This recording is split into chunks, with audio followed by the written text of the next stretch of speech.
morning, Chatty House. I don't hear myself. Chatty gang. Hello. Good morning, Charlie. You were jammed with spots, so. Okay. Thanks. Good to know. Early breaks today, guys. Hello. Katrina gets the belt. Nice job. Shout out Katrina. Good morning, Chatty House. I have to tweet. I didn't do a tweet. That's fine. Life goes on. Oh boy, I'm all over the place. It's definitely a Friday. 15 seconds. I'm going to go full Kenny Garraway.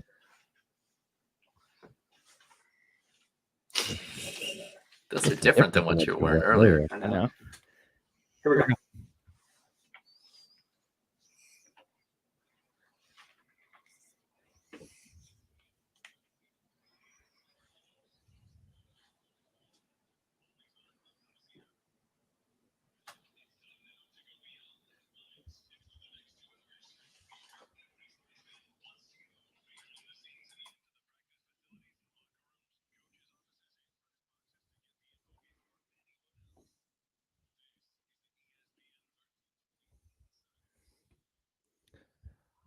Max said it in the chatty house. Friday vibes. Friday vibes, Kyle. There's donuts in the kitchen. That's right. There's people in the office. It's always funny. You can tell which people have like a I get Starbucks on Friday deal with themselves. Oh. Yeah. All right. A lot of people pull up with a coffee. I shouldn't say Starbucks. A little more energy. A little more energy today. Yeah, and that's a good way. When I worked in the city, there was a Starbucks right like across the street, like the next block up from the studio I worked at 95.7. And I finally got to the point I'm like, I'm making this a Friday deal. That's how Donut Friday started as well. Mm-hmm. They're making this a Friday deal because if not, I'll go every day. If I try and have discernment of like, okay, I'm going to go get a coffee today. I'll talk myself into it every single day. Every day. I'll be like, let's see. It's a Monday. Well, Monday, I got to start the week with it. I mean, yeah. See, I have a deal here where the coffee is decent. And the coffee maker's nice here. Yeah. Where we're at. And it's like, I might as well not spend the $4 or $5. So I come in here and have a cup of coffee. And then most days I have 2 cups of coffee, which is new. I don't usually do that. Yeah. Aren't you usually a 2-cup guy? I am now. I was not before. Oh, I see. It's just so convenient. It is convenient. The reason I typically do it, if I'm getting a coffee on the way in now, I usually make it at home. But if I do one on the way in, it's just because I like iced coffee. I prefer an iced coffee. Yeah. So, well, today is also, it's a day that we're celebrating here in the office, St. Patrick's Day. Mm-hmm. So we had to wear green. Yeah. Yep. I planned that last night because if I don't plan that ahead of time, I'm forgetting 100 times out of 100. Yes. Because I wake up in the morning and I'm like, I don't care that much. I want to make sure that the hat generally goes with what I'm wearing. And that's just kind of the short and long of how I pick an outfit in the morning. Okay. So last night I was like, okay, I'm setting this out. I'm setting out this jacket. This is what I'm wearing tomorrow. Well, I knew I was going to wear my Lane Meyer shirt. Of course. You wear that once a week anyways. It's hiding. It's hiding underneath other shirts quite often. So, yeah. But I love my Lane Meyer shirt. I don't get the reference, but I'm sure people who do really, really enjoy it. I had a small tragedy happen today. Uh-oh. And I'm a little embarrassed to admit this. Uh-oh. We're going to talk about the Kings and the Knicks and Aaron Donald retiring and some interesting notes from Tom Haberstroh about scoring in the NBA. We have a ton of stuff coming up. But I had a small tragedy this morning. Uh-oh. And it's a little bit embarrassing. Long story short, I still use CDs. Oh. Like in the car, if I want to listen to a specific artist or a specific song. That does 2 things. Throw a CD in. It dates you and it also dates your vehicle. Yes. Because I have a 2012 Honda Civic. I do not believe that my car has a CD. Yeah, no, most new cars don't.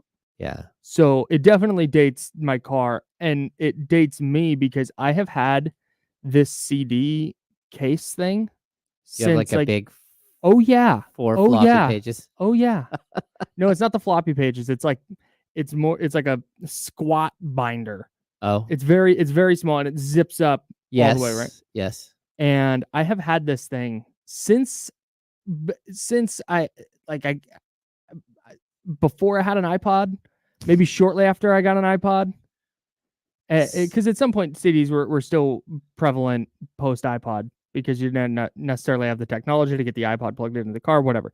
So I've had this CD case for a long. It's like cracking. It's old. The zipper broke on it today, Oh no. and I don't know what to do because I don't know that I can go get a CD holder anymore. I think what you have What to do do. I even do? Because I can't go look a person in the face and be like, hey, Best Buy, do you have CD holders?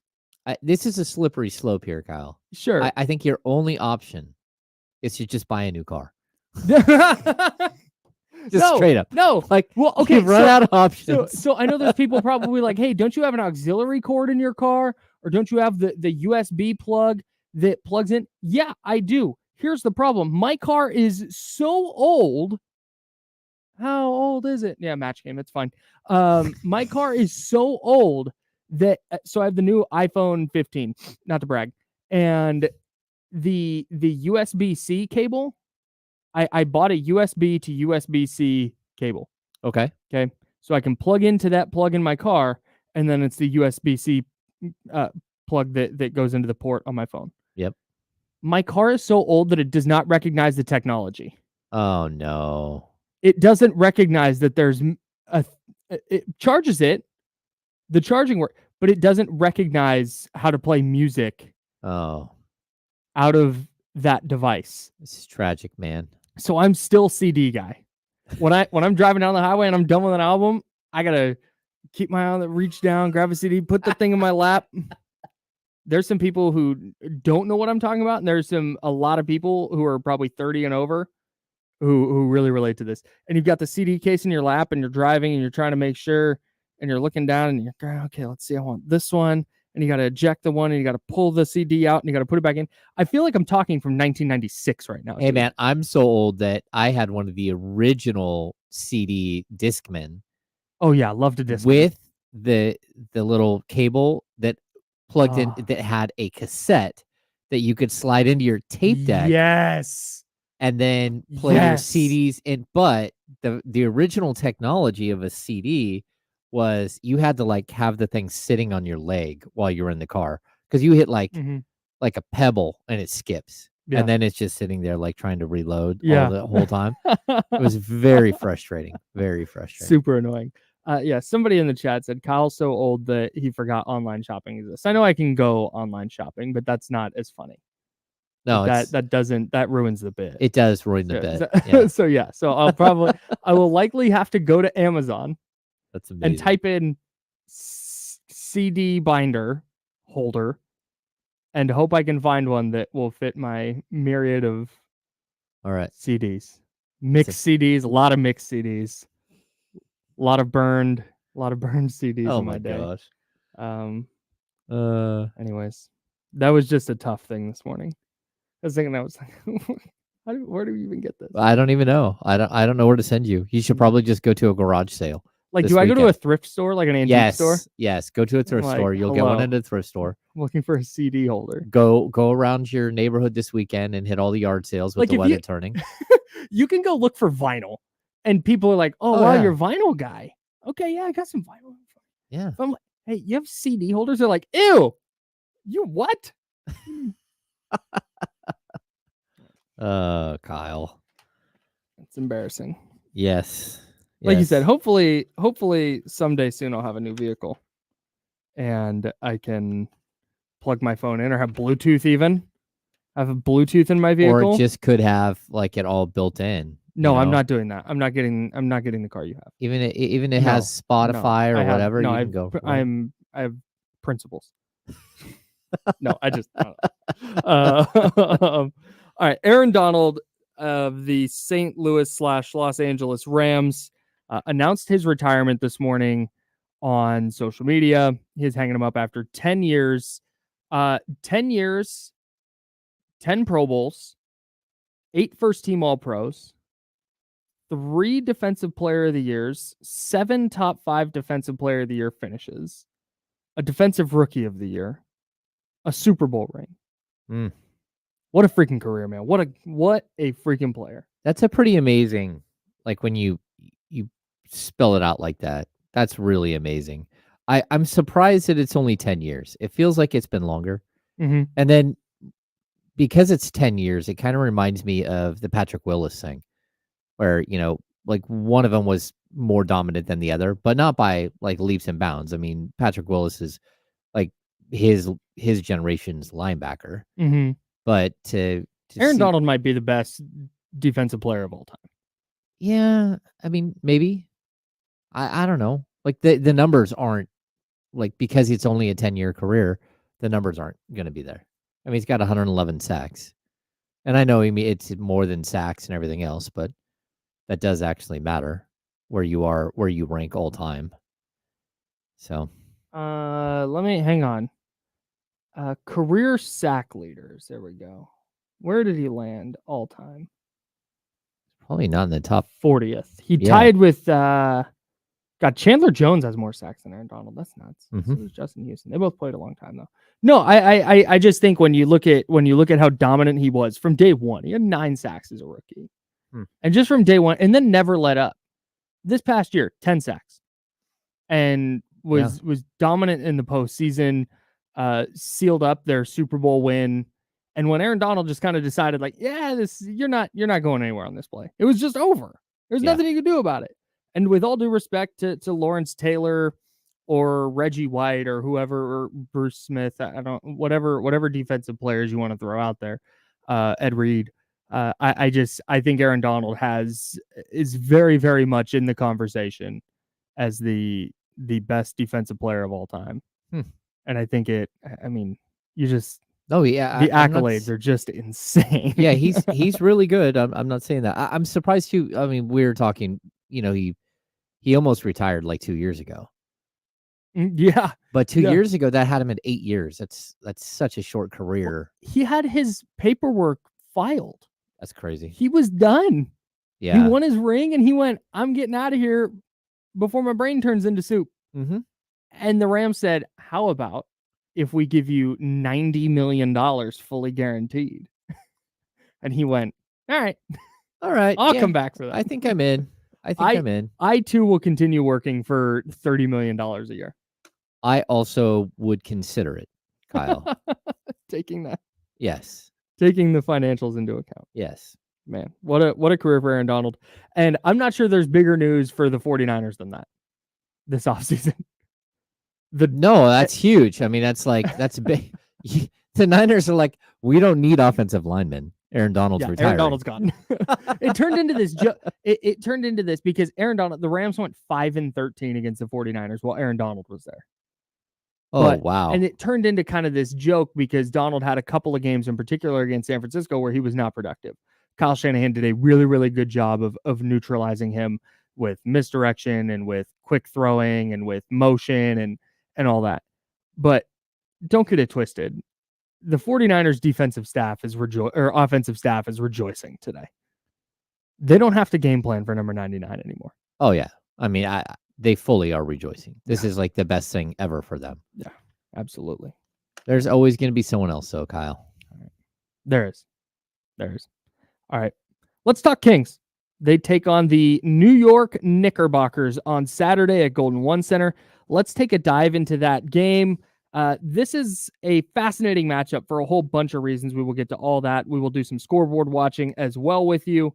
And we will jump into Tom Haberstrow's numbers about scoring since the trade, not the trade deadline, but the All-Star break. Some really, really interesting stuff there as well. All of that coming up on the Insiders. We're hanging out with you till noon on ESPN 1320. Clear.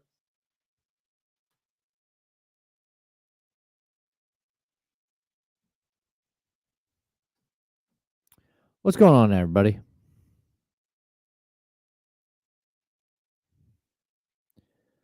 Going through the all-time sack leaders, I didn't realize Bruce Smith reached 200 sacks.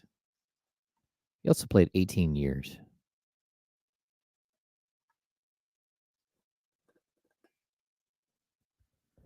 That's pretty incredible. Oh, look at that consistency. That really is crazy. Bruce Smith was amazing, bro. Yeah. What up, David? I didn't forget Ray Lewis existed. Ray Lewis is good. He's in the conversation. Mm-hmm. Yeah, Reggie White. I just named a bunch of front seven guys, and I didn't want to name another one when I got to the Ravens, and that's why I went with Ed Reed instead. But Ray Lewis is there as well. Mm-hmm.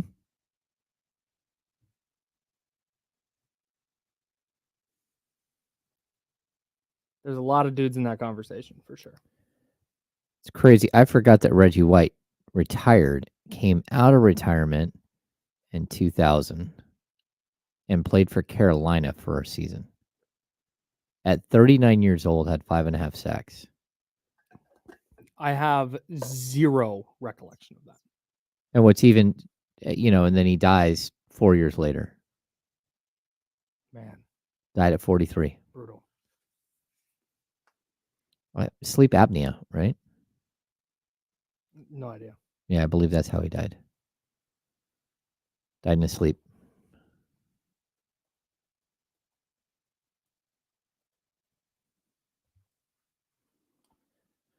I did not see this, David, but good for them.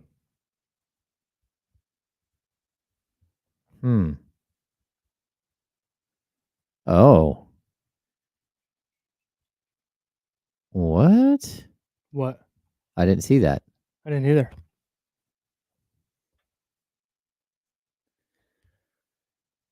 Freezing cold, but I know we'll Oh, hell yeah. Somebody, Mark Wong on Twitter sent us a photo of his Sony Discman. Oh, really? I kind of wonder if Oh, yeah, that's hot. Discmen are going to make a return at some point the same way vinyl has. Maybe? I don't know. Like are people in their 20s in 2045 They just think it's I cool. found my dad's old Discman. That's These things amazing. are called CDs. I had the more expensive version with the AM/FM radio. Oh, on dang. top. I spent big money. Oh, dang. I spent probably 4 paychecks on that. Maybe 6 paychecks.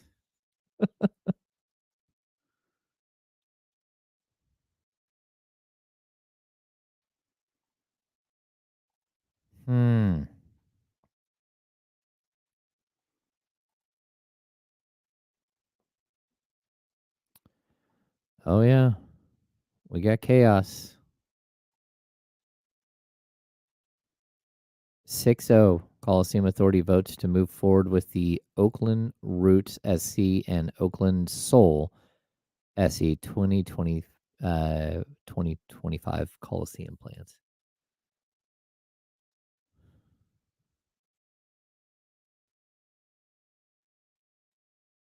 Good for Oakland. Good for the city. Good for the Roots. Chaos. Aaron Donald and Barry Sanders are the only players in NFL history to play at least 10 seasons and get selected to the Pro Bowl in each season. A very Barry Sanders-ish career for Aaron Donald. Yes. All right, here we go.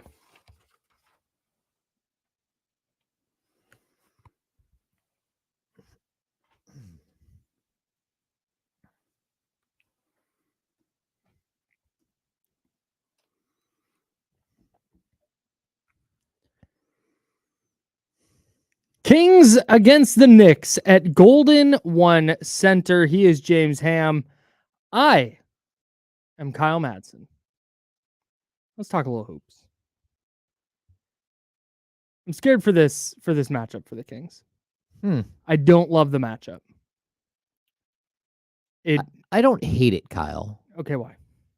Well, first of all, if you want to be a physical team, this is a team, right? That's why I don't like the matchup. Yeah, they are one of the most physical teams. It's just how their coach is built. It's how he builds his rosters. They come at you. They don't mind roughing you up, like punching you in the face a little bit. But at the same time, I don't know. They're injured. They've got, OG Anunoby's back, but Julius Randle's still out. They have a bunch of issues, like when it comes to like who they are and how they're designed. And I think they're probably a year away from being like a really, really oh my gosh team. Mm-hmm. But that doesn't mean they can't walk in and just punch you in the face. And Yeah. that's kind of what they do. They're strong. They're physical. Yeah, it's a good team. It's not a great team. They remind me of the Pittsburgh Steelers in this way. Every Steelers team feels the same to me since 1970. Oh yeah. The Steelers just have an identity that is their offense going to be great? Probably not, but it's going to be good enough, and they're going to have a hard-nosed defense, and it's just going to be rough and tumble, muddy type of game, and they're going to drag you down into the dirt, and they're going to scrap. Bare knuckle boxing every time you play the Steelers. Yeah, scrappy, not very good quarterback, but just like plays hard. And they're going to figure out ways to win. A running back that just plows through everybody, just runs over everybody. Yeah. And I'm sure if you're a Steelers fan listening, it's like, that's not how they were in 1990, whatever. Sure. Okay. I get that it's not always like that. That's just the vibe I get. Yeah. Whenever the Steelers come, that's the type of team they are in my head. And that's how I feel about the Knicks. The Knicks are always going to be this gritty. They're going to fight you. They're going to turn every game into a boxing match. And that's how I feel specifically this Knicks team is. It's not always going to be super pretty, but it's going to be grimy. They're going to give you a really tough game. They're going to beat you up on defense. I would say the one difference that I'm going to point to, so we've talked about this so many times this season. Mm-hmm. The Kings struggle with long athletic teams, but long athletic and physical teams. Sure. The Knicks are not long and athletic. They're just really physical. Mm-hmm. And that's a big problem for them because I think that's where the Kings can match physicality. They can't match physicality when it comes with, a 7'3" wingspan and like gigantic players that are also physical. Mm-hmm. I think they'll be able to come into this game and give it a good go. Like you have matchups in this game. Like I don't know what the Knicks do with a guy like Domantas Sabonis. Like what do you do? I mean, there's no way for them to stop Domantas Sabonis.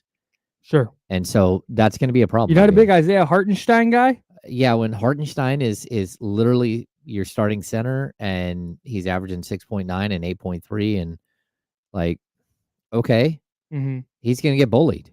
Sure. He is. I mean, straight up. So, and what do they have after that? And that's. I fear though that that's not enough. We have seen so many times this year. It's like, well, they don't have an answer for Domas. Kings lose. So I don't buy that as a oh well, this is a good matchup for the Kings because they don't have somebody who can match up with Domas. That's true for most teams, and the Kings lose quite a bit in those matchups. Yeah, but I would say in this matchup in particular, this is a matchup where they don't have anyone at all that can stop him. So if he puts up 30, I wouldn't be surprised. Okay, how many teams do? Just well, I mean, off they're the top of the dome. Let's just say, like you look at the Los Angeles Lakers, right? And the matchup there with Anthony Davis is not a good matchup for the Lakers. But that doesn't mean that he can't match Domas's numbers. Okay. He just can't stop Domas, right? So that's not what I'm talking about. In this game, I get what you're saying. Like there are a lot of teams out there that can slow down Domas or a lot of teams that have no answer for him. But that doesn't mean that they don't have players that can at least do some of the same things on the other end, right? Sure. So if Domas is going to go for 20, you might be able to get AD going for 22. Sure. Or you might be able to get Alperen Şengün going for 20. Just keep going down the list of guys. Yeah. In this game, like Hartenstein averages like less than 7 points per game. Yeah. Not an offensive threat. Yeah, and not only is he not an offensive threat, but he's not going to be able to stop Domas from going off. So there's a possibility that you could win that position by 20 points on the floor, like easily. Sure. So that's where I kind of look at that as one of those rare situations where you can look at a game and say, okay, there's no way for them to even keep up. Yeah. Yeah, I definitely get that, specifically at that spot. But when you go down the Knicks list of starters, like Jalen Brunson's an excellent player. He's phenomenal. He got a huge contract from his time with the Mavs. He got a huge contract with the Knicks, and he's just gotten better, flat out. He may have overplayed a contract more than any player that we've seen. Where he got cashed out. He did. Where you thought, oh, that's a bad deal. What are you doing? I was right there, dude. He walks in the door, and all of a sudden, he becomes a star. Yeah, like Brunson was with the Mavs when they played Golden State in the conference finals in 2022, and it's like, yeah, that's a nice player. Mm-hmm. He's a very, very good player, but I mean, what did he get from Dallas? 4 and 118. Like the contract, that was offered, or I'm sorry, from New York. Something like that. Yeah, he got paid for 104. Yeah, man, that felt like a lot. And now, as you said, he is dramatically overperforming that contract. Yeah, I mean, he's getting paid 26.3 this year, 24.9 next year. He should be double that. He has a $24.9 million player option for 25-26, which he's not going to pick up. Not if he keeps playing like this. He's going to make 35 a year plus. Yeah. So that's what I mean. Like he has definitely outplayed a gigantic deal. And I remember in his rookie season, Davion Mitchell's was asked, who's the toughest player for you to guard in the NBA? He says, there's no question, it's Jalen Brunson. Yeah, man. He's like, he gets into you. Yeah. He is so physical, so low to the ground, and he hits you and knocks you back, and then boom, he's off the ground and floater or whatever. I think he's listed at 6'1". I give him 5'11". Yeah. But he creates so much space. Just with footwork and the way he operates, that physicality you just talked about, he's a really, really good player. Dante DiVincenzo having a career year. He's averaging 14 a game, shooting 39.9% from three on the highest volume of his career. A career high 3-point percentage on a career high volume. Yeah, and really figured it out from beyond the arc. He's got a bone to pick with the Kings too. Yeah. So and I think he has a couple of 30-point games this year. He's been really, really good for the Knicks. Josh Hart, dog. Josh Hart is a really, really tough matchup. Oh yeah, and we'll talk more about him later. Yeah. OG Anunoby, I'm interested to see. He said so. He got banged up in their win over the Blazers on Thursday. Yeah, his elbow. Right. So he was dealing with an elbow thing. Came back, got it twisted up, or he was reaching for a ball and just had the elbow jostled a little bit, and he was pretty clearly in some discomfort. Left the game briefly, iced it, came back, but after the game said that it's just normal kind of wear and tear usage. He expects to play Saturday, so I'm guessing we'll see OG. Maybe. That's what it sounds like. But that's another player. That's just a really, really tough matchup. It's so good defensively. He provides enough offensively that you have to guard him. So I don't know, man. They're a really, really tough team, and maybe matchup for matchup, you really like it for the Kings. Just, I like this player more than this player, I like that player more than that player. But the Knicks are going to play a style that renders that irrelevant at times. No, I totally agree. It's going to be a very difficult matchup. What's your matchup of the game that you're watching, real quick? I think it's Fox and Brunson. It's got to be. Yeah, I mean, they're both averaging right at 27 points per game. I also, it depends on who's going to play for the Kings, but I like the Kings' arsenal of players that they can throw at Brunson. Sure. Because they're not going to try something silly. They're going to go to Davion Mitchell. They're going to go to Keon Ellis. Mm-hmm. And I think those are good matchups for the Kings against a really tough score. Yeah, let's dive into that some, and then we'll also have some keys to a Kings victory as we talk about, how do they match up? We'll talk about how they can win those matchups and pull out a win over the Knicks at Golden One Center. We'll also dive into that Jalen Brown and De'Aaron Fox discussion as well, right here on ESPN 1320, Sacramento Sports Leader. Click. You did just say Jalen Brown. Just so you know. You said Jalen Brown. You know what I meant. Mm-hmm. What's going on, everybody? Also got a matchup coming up with Jalen Brown, so. Yeah.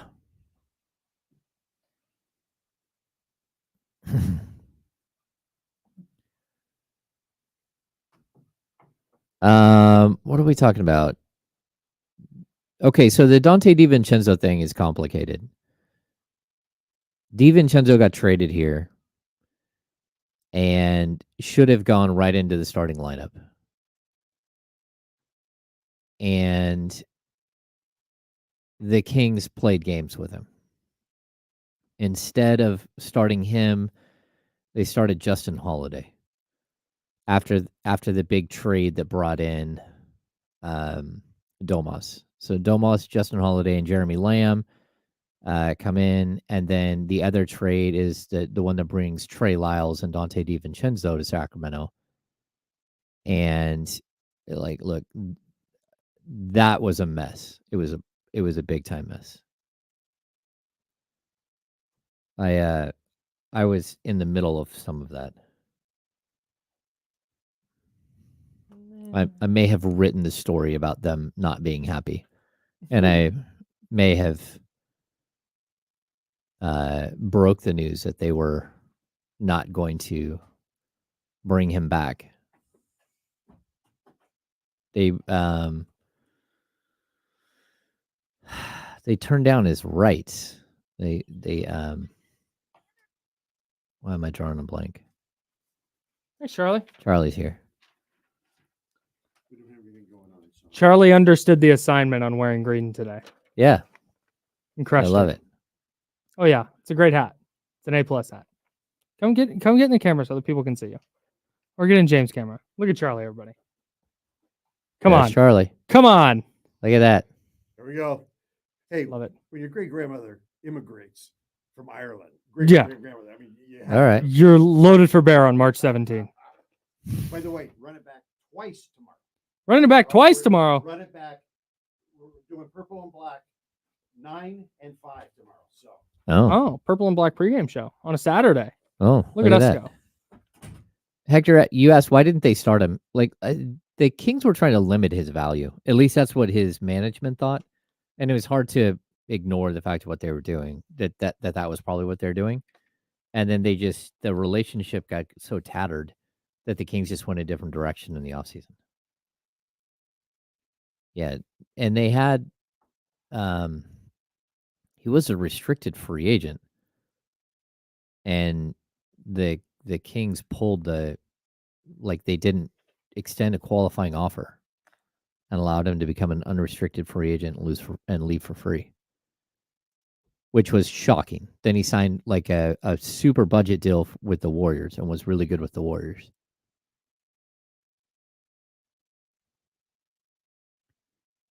He was good, but he was coming off a really bad injury that cost him like a year plus.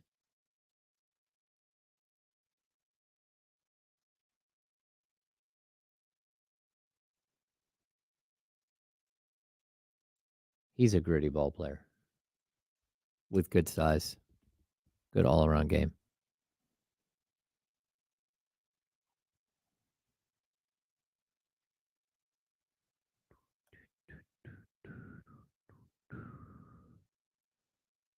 Look at that. Octopus ears want your Sennheisers. They're mine. You cannot have them. Yeah, Spencer, he broke his right ankle, but it was more than that. Like he broke his right ankle and like detached the muscle or something. Who's Şengün? No, Oh. no. Well, him Şengün too. escaped just as Gumby.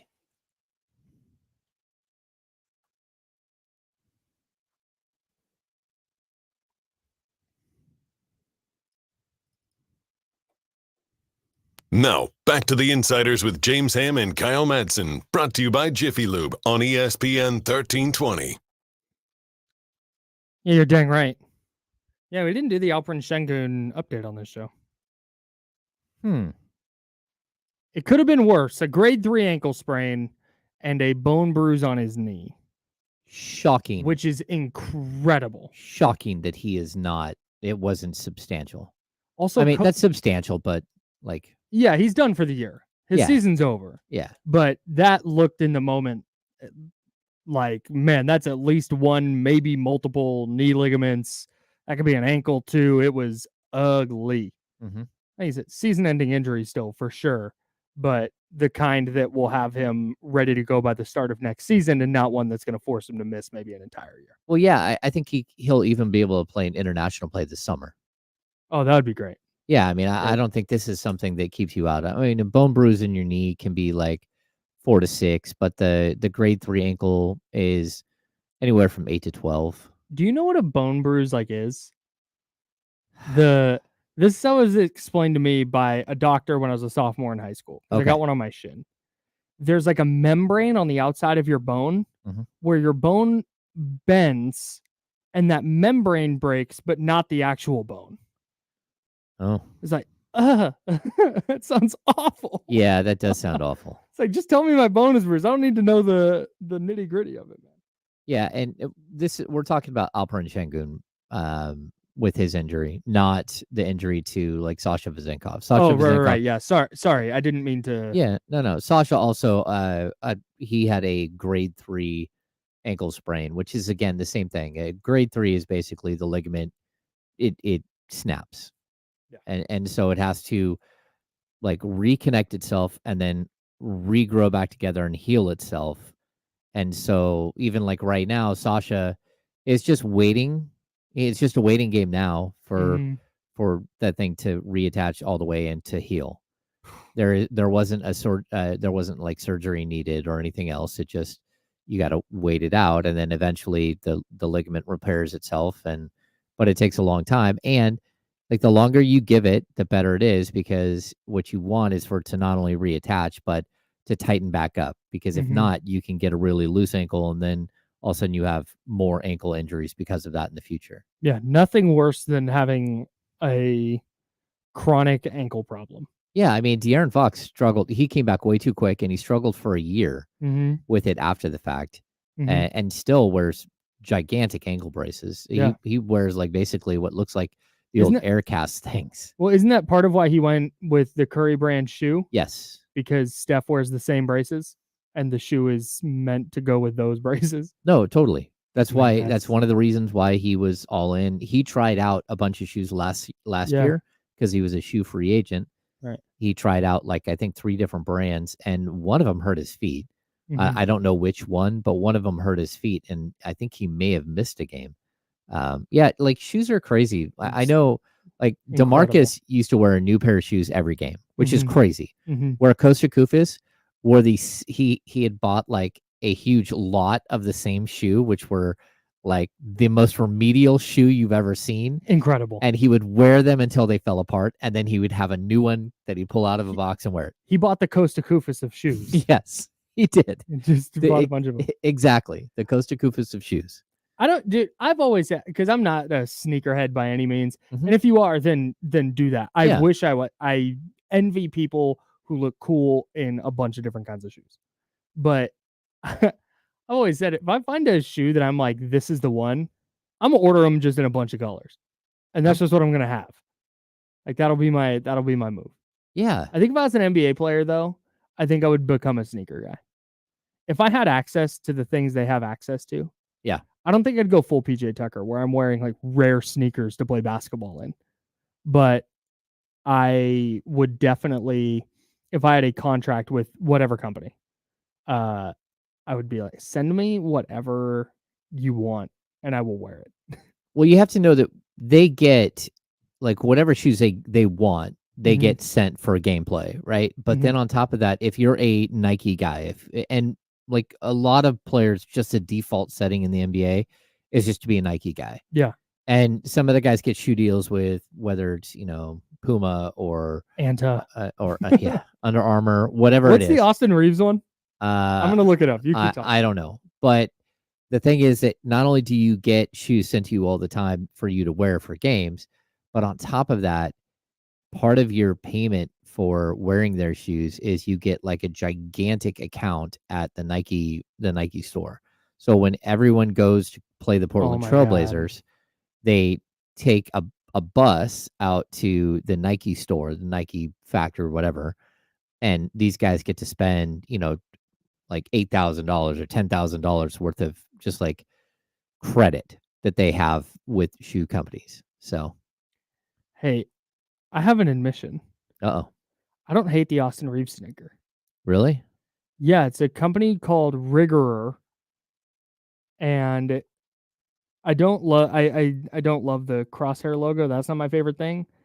But the shoes are kind of nice. Do they come with like a handbook on how to foul grift?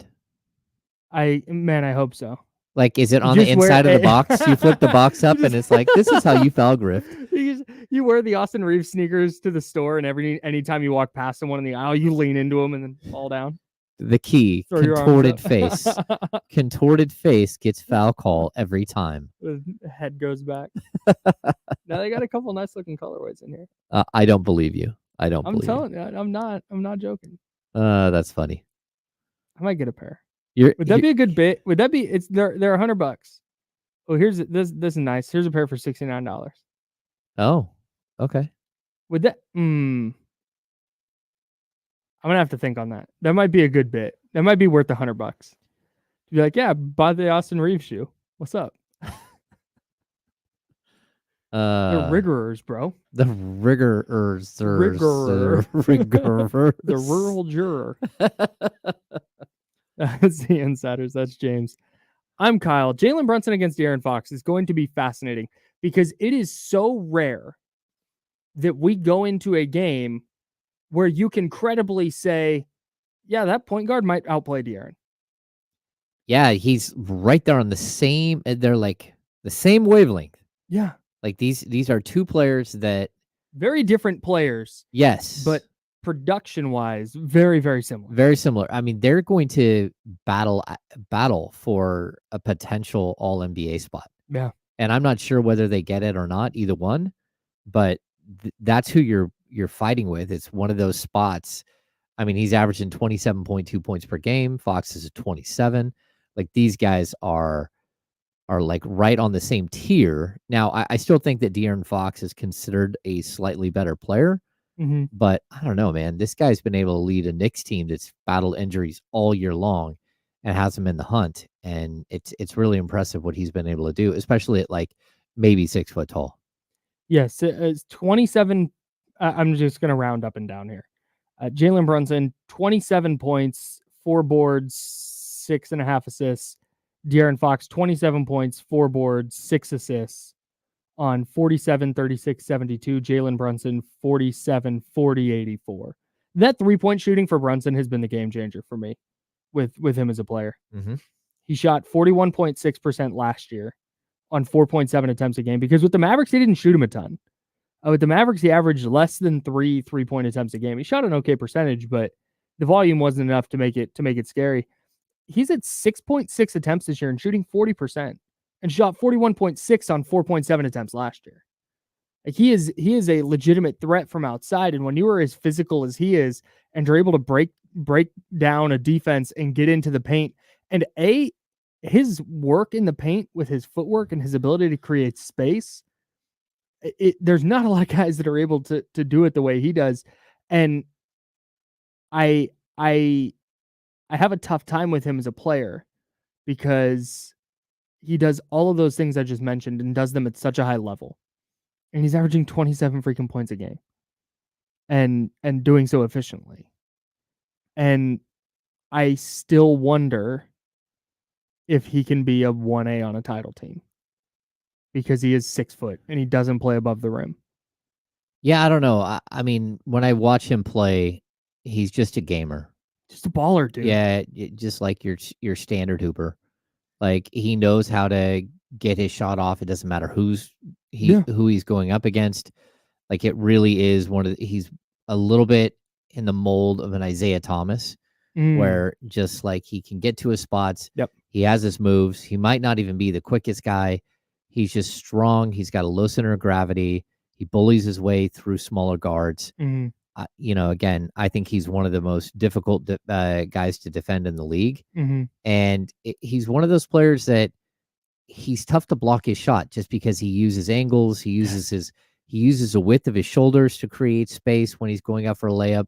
He's just crafty. Yeah. And, like watching him against the Kings over the last couple of years when he was with Dallas, he just destroyed them every single time. So I'm intrigued. This is like the matchup Although, again, I don't know how much De'Aaron Fox will be on him.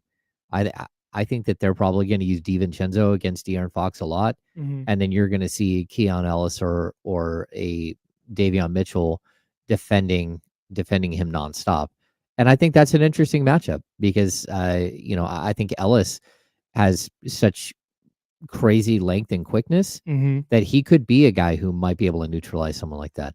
Yeah, I'm. If given how he's played the last couple of games, you could certainly see it. Yeah, that's what. The other thing that jumps out to me about Jalen Brunson specifically is it felt the other night. Not that Dame Lillard quit necessarily, because I don't think he's built that way. But it became really clear that he didn't have much room early. He tried to make a push where he went, okay, I'm going to try and take this game over, and couldn't. And then took a backseat offensively. Yeah. And you put up 12 shots. And because that was what he wasn't going to get his own shots off, so he started trying to get. Jalen Brunson has none of that. Jalen Brunson's just going to keep coming. And that's one of the hallmarks of him and this Knicks team. It feels like the entire Knicks team takes on that persona, where it's just like, I'm going to be a dog for 48 minutes. I don't care if we're up by 20 or down by 20. I don't care if I have 6 points or 50 points. I'm going to attack this possession the exact same way every single time. Yeah, they clearly have outplayed their level of talent. I mean, like, you look at their talent level, you're like, okay, this team shouldn't. I mean, they can be good, but like factor in the injuries that they've had. That's like how long Randall's been out and how long OG Anunoby's been out after they traded for him.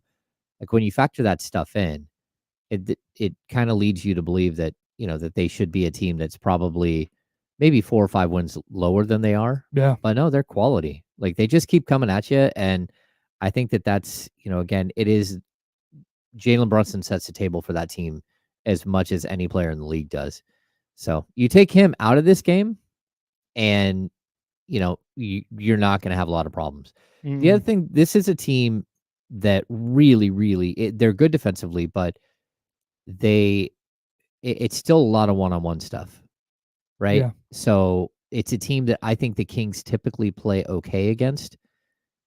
So I'm intrigued again. Like, we keep talking about the Keon Ellis thing, and it wasn't just Damian Lillard that Keon Ellis shut down. He came out and did the same thing to D'Angelo Russell the next game. And Russell had been playing very, very well. Yeah, very well. And so you're kind of hoping to see how it translates to different types of players. Like, can you keep doing it? And to me, that's a good problem to have. Yeah. So. Yeah, no doubt. I think of because I think you're right. I don't think the Kings probably throw De'Aaron on Jalen Brunson a lot, but you'd feel okay about it. De'Aaron's a good enough defender. I'd feel okay about it. But then you can throw Keon Ellis at him. You can throw Keegan Murray at him. Yeah. Oh yeah. For a spell.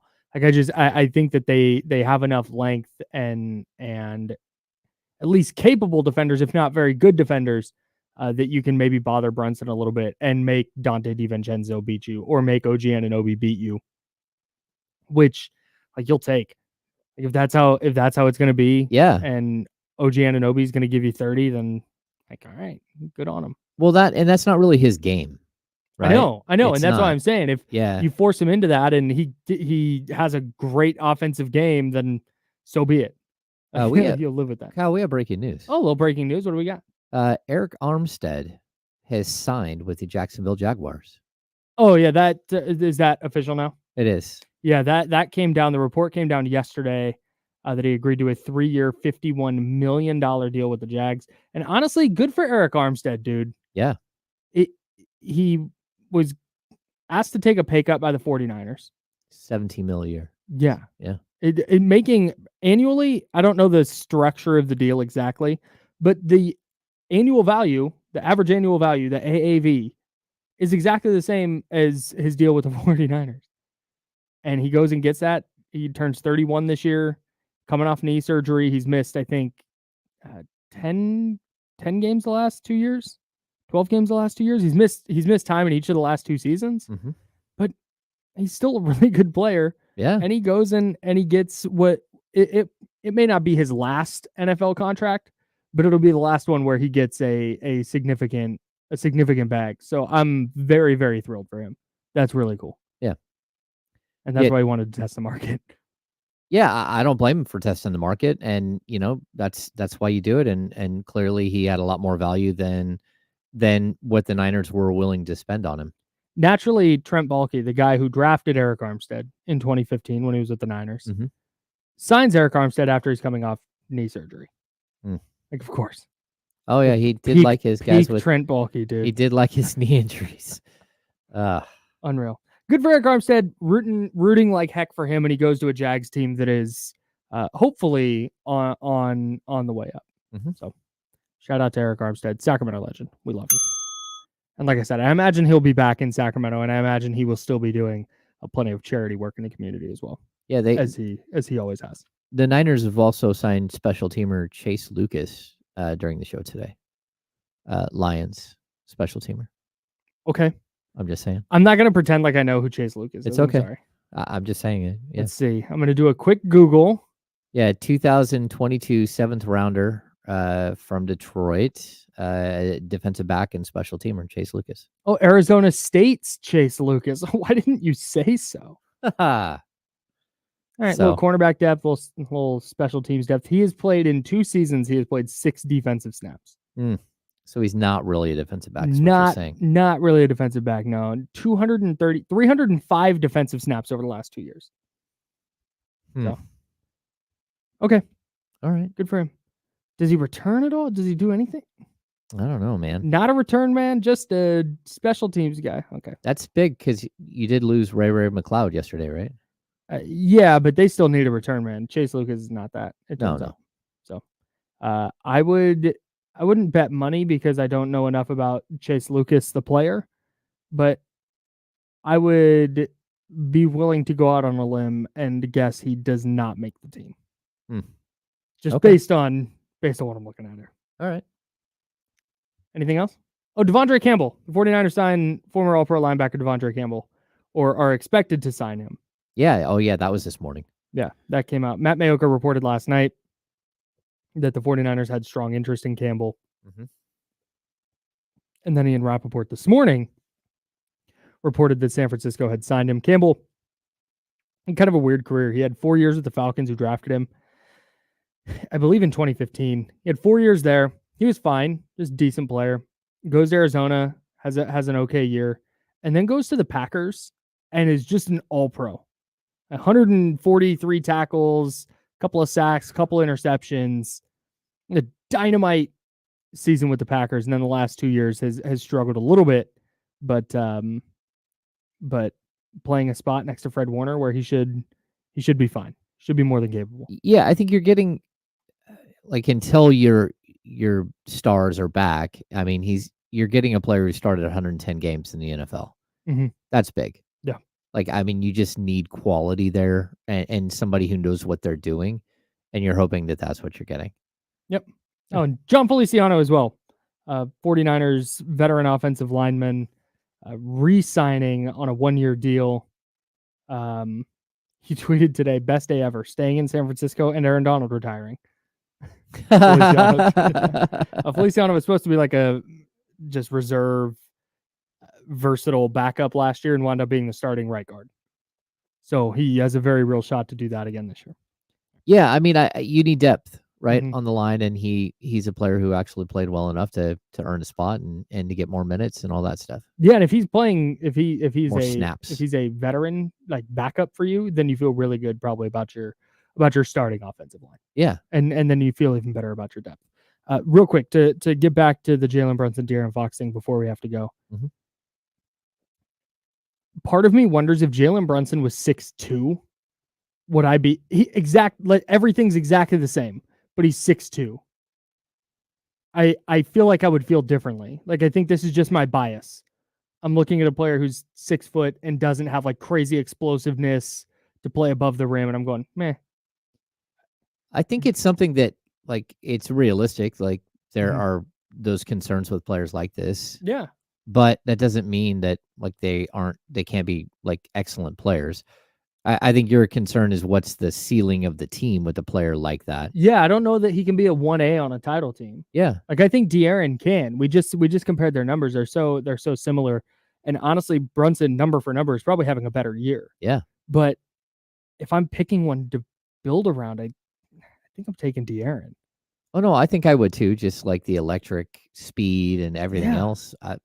I don't know, but you also have to look at Brunson as like how consistent he is. The fact that he shows up every night and has that same mentality, and I mean, like, look, there's a ton to like about Jalen Brunson. He's so freaking good, dude. Yeah, that's why this is so hard, because, like I said, he is number for number having a better year than De'Aaron Fox is right now. Yeah, and there's not a ton of point guards in the league where you can say that, but. I mean, what's the list? Shea, Gilgeous-Alexander. Okay. And this is just, again, number for number, just box score watching here. Luka Doncic. Yep. I mean, you've got to put Booker in the category, because all of a sudden Booker's averaging like 8 point something assists per game. Okay, we'll put him there. Okay. That it? Steph, probably there. Steph is there, but I don't know, like, whether he's having a better season or not is like questionable. Do you know Steph is older than Larry Bird was when Larry Bird was on the Dream Team? Wow. Steph Curry turned 36 freaking years old yesterday. Oh, that's wild. Yeah. I felt when I was growing up learning about the Dream Team, Larry Bird was, because I was Summer Olympics of 92, so I was 1. I was almost 2. So I don't have any recollection of the Dream Team. Okay. But growing up learning about him, it's Michael Jordan, it's Charles Barkley, it's David Robinson. These guys are awesome. And then, Larry Bird was on the team. Mm-hmm. And in my mind growing up, it was like, man, Larry Bird was just ancient. And now we have 39-year-old LeBron James playing as well as he is. You get 36-year-old Steph Curry. Well, yeah, but you got to remember that, like, what we know about the body, what we know about sleep and nutrition, totally. and weightlifting. Right. That's all part of it. Yeah. Just the difference. It's so funny thinking back on that now. Oh, yeah. Like Larry Bird, I'm almost that age. Oh, I am 2 years away from being that age. And it felt I can like tell Larry you, Bird was I've got Larry Bird's old. back. I've had Larry Bird's back for a long time. He's just a big Larry Bird defender?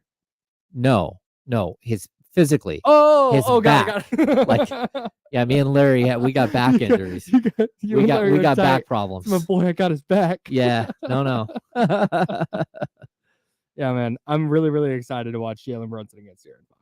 Yeah, it's gonna be great. That list of players who are having better years than De'Aaron Fox is just so short, and Jalen Brunson is on it. It's right there. I mean, man, but I like I said, I think if I'm picking one to build around, I'm taking Fox. Yeah, I think so too. There's proof positive that explosive 6'3" guard can lead a team in a way that a below the rim 6-foot guard, even as good as Jalen Brunson is and as effective as he is, I do have concerns about their ceiling as long as he's their best player. I just say, like, 51 of his 61 games this season, he's put up 20 or more. Like, his consistency is really consistent. He's a freaking dog. Yeah. And he's got a 50-point game and a 45-point. He's got 2 45-point games and a 50. And it sneaks up on you too, because he just gets inside. He does that little pivot, little floater. And then, okay, yeah, he's got 8 in the first quarter. Yeah, okay, he's fine. And then all of a sudden the game's going along and you're like, oh, it's a 3-point game. And now Jalen Brunson has 27? Wait, what? Yeah. Yeah, man. The Knicks are very, very tough, in large part because of Jalen Brunson. So that's going to be a ton of fun. That's it for our first hour. Let's do some scoreboard watching to kick off the second hour. The Kings got a little bit of help last night. We'll tell you from who on ESPN 1320.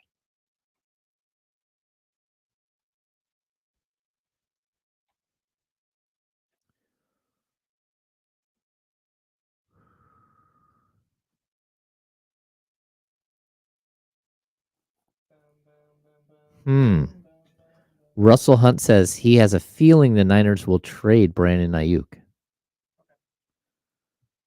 I don't think that's the case. Do we have a long commercial break, right? I can go get coffee. Yeah, long enough for you to get coffee. Chatty House, I'm going to be busy, so talk amongst yourselves. Be nice. Charlie's back. Charlie, talk to the Chatty House. We didn't have enough games. Yeah, Dad. So Yeah, that. try to put some on the bet.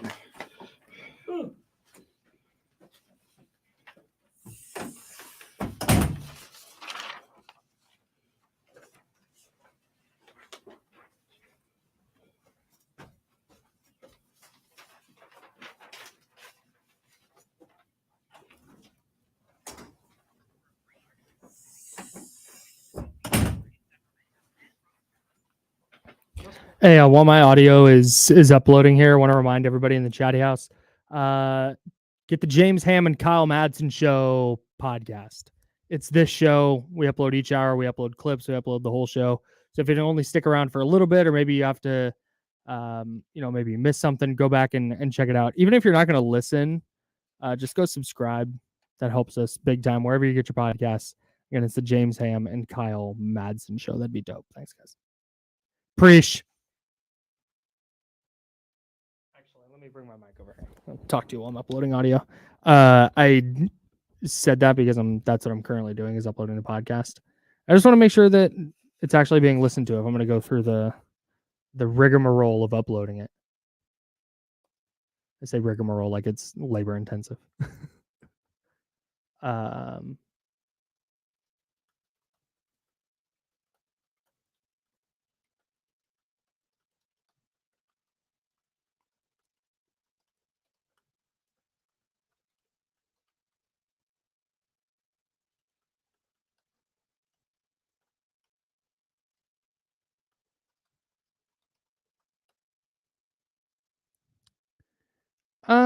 Geez, this is a long ass break. Holy smokes, we still got 2.5 minutes.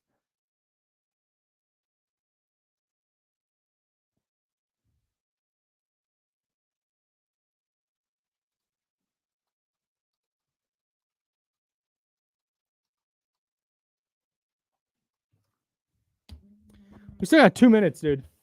What? I'm gonna go get another cup of coffee. More coffee. Not a great. He tries on defense, but he's not like an awesome defender. Do you need anything from the Fortress snack? No, I'm good, dog. Oh, now I'm sorry. Now, oh yeah, no, 90 seconds. No, 31 minute now. We're out talking about my Lane Meyer shirt. If this happens, in fact, you know what? Save this. Yeah, that's a good idea.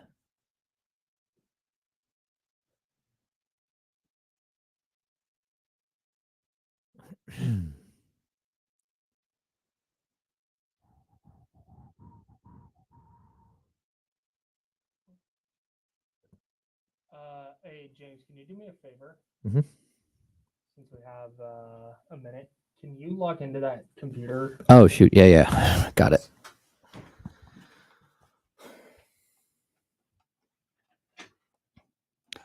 Yeah, I agree with this, Brian. The thing with the Ayuk trade, and we'll do this here since I don't think we're gonna do it on the show. The thing with the Ayuk trade is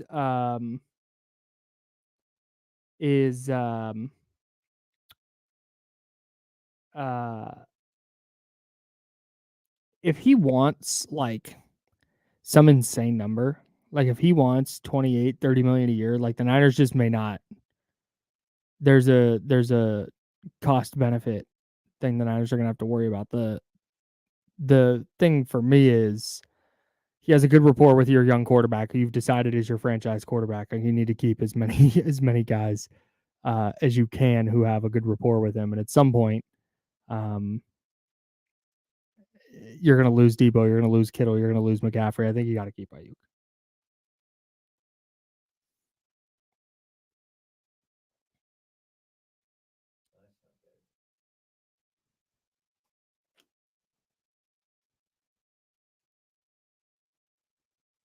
Oh, here we go. Okay, it's fine. We got a show to do.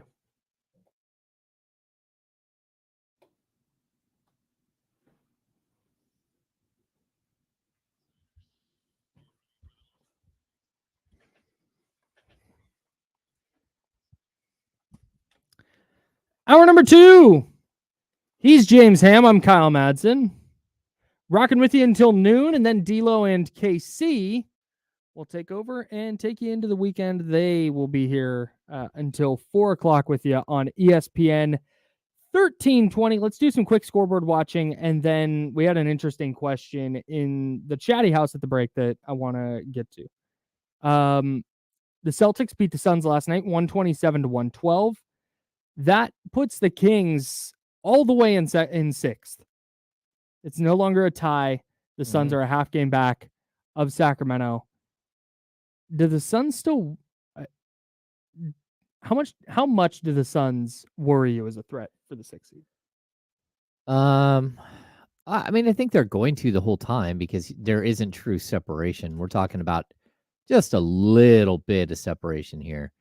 I don't know though.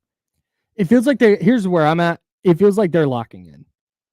I think they had one bad quarter against the Celtics last night. Okay. The Celtics pulled away in the third quarter of that game. But I just, Kevin Durant, Devin Booker, those guys are, Bradley Beal, those guys are all figuring out how to play together. Feels like they are hitting a stride that I wasn't totally sure they were going to hit this year. Yeah, but they're 3-4 over their last 7. No doubt. So, but if they go, sure. And that's why they're still a 7 seed. Mm-hmm. But how many games do they have left? They're at 66, so they have 16. If you told me they went 11-5 across those 16, I wouldn't be surprised at all. Or even, like 12-4. Yeah. Yeah, I get that. And I shouldn't be tough on them because their losses are to the Celtics twice, the Thunder, and then the Rockets. And, again, the Rockets have crushed the Kings 3 times this year. Sure. Yeah, they're going to play the Hornets tonight, which will likely be a win. And it so they'll move back into a full-on tie with the Kings. But then they've got at the Bucks, they've got the Sixers. Their schedule's pretty light, though. They've got the Sixers who are beat up. They've got the Hawks. They've got 2 games against the Spurs. Then they play the Nuggets, OKC, and the Pelicans, and the Cavs, and the Timberwolves, and the Pelicans again, the Clippers twice. Okay, so they do end on a flurry. That's not good for them. And then That's the tough. Kings, they play the Kings second to the last game. They play Minnesota the last game. Their last, after they get past the Spurs twice, Nuggets, Thunder, Pelicans, Cavs, Timberwolves, Pelicans, Clippers, Kings, Timberwolves. Oh my God. So no, they're not going 12-4, Kyle. They're not. But if they did, it'd be super impressive. Yeah, I mean they could go. They get 9-7. That has big 8-8 energy to me. Yeah, 9-7, 10-6, maybe. They'll win the ones they should win, but they'll win a couple they should lose and lose a couple they should win. Yeah. Okay, again, they've got the Hornets, they've got the 76ers who are beat up, they've got the Hawks, they've got the Spurs. So those 5 games out of their final 16 are pretty good. They got a good shot. So all they have to do on the final 11 games is go, 5-6, and that's what we're talking about. That's still pretty good. For who? Like the Suns, they could go. I guess they could still go 10-6 and 16 because they've got 5 really winnable games up front. So 10-6, that puts them at 48 wins. And the Kings have the tiebreaker. Yeah. Is that right? No, they're tied. They played right. They played 2 one games, and then they play the second to the last game of the season. This is the abnormal. They played 4 games. They've already played They're 4 2 games. and 2. Right. Yeah, they're okay. 2 games That's each. right. Yeah, 2 games each. Boy. Yeah. Yeah, so that's a big loss for the Suns last night. Every Kings fan is an anti-Suns fan the rest of the way. Heck yeah. That's big time. The Clippers beat the Bulls 126-111.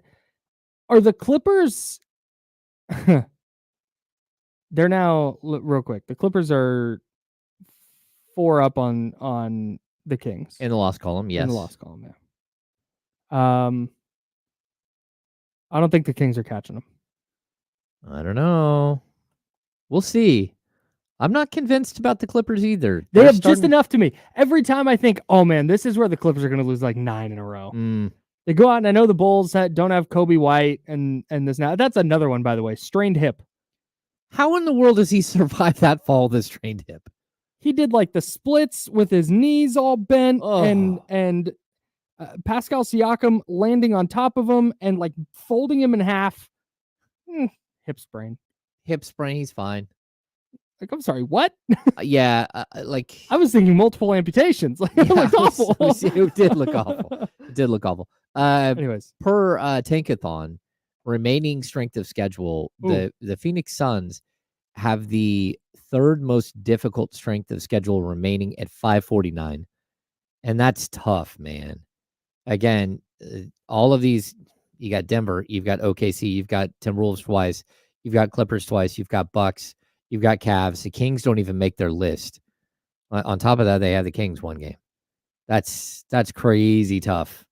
The Kings have the 8th highest, worst strength of schedule at 51.2. And again, they still have the Celtics. They have one more against OKC.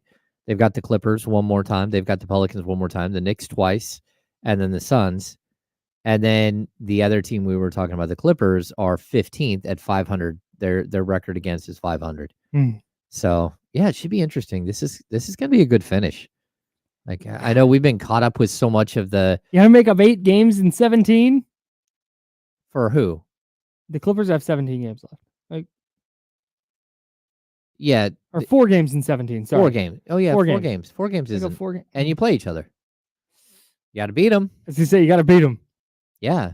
No, it's not going to be easy, but if they have an injury situation, which they always I was do. going to say, it appears they do. So, I mean, they already have Russell Westbrook, who's out for most of the remainder of the season. But then if Kawhi is going to start having back problems, yeah, I don't know. I'm just saying there's a chance, Kyle.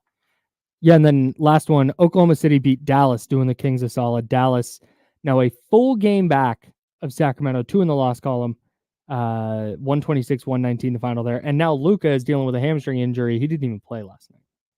Well, but see, here's the problem. Dallas has the 26th most difficult schedule remaining. Their win percentage against is only 470. Ooh. They've got a game against the Pistons, Spurs, Hornets, 2 against the Jazz, 1 against the Hawks, and 2 against the Rockets at the end here. And they only have their difficult games, 1 against Denver, 1 against OKC, 2 against the Kings, 1 against the Heat, 2 against the Warriors, which the Warriors make their difficult games, and that tells you how easy their schedule is. Dang. Yeah. Yeah, those 2 games against Sacramento are going to be super fun. Mm-hmm. I might have to go to both of those. In Sacramento. March 26th and March 29th. Yeah. What do you think? What do you think Luka Doncic does for 3 days in Sacramento? Oh, I don't know.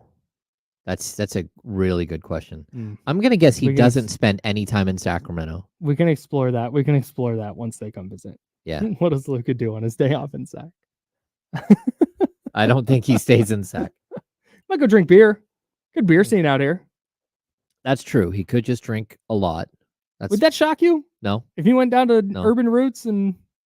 No, I mean that's one of the reasons why the There's Kings didn't Luka. draft him. They knew, like, even as a 18, 19-year-old, even as like 17-year-old, he just partied hard. Now, that might not be the case still, but I think it is.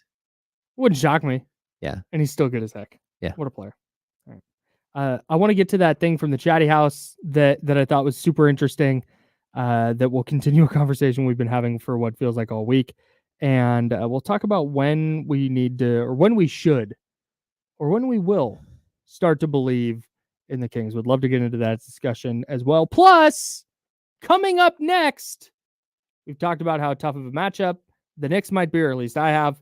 We'll have some keys to victory for you right here on ESPN 1320, Sacramento Sports Leader. Clear.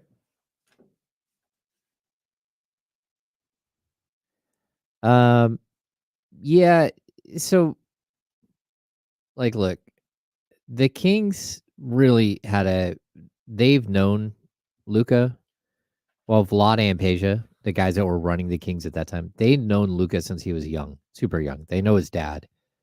And like the reports of they don't like his dad and all that stuff, I don't think that was an issue.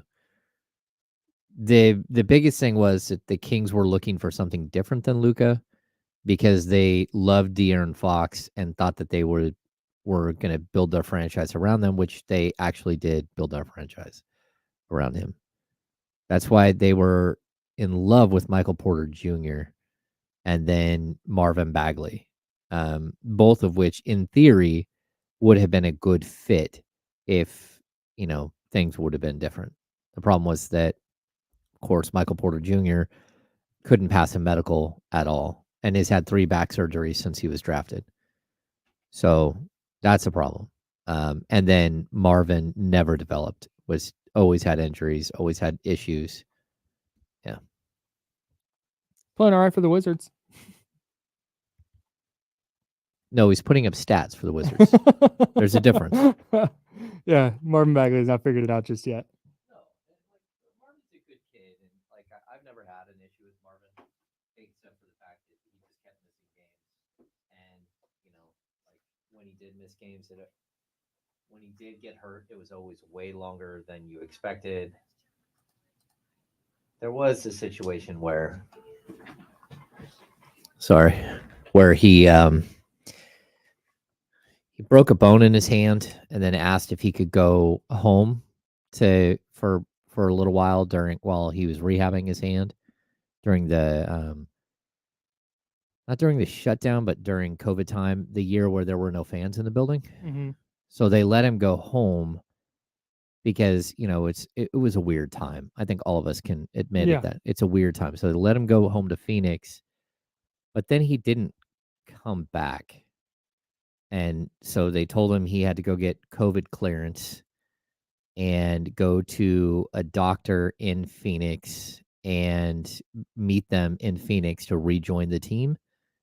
And the medical report was like, hey, your hand's been healed for 2 weeks. What gives? Yikes. Oh, I didn't know. I thought my season was over. No, your season wasn't over. And then they had to ramp him up because he hadn't played and hadn't been, doing his rehab. Hadn't been running up and down the court. And part of that is on the Kings, because the Kings should have never done that. They should have said, yeah, you can go home for a week and then come back. That's fine. Right. We know it's a 3 to 4 week injury. What about Cousin Pete? But come That's back a tough and, look, dude. come back and we'll work on, hey, heaven forbid, how about we work on your right hand, Marvin Bagley, not your left. So, if you guys don't mind, hit the thumbs up button for us. We got a big crowd in here. 10 seconds. Here we go.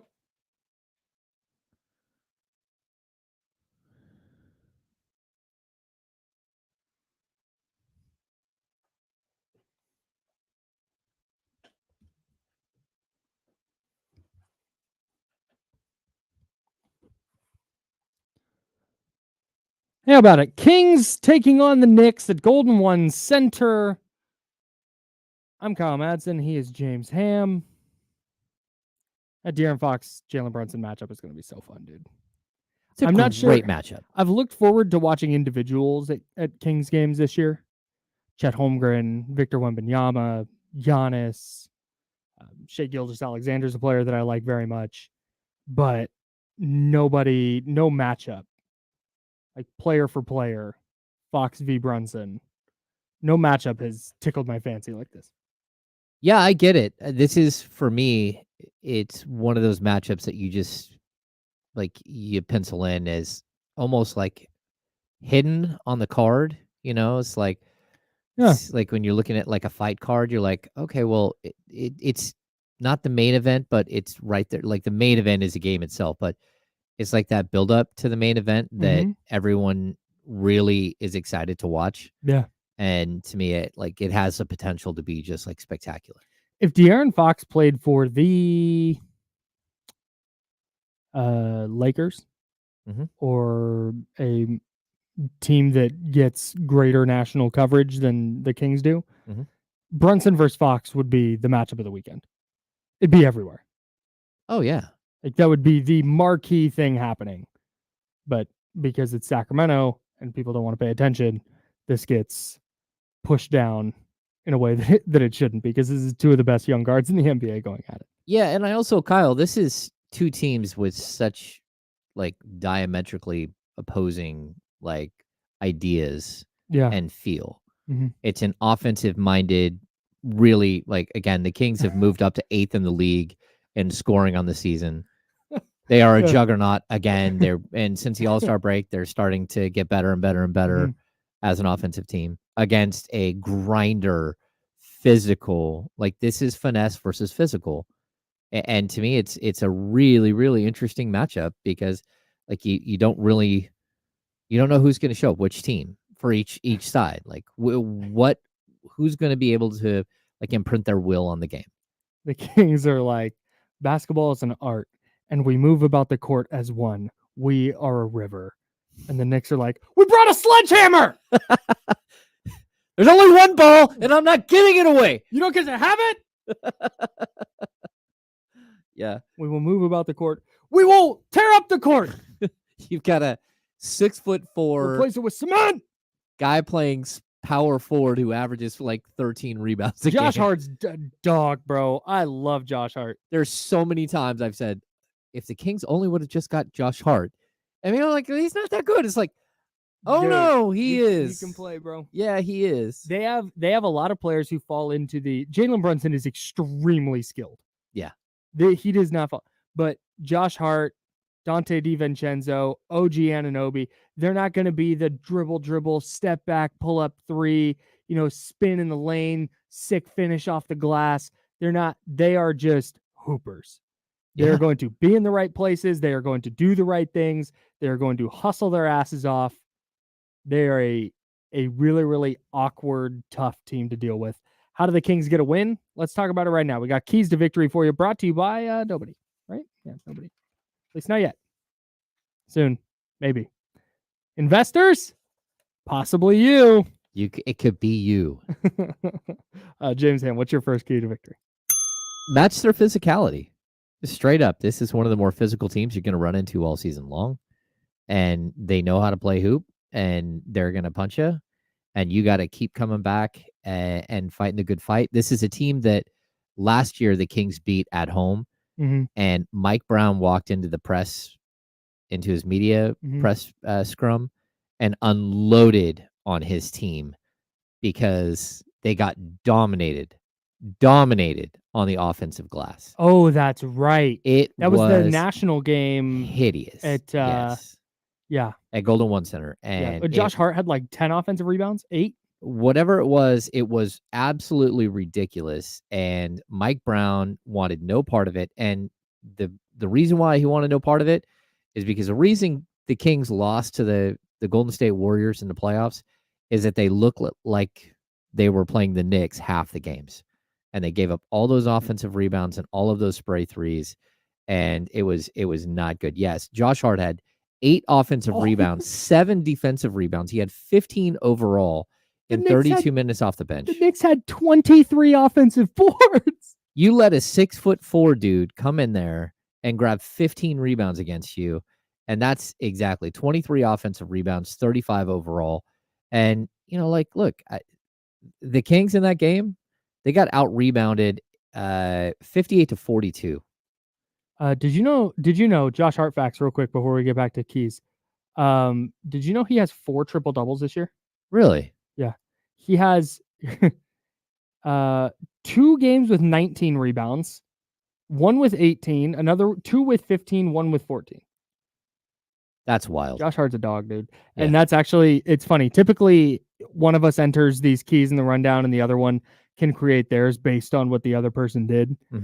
We did not do that because of a scheduling thing today. And you were like, hey, what are your keys real quick? I'll throw them in. And mine are like just almost identical to yours. So mine is be a dog. Yeah. Like whatever you brought against the Bucks, whatever you brought against the Lakers, you got to bring that to the table in spades. That's against right. This Knicks team. You got to match them. Number two.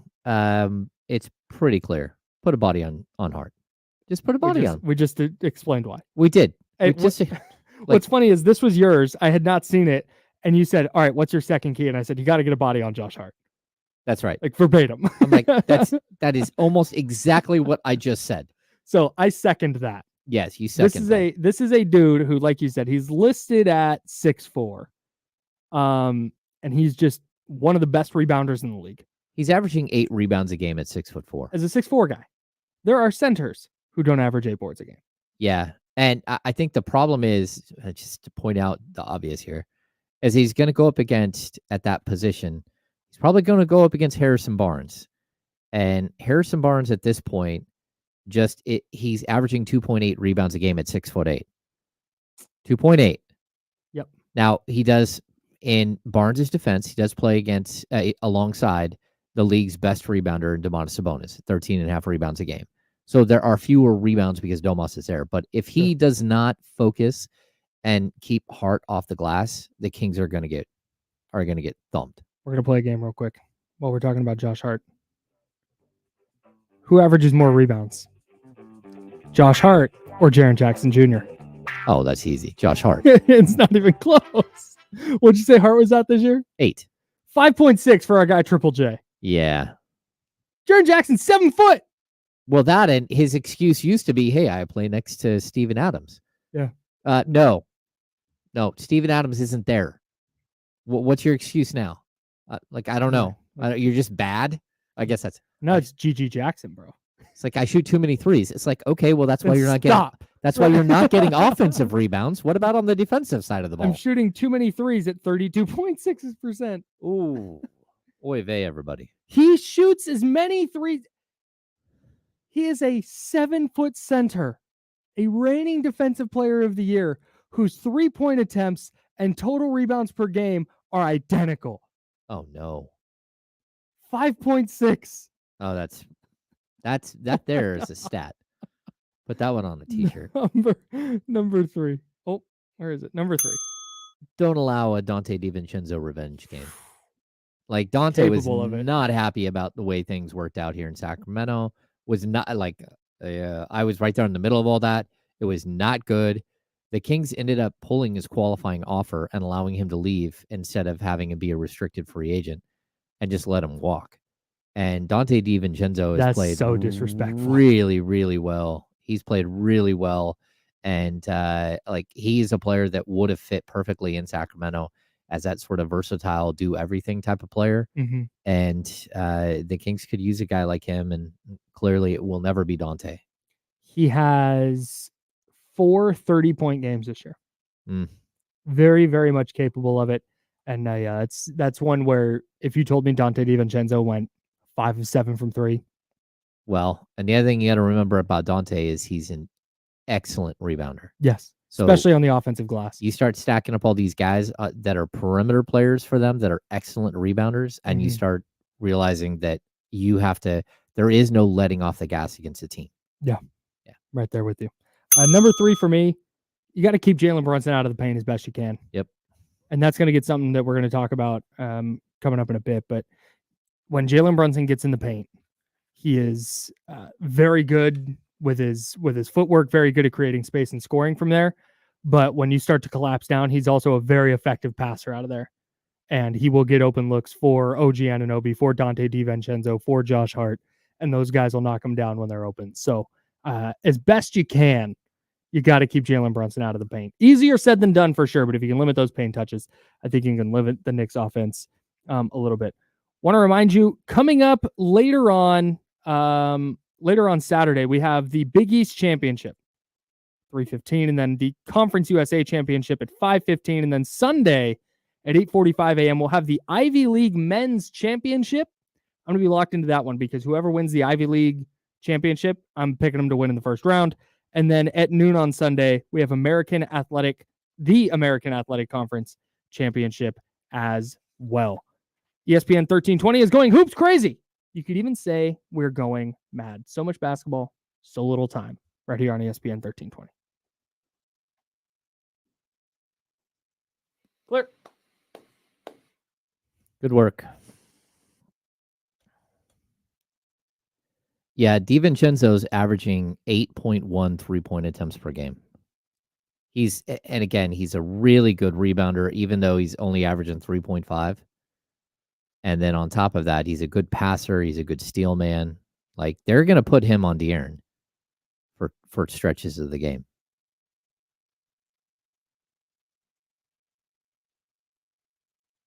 Oh, they have Precious. I forgot about that. Precious Achua. Yeah. He might defend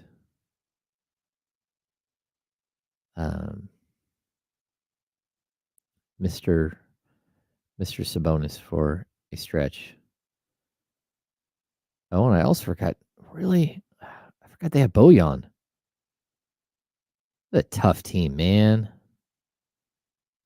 Bojan kills the Kings. Historically, just kills them. Oh, and Alec Burks. Did you mention Alec Burks? Oh, no. And Alec Burks? Oh, God. He's a... Hey, Knicks by 20. Come on now.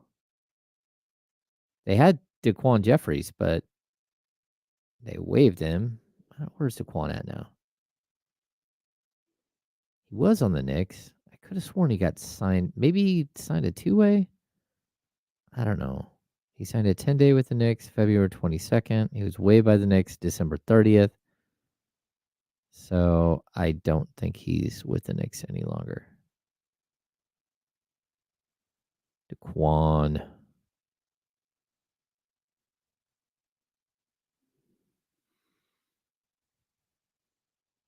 Daquan was on a 10-day.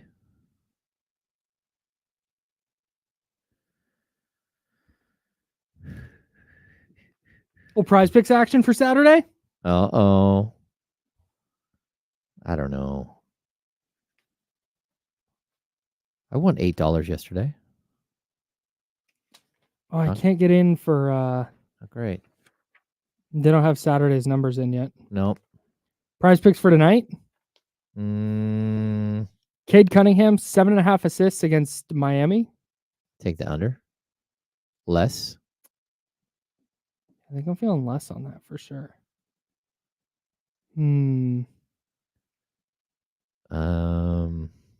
Yeah, Jalen, Monty did pivot to signing Malik Monk and trading for Herter instead of re-signing Dante DiVincenzo. At the same time, just so we're clear, you signed Monk using the mid-level exception, and so that doesn't count against the cap, and you still have the mid-level whether you sign him or not. And on top of that, the Herter trade, it was a trade. So, like, you could have done all three. And you could say, well, how do you have all four of those guys? Well, you don't have some of the backup point guards that you have right now.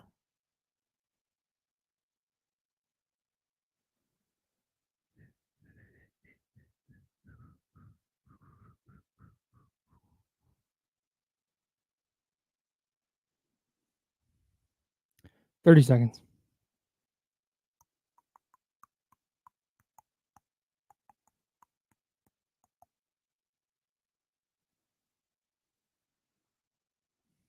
I'm going to do Prize Picks right now. I can't focus.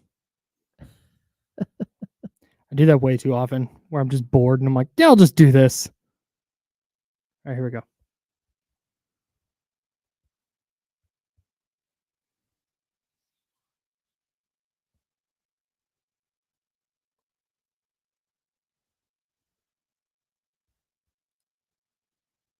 Now, back to the Insiders with James Ham and Kyle Madson, brought to you by Jiffy Lube on ESPN 1320. Final segment coming up, the handoff coming up in 15 or so minutes. It's KC's turn today. Kenny Caraway will be in. Talk a little Kings. Talk a little Knicks. Talk some Niners with him, maybe. Okay. I don't know if we've ever talked Niners with Kenny. We have, haven't we? Probably during the Super Bowl week. Yeah. I imagine. Anyways. All right. Kings, Knicks. Two things I want to get to first, though. Aaron Donald retired this morning, which has led everybody on the internet to start pulling receipts from when Aaron Donald got drafted. And if you'll remember, I don't know how locked into the NFL draft you are, particularly the 2014 NFL draft. Okay. But when Aaron Donald came out of Pittsburgh, it was like can't miss. This guy is as sure of a prospect as there's been. Mhm. He is going to step into the league and dominate. But because of his position, he fell down the draft a little bit. He goes 13 to the Rams. It was one of those slam dunk type of deals. Like everybody knew this guy was good. And now people are quote tweeting draft analysts or themselves today being like, called it. Like, if Aaron Donald's as good as advertised, the Rams are going to dominate. Aaron Donald is going to be a dominant player. I like this pick for the Rams. Like, yeah, man, everybody did. Mhm. Everybody was in on Aaron Donald. You're not new. Yeah, you're not special. Imagine in 15 years being like, hey, I called it on Victor Wembanyama. You guys I was there. You know what I you called should it. do with that? You shouldn't like retweet it because now you're looking like a fool. Mhm. Just send it to your mom. Send it to your Like- dad. Like, guys, you I see did it. See, I was right about this. Yeah. I'd be like, oh, you're awesome. Like, wow, good job, dude. You should do this for a living. Print it out, put Yeah. it on the fridge. Good for you. Mom, Dad, look what I did at work today. Look what I did 10 years ago. I called Yeah. it. Called it. Wow, Aaron Donald was good. Let's harken back to 10 years ago when I thought Aaron Donald would be good. You and everybody else. Everyone thought he would be good. Hit me with the old takes exposed if somebody's like, I don't see it. Hit me with that today. Yeah. That's way more fun. That's what, dude, when there are so many dudes that I've just been with. I was, for example, Johnny Manziel. I was a big Johnny football guy. It's like Johnny Manziel is going to be that dude. Give me him over every quarterback in this draft. Yeah. And that swing and a miss. So that to me is way more fun to be like, oops, than to be like, look, I know, like Marvin Harrison Jr. is this year. Everybody's like, this guy is Mhm. excellent, big, fast, has the pedigree, just going to be an awesome player. In 10 years, I don't want to hear about how everybody thought Marvin Harrison would be good. Like, yeah, no, we know. He's Everybody literally was there. Marvin Harrison Jr. Yeah. Like Everybody was there. his dad is a legend. Is he? I don't know who his dad Yeah. is. You have no idea. Couldn't tell you. Well, it's before your time, Kyle. When should we believe in the Kings? It feels to me like here's the deal, because I have been saying for the last 2 months, every time they have a good win, no. I'm not being bamboozled by this. I am not being sucked in. And then they go beat the Bucks as soundly as they did the other night and played a really, really complete game, a dominant game, start to finish, wire to wire, 35-point win over the number 2 seed in the East. The number 2 seed in the East, mind you, that had been playing excellent basketball since the All-Star break. And the Kings dominated. Mhm. And I went, no, because they could very easily go lay an egg against the Lakers tonight. The next night. And then they went and dominated the Lakers. Game was closer than it was against the Bucks, but there was never really a time in that fourth quarter. It got like, ooh, this might get interesting. Oh, nope, not interesting. There's Harrison Barnes, another 3. Oh, it's a 9-point game. Oh, nope, back to 12. Oh, up to 14. Okay, back to 11. Oh, no, back to 14. Like, it never got super interesting where it felt like the game was in the balance. Mhm. That's 2 in a row. In 2 games they needed to have. Particularly the Laker game. This Knicks game on Saturday, I think, is the one for me. Okay. Where I will start to buy in. And this is not that they're going to win a championship or something like that, but it's where I will start to buy in as, okay, this is a bona fide playoff team. Mhm. And this is a team that could be scary in the postseason. This is a team that could swing an upset or two. Because I'm not there right now. But if they go in against this Knicks team, then again, not that the Knicks are world beaters, not that the Knicks are the Celtics, but the style of basketball they play, if the Kings can either take them out of that game or match them, and they don't even have to beat them by a lot, but beat them at Golden One Center, where again the Kings have struggled all year, now I'm at the point where I'm going, okay, I think this is where we've wanted them to go and where we've wanted them to be, and it looks like they're there now. Okay, so I'm going to take a different approach. Like, Okay. I'm okay. Like, if they beat the Knicks, yeah, that number one, you got a 3-game win streak, and that's huge. That's big time. right? If they lose to the Knicks, so first of all, I look at this game as a coin flip game. Like Okay. you're basically two teams that are right around the same place in the standings, just one in the East, one in the West. And you're contrasting styles. You got, again, a very, very strong defensive, physical team versus a high scoring offensive juggernaut that loves to spray three, right? Love to spray the Hawkeyes. That's it. I'm going to look at the next 8 games and tell you that as much as I think a win against the Knicks would put them in prime position to make the playoffs, to not be in the play-in game. The next 8 games, we're talking they need to go 8-0, or they need to go 7-1, or they need to go 6-2. And after that, if they don't do that, if they can't even hit 6-2, then I'm not buying what they're selling the rest of the way, because it gets a lot more difficult after this stretch. So those 8 games you're talking about, it's the Knicks. Yep. Then No, it's- I mean after the Knicks. Okay. Yeah. After the Knicks, it's the Grizzlies, Mhm. then at Toronto, at Washington, Yep. at Orlando, home Sixers, who are not the Sixers who looked like a contender in the East. They're in the play-in. And then 2 games at home against the Mavericks. And then the final one is a Jazz. And then the Jazz. Right, That's at 8 home games. That's 8 games where after the Knicks. That's you right. make your case that we are a playoff team, that we don't just get up for the Knicks and the Bucks and the Lakers. Mhm. We get up for the Grizzlies, the Raptors, the Wizards, the Magic, the 76ers, Dallas twice, and the Jazz. And not just get up for, like, understanding the gravity of where you're Yes. at in the season. You take those are the 8 games that decide everything, because after that you go at Knicks, at Boston, at Nets, You have Clippers at Thunder. first. Yeah, you have Clippers, at Knicks, at Celtics, at Nets, at OKC. Then you come home to play the Pelicans. You got the Suns. Ooh, You got the Trailblazers. Of those games, dang. the final one, what is that? 18. I mean, 8 games. 1, 2, 3, 4, 5, 6, That's 8. 7, 8. The final 8 games. There are 2 games that you can circle and say that's pretty much a win. Yeah, Blazers and Nets. Blazers and Nets. 2 teams going the wrong way. Yes.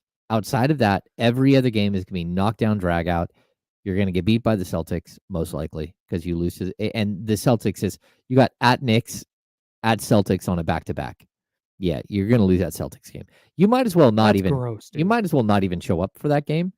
Just like say, hey, Hey, now that you said that, they're winning that game. Yeah. Well, well, I'm sending, and then losing to the Nets 2 days later. if not, I'm sitting in like every single one of my 2 ways are playing. And Yeah. like you know what the final outcome of that game is before you even get there.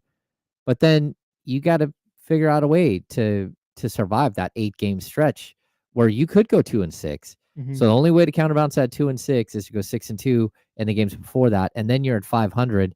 That might not get you in. That Yeah. it'll get you into the play-in. It might not get you into the playoffs. Yeah. And so 8. So I guess maybe the next game might be the pivot point, because that's, let's say you go 6-2 and you go 2-6. Okay, that puts you at 12 at what, 8-8 Mhm. over that stretch. 46 wins. Yeah, and the 47th win. If so, maybe the next game is the pivot point that means everything.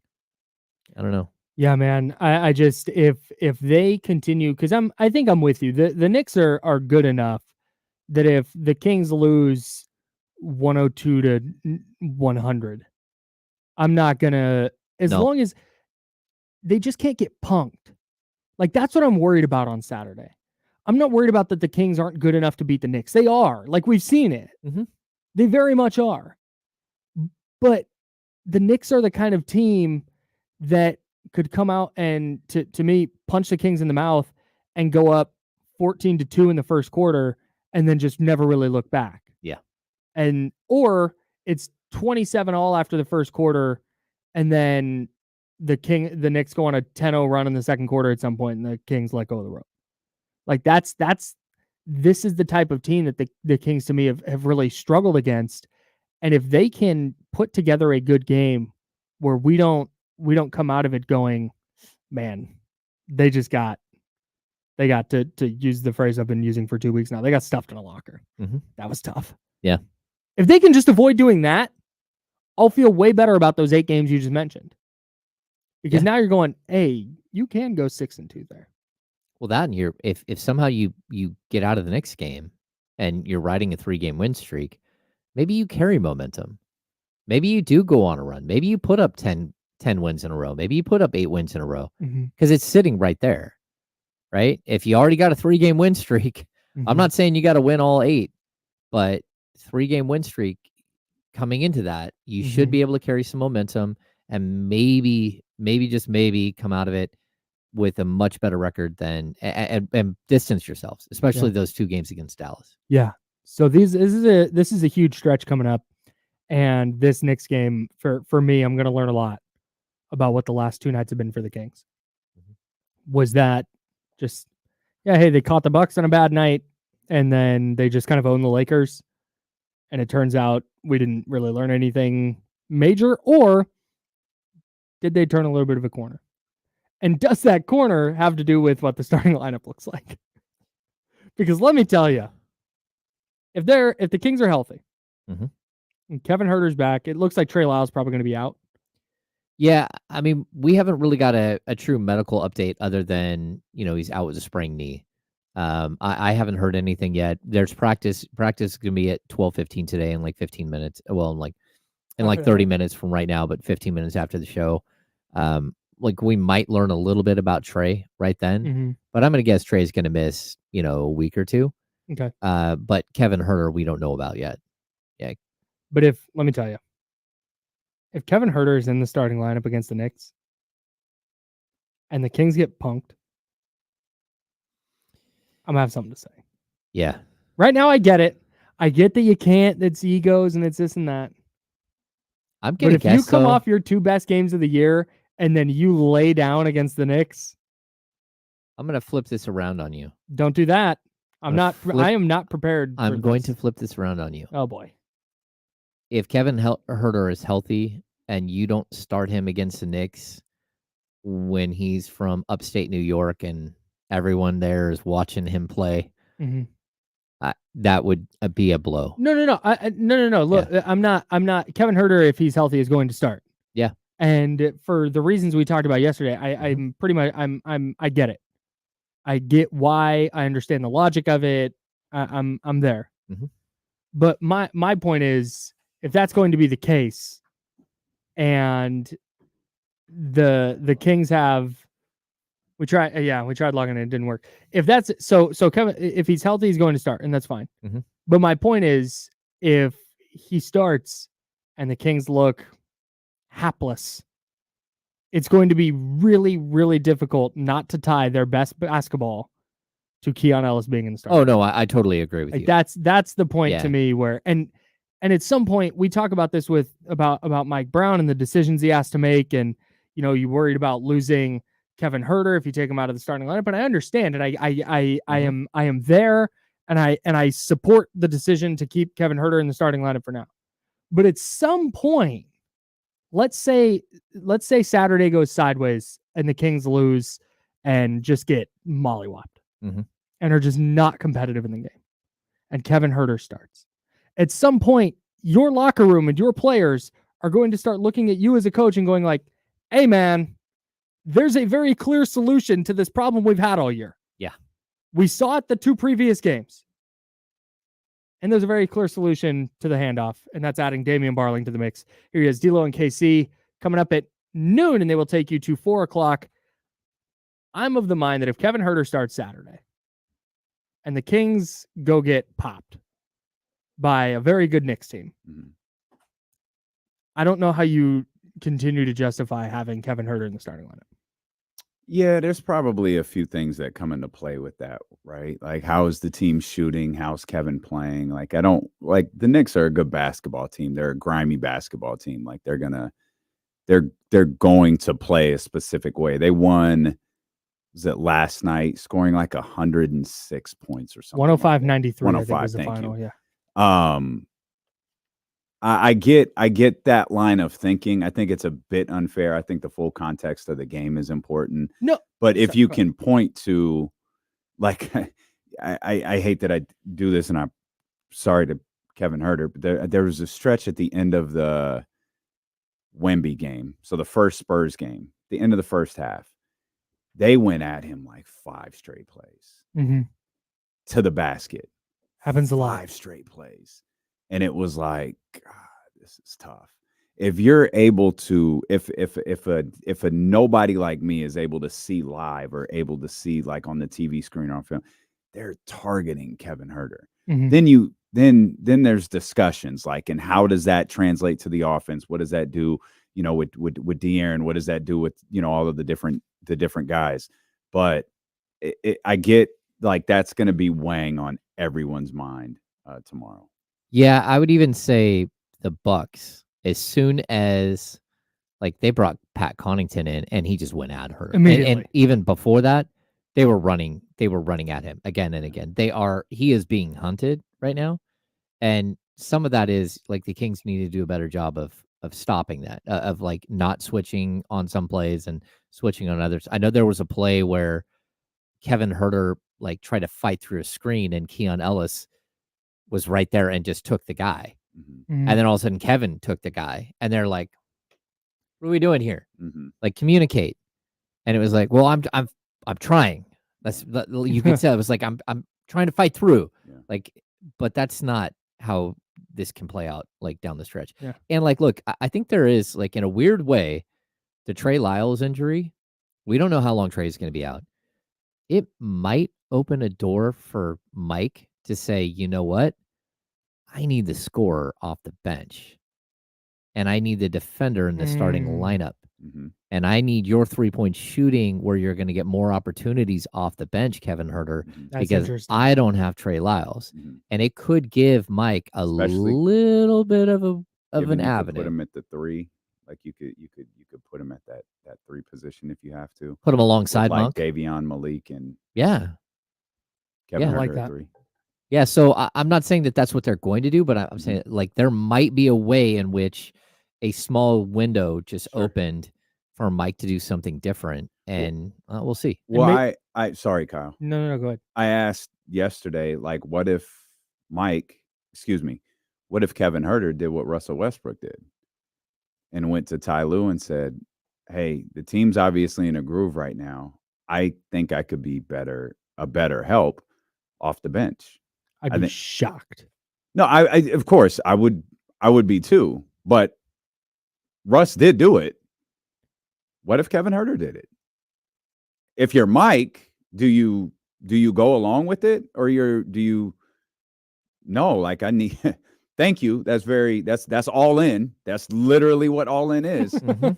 But I need you here. Because we think that, oh, Mike's battling with this decision, or Mike's going to have Kevin Huerter on a short leash. He might want Kevin Huerter in the starting lineup. Met with silence. Maybe.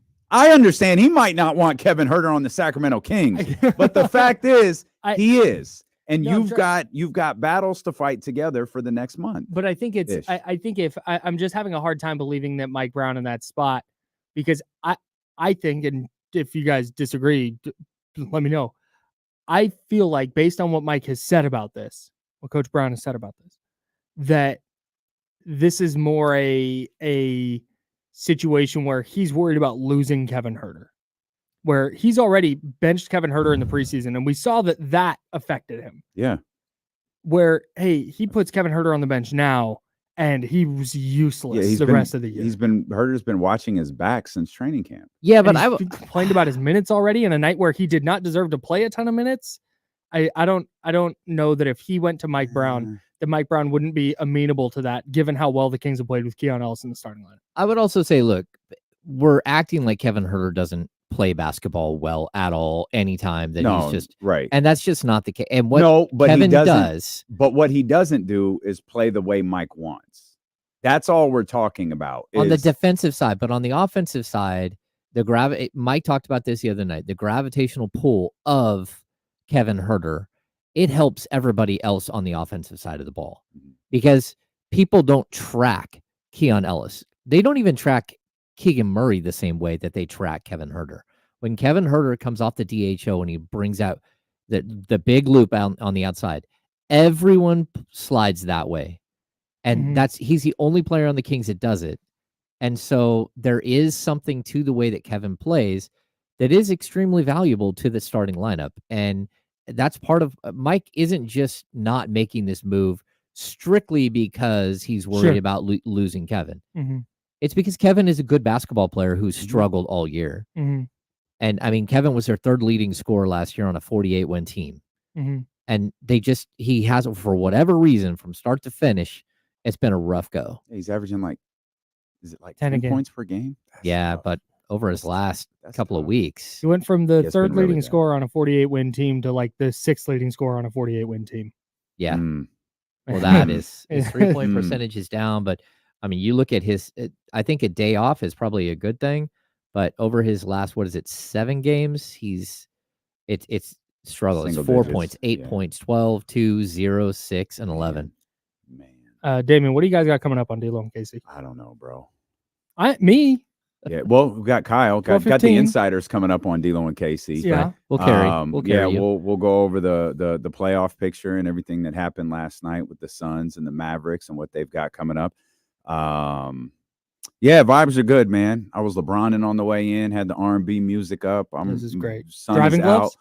No gloves. Mm. No gloves. I was certain you had a pair of driving I'm gloves. in the glove definitely, box. when the birthday rolls around this summer, some driving gloves could be on point. That's good to know. I'll get them for you. It's coming up. D'Lo and Casey next. All right, thanks, guys. We survived a week.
Big crowd today.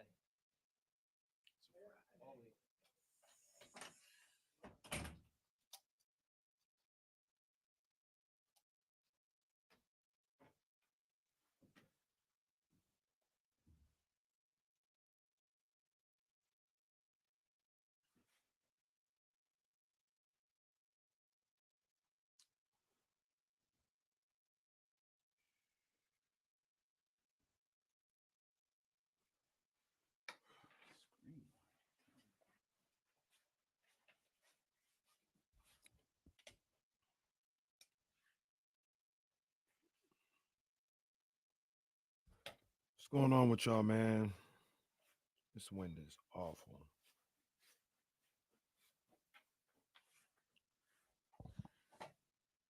Awful, awful, awful.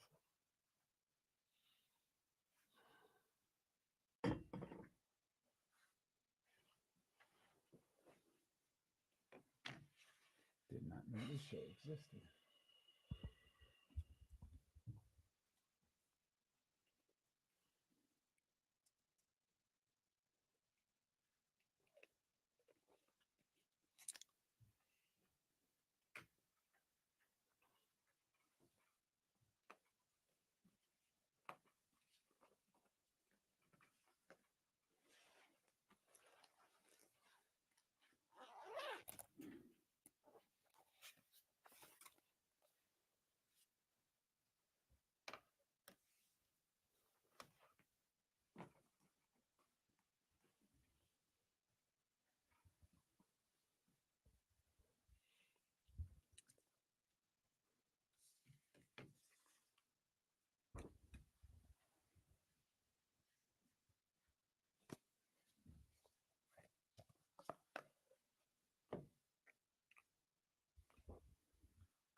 We got them screaming D-Lo, KC, D-Lo, KC, D-Lo, KC, D-Lo. We got them screaming D-Lo, KC, D-Lo, KC, D-Lo, D-Lo.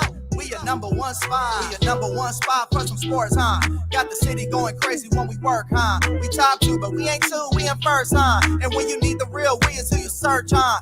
D-Lo, KC, D-Lo, KC, D-Lo, KC, D-Lo. We your number one spot. Let's go, baby. One more time for the vibes. One more time for the Friday. We welcome you in here to the Friday, March 15th edition of D-Lo and KC. I'm Damian Borling. The ultimate needle mover in God mode himself. He's Kenny Caraway. Yes, sir. Acknowledge me. Man, and we in here. Thank you so much for being with us wherever you're at. If you're on the YouTube app, if you're on Twitch, if you're on Twitter, if you're over there on the Odyssey app, TuneIn app, or you're listening on 1320 AM or 98.5 FM HD2. Remember, if you have an electric vehicle, that's how you rock with us. 98.5 FM HD2. The Christmas station. The Christmas station. That's right. As Jesse said, if you go past the Christmas tree, you went too far. We don't know why. And apparently that's only an issue in Teslas. It's Really? It's not an issue in other electric vehicles. It's not an issue in other vehicles with screens on them. It's AirPlay and all just that other stuff. It's just an issue in a Tesla. It's because D-Lo and Casey is the gift that keeps on giving. Boom. Nailed it. I like that. Nailed it. See you I cooking. like it. I see you cooking. Happy in there. Friday, like it. everybody. I like it. Jesse on one. Jesse feeling good, as he should. Yeah. Yeah.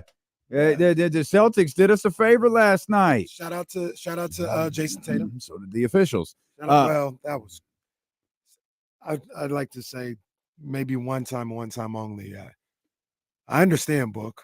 I understand. What'd you call him? You alerted. I was doing some technical stuff when a particular play happened, and you made a remark about Devin Booker. Do you want to share with the class? Well, I just said sometimes he cries. That's not at all what you said. That's Not what I said. What I are you mean, that's the talking about? gist of what you said, but not quite what you Sometimes said. he always crying out there. That's all I said. No, still not it. It's so funny because I watch the games too, and like when Devin Booker's out there, you throw a double team at him, it's just your mind immediately goes to that clip in the summer. And it's just, Oh yeah, they put him in hell too 100%. when he's in the double team, like he's in the walls of Jericho or something. Did you see? You probably didn't see the play we're talking about. It was probably. I don't. You were probably. You might have been en you were, route like, home. driving a little bit. Yeah.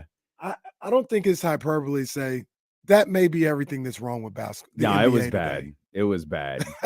Jalen, it's basically Jalen versus Devin, right? And Jalen's coming down the court, and Devin is just kind of Book's just riding with him, and Jalen kind of just shoves Booker, just kind of dips Literally his shoulder shoves him. and shoves him. It's not goes even, up for a layup, hey, and gets the foul call. Weight room. Gets the foul call. I said I couldn't believe that. Initiates all of the contact. literally pushed him. Casey's like, yo, you got to rewind this. You got to see what just happened. Yeah, called him for the foul. And that wasn't, so when you left, so this was probably 10 minutes later. When you left, that's when Frank Vogel went nuts. I thought Frank Vogel was going to get tossed. He was fuming. He got one tech. I thought he was gone, though, because they missed the call on Book again. On the offensive end this time. These guys, man, they're awful. They're awful. I mean, that. Are they awful? Is this how they're told to ref by the league? No, I think they're bad. I think they're bad. Because That because you know play how was sometimes they'll let a shot go off, and if they miss, like they'll call the foul, and if it goes in, like I feel like a lot of the stuff the refs do, I feel like a lot of it's just instruction from the league or something like that. Because it's all of them. It's all of them. That's a little different than being incompetent, in my opinion, because contact, like in that situation, contact was made, but maybe you're trying to save the guy a foul. You know, that almost falls in the guidelines of, look, I know you're not necessarily here to see me. You're here to see these players. If I can give a situation where there's minimal contact, if it doesn't affect him making the shot, we keep playing. But you can't determine that it affected him making the shot after he misses the shot, though. Like, because it could affect him, and he's just skilled to get the ball to go through. And then we just keep it moving. It's either a foul or it's not. I'm not saying I necessarily agree with it, but I do understand. It's in a game like that where fouls can, a number of fouls can get a guy on the bench, get him disqualified from the game. If there's one you don't have to call because the bucket already went through. Well, I don't even think it matters. Like who was it? The Bucks? The 4 straight drives by De'Aaron? The Lakers. It was the Lakers. The first the first In Lakers LA. game. Yeah. The 2 and 1s, and then I think it was 3. The 2 and 1s, and then it was 2 and 1s. It was a layup, and then on the 4th one they were just like, forget it. We're just not going to call it. Yeah. And De'Aaron's like, he's fuming. He's like, yo. Officials like, yeah, we can't. We're going to be here all night. I mean, and then there's people who it's either a foul or it isn't. Well, there's people who don't want that either, right? Like when they call every foul, oh, this game's gone to a grinding halt. There's no flow to this game. I mean, people complain about that too, right? Well, what about when Harrison Barnes rips LeBron James' eye out in the middle of the game? Well, what about that? Then we might have to just stop the game. And when I say stop the game, I mean not even finish it. In the game of basketball right there. Game of basketball is over. Harrison Barnes ripped LeBron's eye out. Yeah. That one yesterday. That was maybe the worst I've ever seen. It was pretty bad. That was terrible. It was pretty bad. Yeah, it was pretty bad. But the Celtics beat the Suns. Celtics clinched a playoff spot. And Oklahoma City beat the Dallas Mavericks. Luka Doncic less Dallas Mavericks. Kyrie Cook did all he could. But that was OKC's game. That's all good for Sacramento. That's what they needed going into tomorrow night's game. Of course, Phoenix does play again tonight. I don't think Dallas does. Dallas does not. It's Phoenix at Charlotte. It's the Clippers at New Orleans tonight, which that'll be interesting to kind of keep an eye on, see if the Clippers can help the Kings out a little bit and go a little bit further. Because that's a big game for those two teams. Yeah. There's jockeying for position. Yeah, that's a 3-game difference between 4 and 5. We kind of had 1, 2, 3, 4 wrapped up, but we also said the Pelicans might be solidified there at least at the 5th. That could still very well be true, but tonight's game could go a long way in determining a couple of different things for those two squads. So the Kings are at 6 right now, headed into tomorrow night's game against New York. OG Anunoby is back. The story with OG Anunoby and the Knicks last night was he looked hurt, like he looked uncomfortable. OG downplayed it. Tom Thibodeau downplayed it. They said they knew this was going to be a part of the process. They knew he was going to be dealing with a lot, pain and soreness coming back from this surgery. Like this was just going to be what it was. And there appears to be no threat of him missing tomorrow night's game at all. I'll just say this, that man did not look comfortable last night. He did not look okay. He looked in a great deal of discomfort. Yeah. And that's why I always tell you, I'm sorry. That's why I always, when you hear timelines of 4 to 6 weeks, just know when you're on the lower end of those timelines, this is what it looks like. Yeah. You have a player who is out there trying to play through pain, and that's what OG Anunoby is doing. And that's what these guys do from time to time. Part of me would say for him, not just with the Kings game, but just in general, like, if you can't get up and down the floor without laboring, maybe you shouldn't play. Yeah, maybe you shouldn't be out there. We appreciate the effort, but you could be doing more harm than good for the team and for yourself. So their talking point was, and I think was talking about what OG said. He's like, it's just the movement of a basketball game that you can't replicate during practice. Mm-hmm. Right? It's just in practice is pretty controlled. You kind of know what's going to happen. You're not running super physical practices 60 plus games into the season. What I'm dealing with right now couldn't be replicated in my rehab process. And he and Thibs both said, we knew this was going to happen. We were told this was going to happen. OG understands this is what was going to happen. And it's just got to be something he works through. My guess is he ain't going to be better tomorrow. Nah, that sounds crazy. It's continuing to be hurt or have discomfort. To me, what you should expect. That's crazy. Isn't that what the rehab process is for? Yeah, to eliminate what he's dealing with. Like you have the surgery, mm-hmm. then you go through a process. Mm-hmm. It feels like they were just like, okay, this is enough. That it sounds. Ridiculous. I can do it. It's like when you talk about you can't replicate game stuff, that should be like conditioning and a feel for the game, not pain tolerance. I would think. I think I'm sorry if I framed that. I think what he was saying was he didn't experience pain in practice. He experienced pain in a game because of the movements he was going through during a game that just aren't replicated in practice 60 games into a season. I believe the term he used was rapid movements. I understand the games in practice are a difference, but I don't know. I'm not sure what movements are different than the game. He would know better than I would because he went through practice and then he went into the game. But especially at a Tibbs practice. Yeah, like if you do, I know it's not Tibbs the same. might have run 8 quarters a couple years ago. I know it's not the same, but you do help defense in practice. You do help defense in the game. You deny in the game. You deny in practice. Like the movement. You're probably more aware of it though. Like you know what I mean? Like if you're in practice and you're aware you have an issue, you might be guarding that issue because what you're doing in practice doesn't have the same outcome as what you do in a game.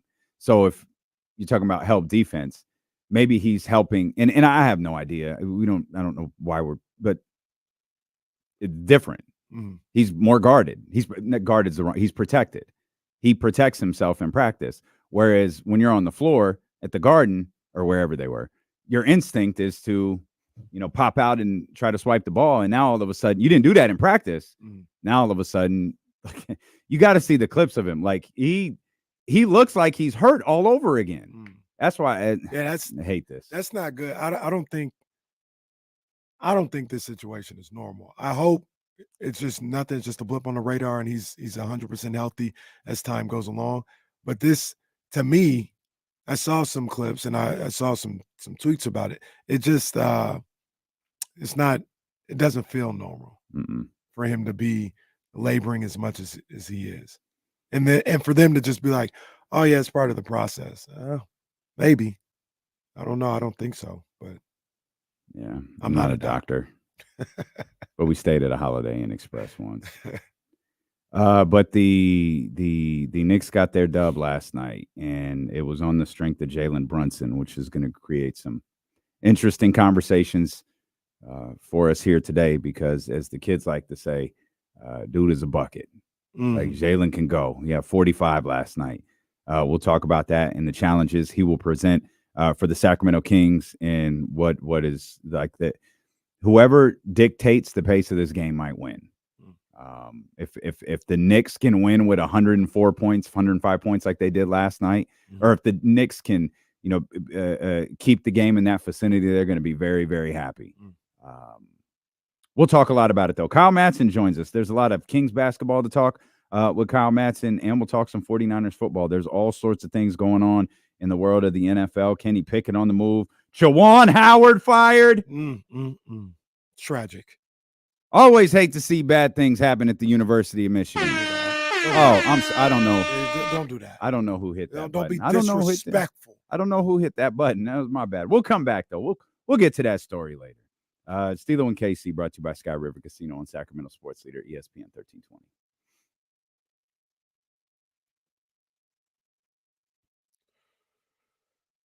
Oh boy. Or as some people might say, he was scapegoated. One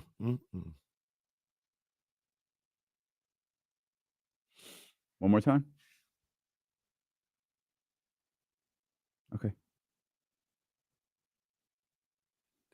Also, Matt George coming up right after Kyle Madson. So we got Kyle, then Matt. Plans to go long with Matt till like 1:30 or 1:28, and then Hammer in the final hour.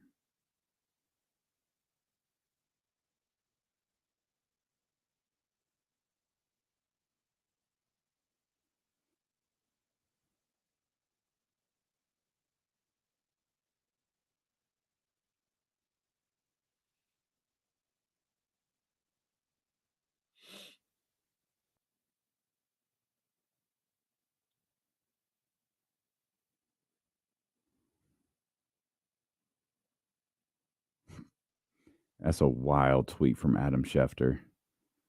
Steelers are sending Kenny Pickett to the Philadelphia Eagles in a pick swap.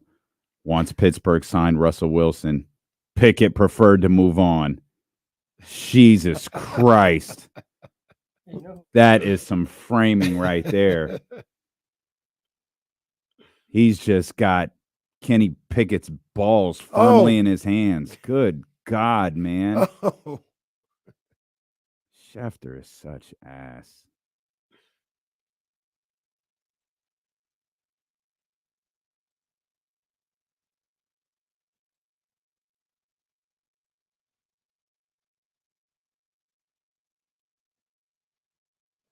Justin Timberlake had a tiny desk.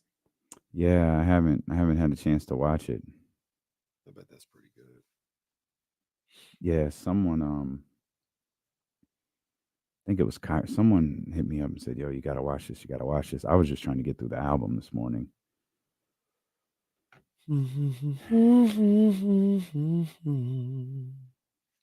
Flo Milli did another fucking version of that record. Oh, with SZA. SZA, Right? yeah, SZA and Cardi. Yeah, it's like our fourth different version. It's probably the best one. No, it's the best one. Yeah, no, it's definitely the best one. Did you hear Cardi's song? It sounds like Cardi. Yeah, it sounds like the last 5 songs. It sounds like that I've been trying to figure. It's the Money. That's what it is. It sounds like my favorite songs. Yeah, it sounds like Money. Did you hear Gunna and Offset? Yeah, that shit is nice. That's what that's we talk about. We need something from Gunna. Yeah, that's it. Yeah, that's it. That's it. Oh, SZA got a new video. Steven, what's the video for? Is it for Saturn?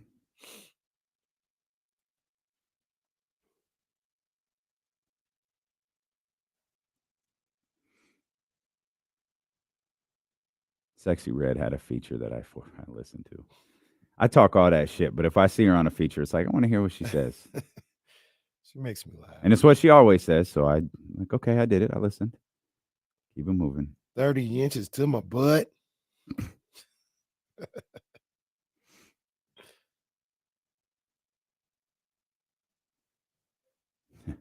That slam collection is kind of fire.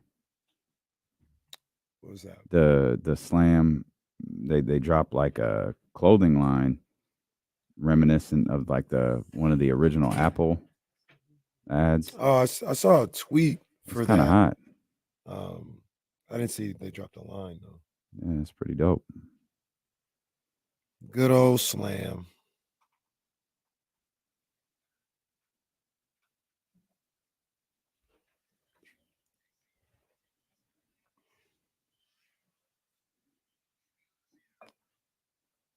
All right, in here with our man Kyle Madson. Fun day planned. Kyle Madson with us now. Matt George is going to be with us here in about 30 minutes or so. And then, of course, James Ham, the final hour of the show. Lots of stuff to talk about, man. We are happy. Our man Kyle Madson's with us. Of course, he's not with us yet, and now he is. Kyle Madson of the Insiders. Is that Long time no see. Is that Fresno State that had? No, you'd think so. I don't blame you for thinking that. It's the San Francisco Seals. I believe Fresno State jacked this same logo. Okay. That would have been my second guess. Yeah. I know you're a big San Francisco Seals Huge. guy. Yeah, absolutely. That's my squad. Mm. My squad for sure. We were talking. I want to bring you into a conversation, KC, that Kyle started at the end of the Insiders about how if the Kings come out against New York looking a little funny, particularly on the defensive end, that Keon Ellis noise is going to get really, really loud. You agree? Okay, bad framing on my part. This is, of course, assuming Kevin Huerter is healthy and is back and is in the starting lineup. Yeah, I mean, I agree. But I would also ask Kyle and ask anybody else, what has given you the thought that they would come out that way? No, it's not that I'm predicting it. Because we have, what is it? The last two games, right? They've come out and played with a ton of force on both ends. They didn't let a team that they were blowing out ever really get back into the game. I know the Lakers got it to 9, I think, in the fourth quarter, but they had a response every time. They never let it get real dicey. And I think whether this is valid or not, I don't know, but I think it's just a very easy to connect the dots of, hey, Keon Ellis has been in the starting lineup and they have played with the intensity that the Kings have been looking for all year and that we've been looking for them to play with all year. We've seen it in spurts, but never as consistently as we've seen it the last two nights. And maybe it has nothing to do with Keon Ellis being in the starting lineup, but that is the most tangible change. And I think if they come out against the Knicks, if Kevin Huerter's healthy and he's in the lineup, and they come out and they just get punched in the mouth by a team that it makes its living off of punching teams in the mouth, and they don't respond well to it, or they just kind of lay down and get thumped, I think it becomes even harder to not draw that parallel where you go, man, they played really, really well against the Bucks and then the Lakers, and they came out against the Knicks flat. Yeah, I think that would be a little prisoner of the moment. I think they played relatively well. I've said this, my thoughts. They played relatively well since the 2 games before the All-Star break. They played good basketball. Does that always mean they win? Sure. No. Sure. But they played good basketball. They played good basketball on both sides of the floor.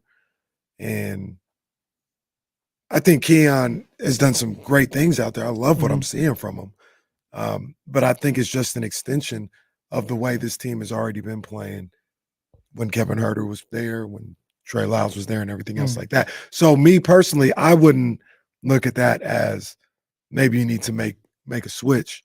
I do subscribe to that you monitor if Huerter's back, you monitor those minutes. You monitor how he's playing, how productive he is. And if it's not the way you're wanting it, if you're Mike Brown, you go to Keon a little quicker, a little earlier than you normally do. That's how I would do it. And honestly, that's probably how I would do it for the rest of the season. I'm not it's just my not really the one to change the starting lineup too much. It hasn't been I don't think it's been an issue for this team. Yeah, let me say this too. I say this from a standpoint of this is just kind of my thinking and thoughts. This is not what I think Mike Brown will do. I don't think Mike Brown's going to touch the starting lineup because if you're him, you're going, hey, team's 11 games over. Did the leap happen that we were hoping? No, not necessarily. But we talked about this yesterday. If you make that change, you're committed to it because you can't go back. Right. So what the thing I do think is more realistic about it, when we talk starting lineup changes is in a playoff series. If it's just really clear that, man, this team is game planning to hunt Kevin Huerter and the Kings don't have an adjustment for it, well, here's the adjustment. Well, that's what playoff series are all about. Exactly. Right? Like that's why playoffs are different. Right? You're playing the same team over and over and over again, and you're trying to adjust from game to game. Yeah. I don't have any problem with that. Did or you know that there's thinking. increased physicality in the playoffs too? I've heard that. That's what I didn't they said. believe it until Yeah. De'Aaron said it. Right. De'Aaron. Yeah, it was When a lot more De'Aaron said it, physical. it was like, okay. At the end of the day, though, with Kevin Huerter, it all comes down to if he's making shots. And that's what tells me his defense and what he's doing isn't that bad. Because if it was that bad, it probably wouldn't matter if he was making shots or not. Yeah, it doesn't outweigh what he does on the Right. offensive end. Mhm. Right. So, like, it may not be ideal. It's definitely not better than Keon, but it's not bad enough to just he can't be on the floor. If he's Mhm. making shots, they'll put up with him being hunted, missed assignment, whatever the issue is, Mhm. they'll put up with it because he's hitting shots. So it can't be that bad. But that's the thing is, I'm not saying take him off. I'm not saying he's an No, not unplayable you. NBA player. It's not that at all. It's more. It's an intangible thing, and it's impossible to quantify. Which is. I mean, I know a little bit lame, but it's just there is a energy and intensity that they have when Keon starts that I think is derived from the energy and intensity that he plays with. That I think they kind of need. And that's not fans looking for something. That's not media looking for something. That's De'Aaron. That's what Harrison said. Like that's Mhm. what when those guys are asked about Keon, those are words that they use. Mhm. Also, it's very obvious to see. Yeah. Like he plays a certain way. Mhm. Absolutely. I love what he brings to the table, man. I feel this is just I feel he's grown throughout the season. Definitely. And I love to see that growth, and he's getting another opportunity. He's taking advantage of it in a major way. I love everything about what he's bringing to the table right now. Yeah, that's the funny part. Like Keon's actually played a lot of games. Like he didn't just start playing the other Mhm. day. Like he's played quite a bit this year. Everyone was focused, partly I think because Mike brought it up, and that number was just living out there. But the 6-0 thing, like he had a spot in the rotation earlier this season. Because remember, Davion didn't, Yeah. and now they both are, and I think they're both thriving in their roles, and that's kind of the tough thing with what happened with Keon a couple of nights ago was he had really been thriving in that role with Davion and off the bench and doing all of this stuff. Then he got the opportunity to start. And then, the 4 became 5 and the 5 became 6. And all of a sudden, like now we joked it's the Undertaker streak. Now it's a thing. Now we're looking at it. So the important part, though, to me is that those two guys, and I want Davion involved in this conversation, have been thriving in their current roles. Keon's sample size, at least most recently, is a little bit shorter, but Davion's now dating back for nearly 2 months. This may or may not mean something, but I do think it's fascinating because you're right. The 6-0 as a starter, I think, can be circumstantial, and it's not like James keeps bringing up. It's not 6 consecutive games over the course of the 66 games they've played. They're 6-0 when he starts. They've played 16 games where Keon Ellis has 14 or more minutes. What do you think the record is in those 16 games? 16 games, you said? 16-0. No. Never lost. No, that'd be cool though. I'd say 13-3. 12-4. Pretty good either way. Yes, yeah. 12-4 when he plays 14 or more minutes. He's just effective. So the real thing here, and I think the real solution that we're going to see is because, I mean, for all the reasons you laid out, for all the reasons James has laid out, for all the reasons Mike Brown has laid out when he gets asked about this, they're not making a change to the starting lineup. Like that is something that you could lose Kevin Huerter entirely. You could create some sort of divide in the locker room. You have to, now you're moving your rotations entirely. And you can't go back. You're just done. Right now it's Keon. If Keon becomes a full-time starter and it's like, oh, actually this doesn't work. Too bad. It's like, well, you're here now. So I think what we do see is what you just said. I think we see shortened rotations for whoever. Maybe Keegan just doesn't have it that night. Like, all right, well, Keegan's rotation shortened. Keon's going to be the fix. And Mike has done that throughout the year. Think about the Lakers game last week. Think about first one comes to mind is Atlanta when they came back. He did that for Huerter and Harrison. Well, Huerter got hurt in that game, but he already had gotten kind of. Well, he had done it. He did it a couple of nights ago with Huerter and Harrison. I don't remember the Lakers what game. It was the Lakers game in LA. They didn't have it, and that's when he went to Keon a little bit more. 15 minutes and 11 minutes, respectively, is what they played. So he's done that. Maybe not as much as I think he should have a couple times with those two, but he's open to doing that, and I just think that's the way Keon is playing. That's going to be more of an option than maybe ever before right now. It's kind of trust Mike Brown, right? Mhm. Trust him to make this decision. You talked about the Laker game there a minute ago. 15 minutes for HB, 11 minutes for Kevin Huerter in that game that Sacramento won by 10. Go 2 games before that. The 124-120 win against Minnesota. Harrison Barnes played 40 minutes in that game. Kevin Huerter played 33 minutes in that game. Mike feels it out. Of course, Keon Ellis started it, so all bets are off. But That's he the reason for the W. he feels game. he feels the game out Yeah. and trusts his gut. Yeah, if there's a coach that I want navigating this, Mike Brown is on the short list. It's probably not Darvin Ham. I'm gonna probably pass on Darvin Ham for sure. No, but I think Mike Brown is as in touch with his players and their mindset as any coach. Has anyone wrote did the Kings break the Lakers column? Oh no. Let's do it right now. Look, are the Suns broken? I don't Well, know like if they- physically, maybe. They And miss that a lot of usually what games. happens. You play if you lose to the Celtics, and they got kind of beat up. No, You got to have the Celtics broke the Suns. Dang. Tweet right in. Well, I'm given Darvin Ham's recent remarks and post game stuff and LeBron's R&B driving. Yo, hey man, that was a weird video. Oh, it was definitely weird. Sometimes you just be in the car and you want to vibe out. I do it all the Yeah, time. I did it today. I was vibing. I was getting my LeBron on. Did you film it? Yeah, it's on I film it Instagram. almost every day. If it's not on Instagram, it didn't happen. LeBron probably listening to 90s R&B all of the time. He just wanted us to know after losing to Sacramento, flying home to Los Angeles, he drove to his house in Hollywood Hills, listening to 90s R&B with his driving glove on. With his driving glove on. Yeah. Sure. What does it mean? It's LeBron driving back to Cleveland. Next. What was the driving up 5 to Sacramento? Well, come on up here, King James. Let's go.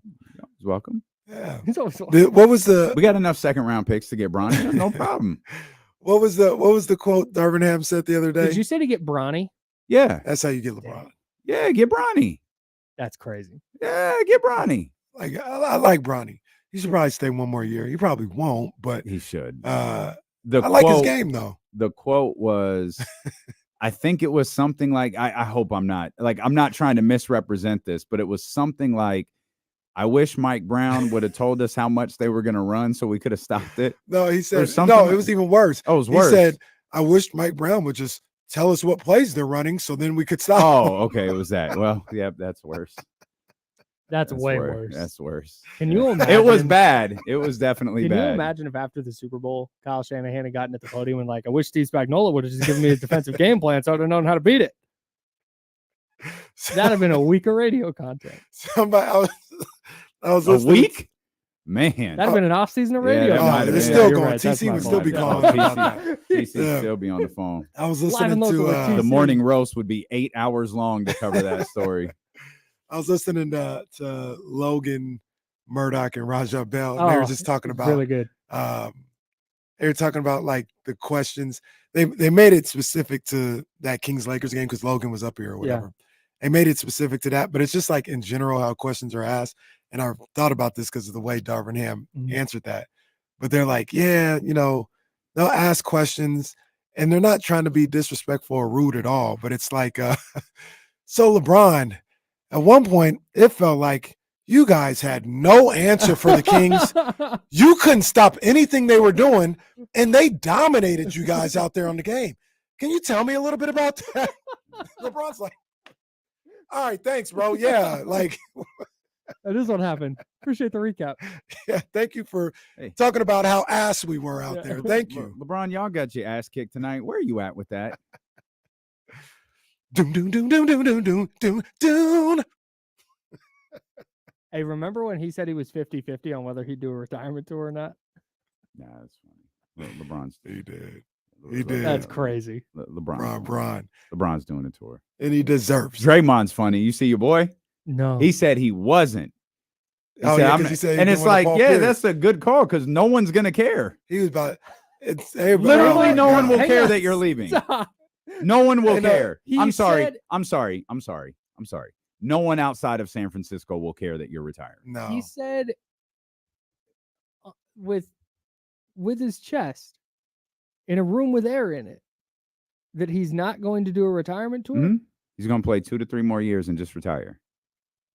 I think I think it was with Paul Pierce, and he said, I don't want nobody doing what I did to you.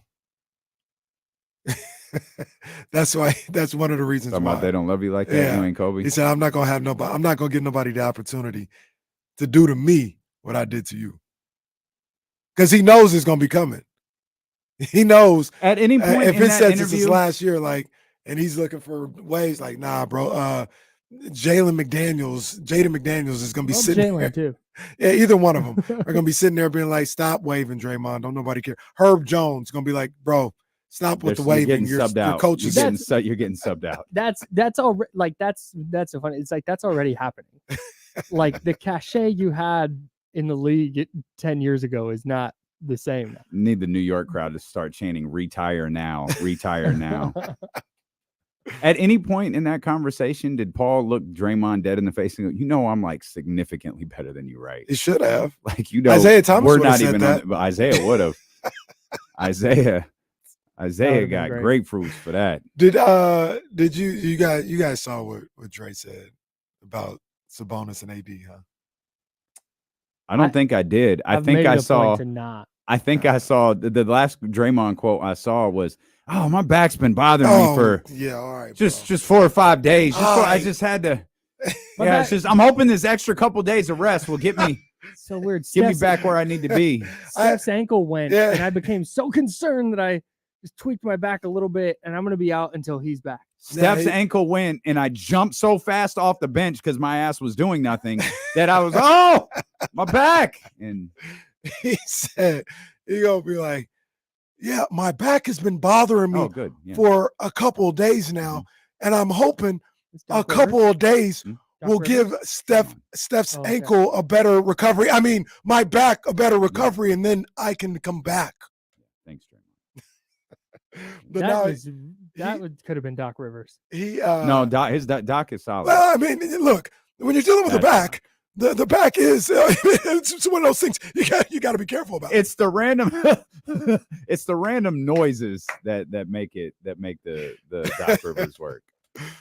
But the Draymond thing on his show, no, I don't never know. I don't even know what his show Subscriber. sounds like. Yeah. But he talked about Sabonis and AD, and he defended his clutch brother. Of course he did. And he says, I mean, we can pull it up. Maybe Jesse, you got it? You ready? Yeah. I mean, all right, hook, line, and sinker. He knows we're going to talk about this. He's talking about Sabonis, but here's AD talking about Draymond talking about Sabonis and AD. I see everybody making such a huge deal out of AD being 0-10 facing Sabonis. I actually view that as one of those coincidence type things. Like, do we really believe that Sabonis is better than AD, or could he be a tough matchup? Of course, like everybody has tough matchups, but you also can't make it just about Sabonis and AD, because the reality is Sacramento offense does run through Sabonis, but not in a manner of like, I'm busting your ass or you, but like it ain't that. It's not like mano a mano like this record is trying to make it out to be. You can't ignore De'Aaron Fox. De'Aaron Fox has been better than any point guard the Lakers have had over the last couple of years. I get it because he doesn't want to talk about his future teammate in that way, Makes sense. I don't have the biggest issue with that. I didn't. Oh, I- Oh, hey. All right, guys. D'Lo and Yes. Kyle. Thank you. D'Lo and KM coming up. I don't have the biggest issue with that. I mean, obviously, I'm going to get my jokes off, Of course. but I do think there's a component to the Sacramento Kings being significantly better to the Los Angeles Lakers. I think where he's perhaps purposely ignoring is that Domas does bust his ass. He does. Like, Domas had 9 points and 10 points in consecutive games this season against Domantas Sabonis. Mhm. So when Domantas is going out there getting triple doubles or getting, high double doubles or whatever he's doing out there, and Brody's coming back and answering with 9, that's busting your ass. Yeah. That's the issue. Yeah. And look, if he's not watching, he's in the season. I'm not gonna act like he's a real NBA analyst and you should watch the games. I mean, Right. if he ain't watching Kings Lakers, he's got other things to worry about. But we watch the games. Sabonis dominates that matchup. Dominates it. And makes AD look terrible. Small. Like he's in Small, labor. Terrible.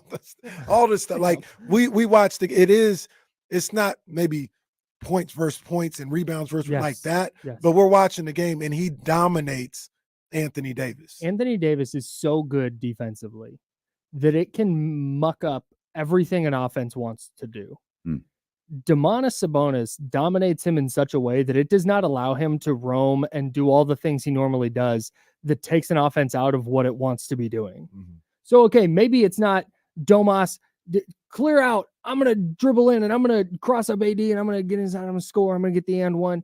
Okay, maybe it's not that. But it is very clear that Domas's ownership of that matchup is a huge reason that the Kings are coming back from 19 down at Crypto Staples and why they're dominating at home and sweeping the Lakers for the second time in team history. Yeah. Like it's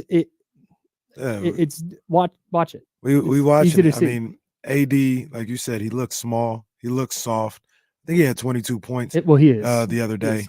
He is a little. I mean, and Sabonis exposes that to the max. Yes. Like, because his physical brand of basketball exposes that to the max. Like, AD wants no parts of the physicality that Sabonis brings, and that's evident every time they play. I think AD had 22 the other night. You want to talk about empty calories? Yeah, You want to talk about 100%. non-impactful? Yeah, 100%. I mean, that was even in the night where I think he ended up with 14 a week ago. Okay, maybe 14. I mean, I said 10. Sorry, he had 9 late in the third. Yeah, like he got 14. He was 5. off You're right. He was 5 of 13 with 14 points. Yeah, he got played off the floor. Like that was softer than his 22. That 14 he had felt like he had 6. Yeah, he gets smoked. And when when you're the Lakers and you're so reliant on LeBron and Anthony Davis, if Anthony Davis loses his matchup even a little bit, they're screwed. Well, he loses it by a lot. And that's the thing that Kenny's been pointing out all season. If you're reliant on LeBron James and Anthony Davis, you're going to be 36 and 31. Facts. At this point, yeah. Because I was begging at the end of that game. Oh, the Anthony Davis shooting corner three. Give Anthony Davis every the ball. time, dude. He's absolutely not bringing. He is not equipped to do what LeBron does, to do what De'Aaron does. He's not going to bring a team back. Just give Anthony Davis the ball. It's perfectly fine. And on top of it, like what you said, he want to shoot the jump shot, the 3 on it.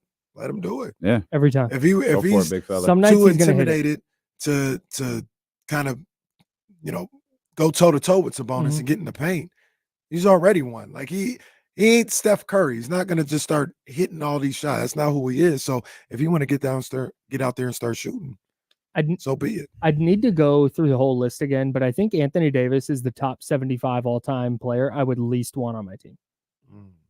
Oh yeah. I get, and this is not, he is a Hall of Famer. He's all NBA. He's done this, all defensive player. I get it. He is that. He's a Hall of Famer. He deserved to be in the top 75. I just don't want any parts of him being on my team if I'm building one. And the other thing about that is it's like a conversation that we have. I literally had before the show with one of my buddies on the way in about talent and understanding how to play a winning brand of basketball. AD's more, I believe he's more talented than Sabonis. He's got more in the bag. No doubt. This other stuff. He's more talented.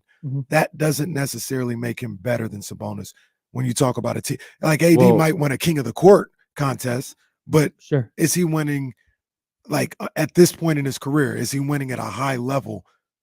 Are you winning with a high level with AD as your number 2 or even your number 1? Trevor Lawrence versus Brock Purdy. Yeah. I think there's also you brought this up yesterday in an entirely different context. You used the reference on this show before, but peaking, when the physical meets the mental, right? And how you hit your peak right there.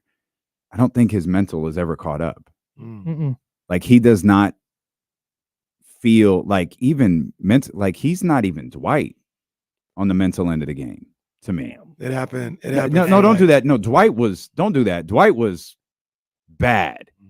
Like Dwight not being on the All 75 team is absurd. That's crazy. Like absolutely absurd. And it was either Anthony Davis or Dame Lillard that had to go. One of those guys has to go for Dwight Howard to be in. But it feels like Anthony Davis's mental never caught up with his physical, and there's always been this imbalance with how he plays. It happened for like a month and a half that time with the Pelicans when they swept the Blazers, got into the second round. He got them into the play. It was like a month and a half, and maybe it was amazing, and that was about maybe it was about to happen with Boogie because they were on a trajectory when Boogie tore his ACL, and then it, obviously it ended, and he had to keep going. But Kyle Madson, the bubble. It was good in the bubble. I don't remember. I honestly, God, don't remember. It was good. Yeah. I've blocked out most of 2020. Kyle Madson, the Insiders. You can subscribe to the podcast, the James Ham and Kyle Madson Show. It's available wherever you get podcasts. Is that what it is forever? Yeah, yes, yeah, bro. Yes, believe me. I checked. I checked on it yesterday. I went way up the ladder to be like, this is the thing. I said, why can't the show be? Because the problem is the Insiders, and the league goes, okay. The Insiders with Kyle Madson and James Ham. Their names aren't trademarked. Like, that'll work. Yeah. Okay, we can't do it. They don't want to take the risk.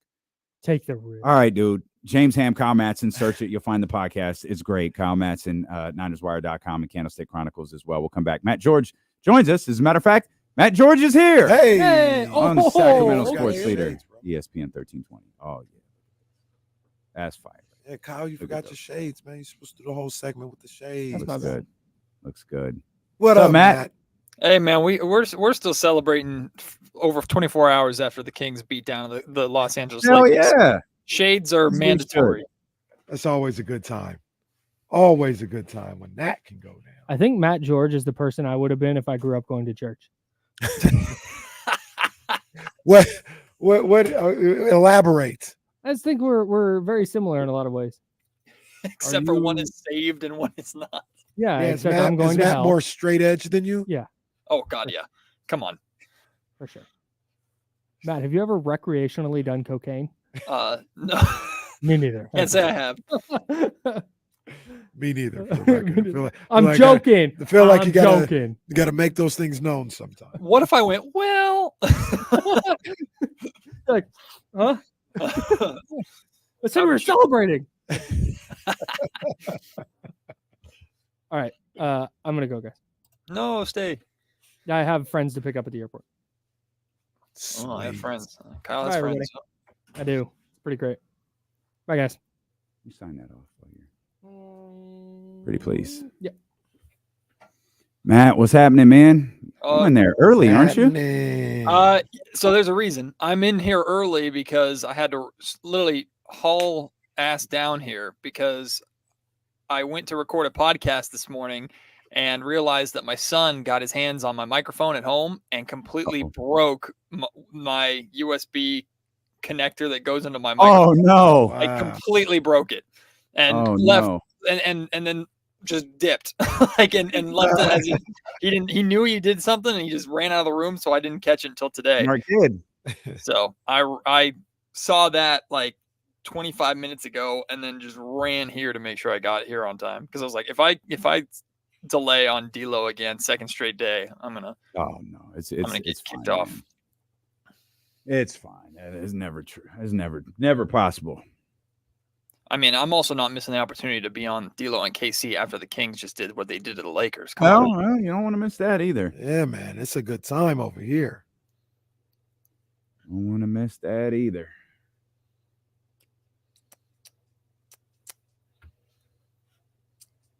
Little guy doing good though. He's good. So I missed the Sacramento Republic FC home opener on Saturday. Was supposed to go to that because my son went to a birthday party and fell on the playground and busted his lip on like a concrete wall on the side of like the playground that separates like the bark from pavement. Busted his lip. So we had to go into the emergency room. He had to get like stitches in his lip. I'm like, I'm terrified of those playgrounds. I'm not looking forward to my daughter playing on the playground. My son's a climber too. Are so Your daughter's dangerous. gonna beat everyone's ass on the playground. So She probably is. My son is a climber, so he's like that. I'm getting up that, and I'm gonna hurt myself doing it. Mr. Caraway, can you come get your daughter again, please? Ryan. She's a sweetheart, but she's just rough, aggressive. She'll be the ringleader. She'll be the ringleader for sure. You're going to see her out there running the crew. Yeah, she's going to be the boss. She's the boss at the house. Yeah, Reese going to have to get tougher. I'm telling you, Reese was just like young Jackson. Too sweet for his own good. Poor kid can't even get on his new doctored dish. Wow. Yeah, because Texas tornadoes are going on out here. Can't believe that's happening. Jesse and I were watching The Rock's new IG video this morning. Starts really slow, but it gets funny. So what, he does one every Friday now? I guess that's what it is. And they're not short either. But when he plays Cody's clip from Monday, it gets funny after that. Or not fun, it gets good after that. He cuts promos that he can't cut on SmackDown because he can say what he needs to say. Right. We're coming back, Matt. Man, and the hits keep rolling. There's no way we were gonna go a week without talking to our Matt George of the Locked On Kings podcast and ABC 10 after the Kings win a couple of home games in a row. Back into the 6th spot in the Western Conference playoff race. Matt, man, I don't even know where to begin. Kings win 2 in a row. Were you surprised? You be honest with us. Were you surprised that the Kings took both games against the Bucks and the Lakers the way that they did this week? As much as the Kings/Kings fan in me wants to go, absolutely not, because when they play up to the level of their competition. Yeah, winning back-to-back games against the Milwaukee Bucks and the Los Angeles Lakers. Like I expected the Kings to beat the Lakers. I'm not going to lie to you, because that team is sorry, and the Kings own that team. They are sorry. But but the Milwaukee Bucks win, I thought, was pretty. Not just getting the win, but specifically how they got that win, I thought was pretty significant. We've seen many times over these 2 seasons, D'Lo, the Kings respond to bad losses, and their loss to what was the game before that? Houston. It wasn't a terrible loss necessarily. It was disappointing, but it wasn't a terrible loss compared to some of the ones we've seen.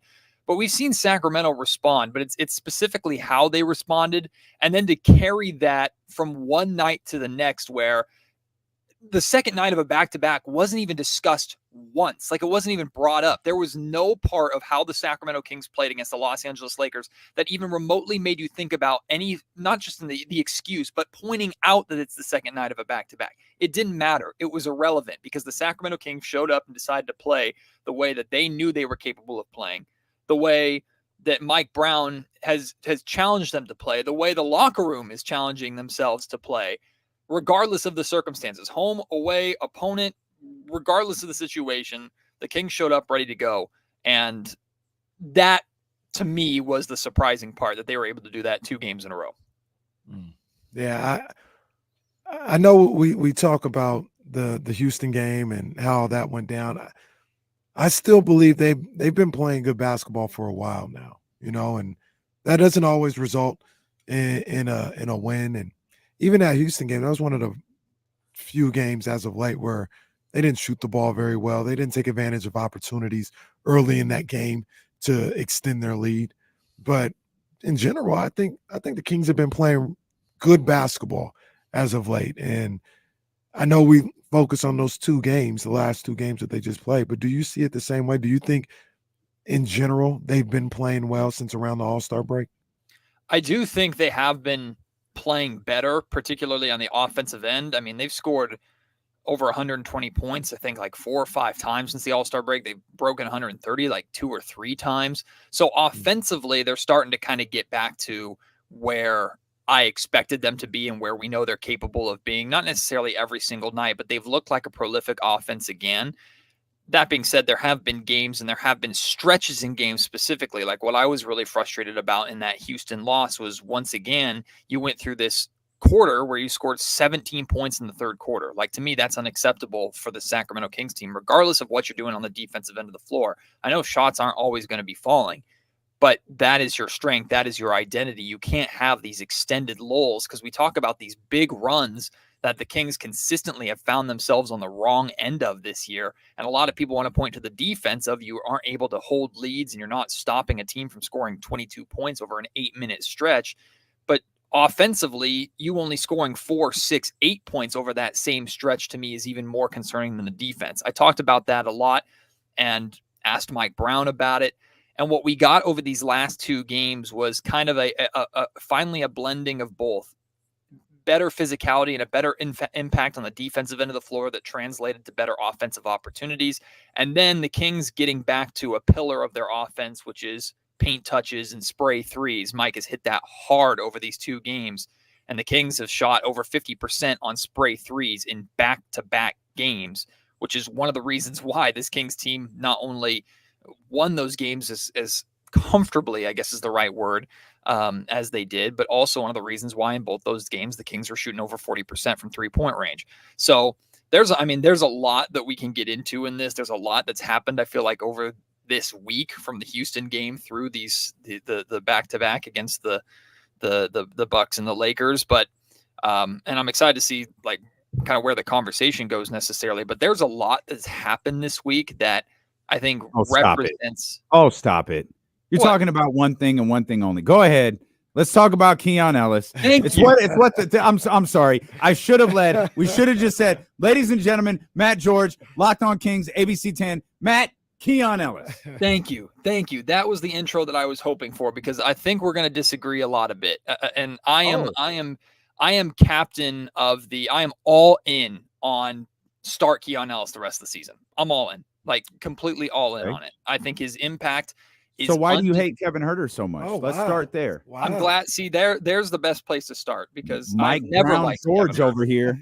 never liked Kevin Huerter. I think he's terrible. No, I appreciate what Kevin Huerter does, and I think there's you were talking with Kyle Madson about this, and one of the things that I disagree with is that like you lose Kevin Huerter if you make this decision, or you potentially lose Kevin Huerter, or you can't go back if you make a decision like this to try.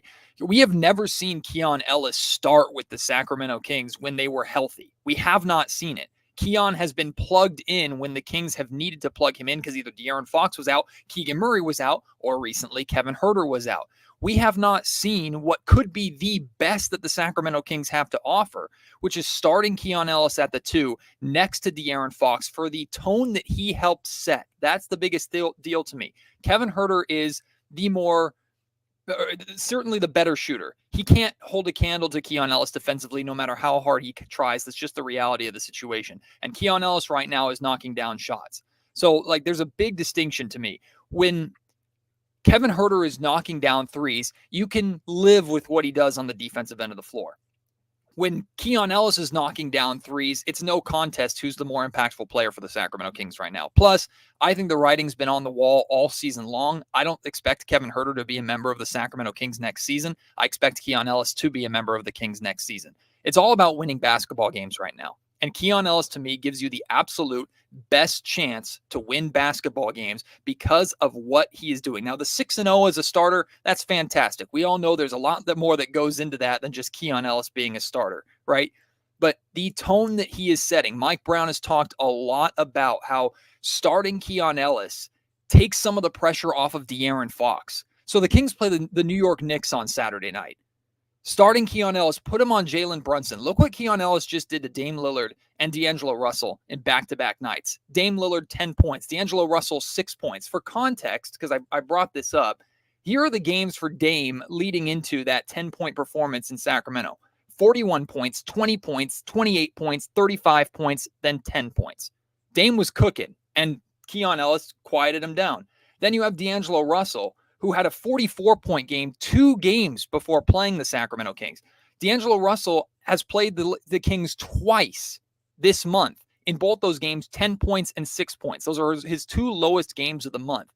Keon Ellis has had a major impact on that. Now, to be fair, Keon did not start in the first Laker game, but he did play a decent amount coming off the bench, and his assignment was guarding D'Angelo Russell. So Jalen Brunson's tearing it up right now. You start the game by throwing Keon Ellis, who's going to give you 110% out of the gate defensively, trying to lock down Jalen Brunson, take some of the pressure off of Fox, who doesn't have to worry about guarding Jalen Brunson for 30 minutes a night, help him set the tone. Maybe Jalen still scores. Maybe he doesn't. But what I'm seeing from Keon and what I've seen from Keon consistently over the 6 games that he has started is out of the gate, the Kings have played with a different level of defensive focus, defensive intensity that has allowed them to not fall behind early on and have to switch into that survival mode to scramble to get themselves back into games or try and switch on the fly and suddenly wake up defensively in the middle of the second or third quarter instead of right out of the gate. First of all, I don't have any problem with Keon Ellis starting.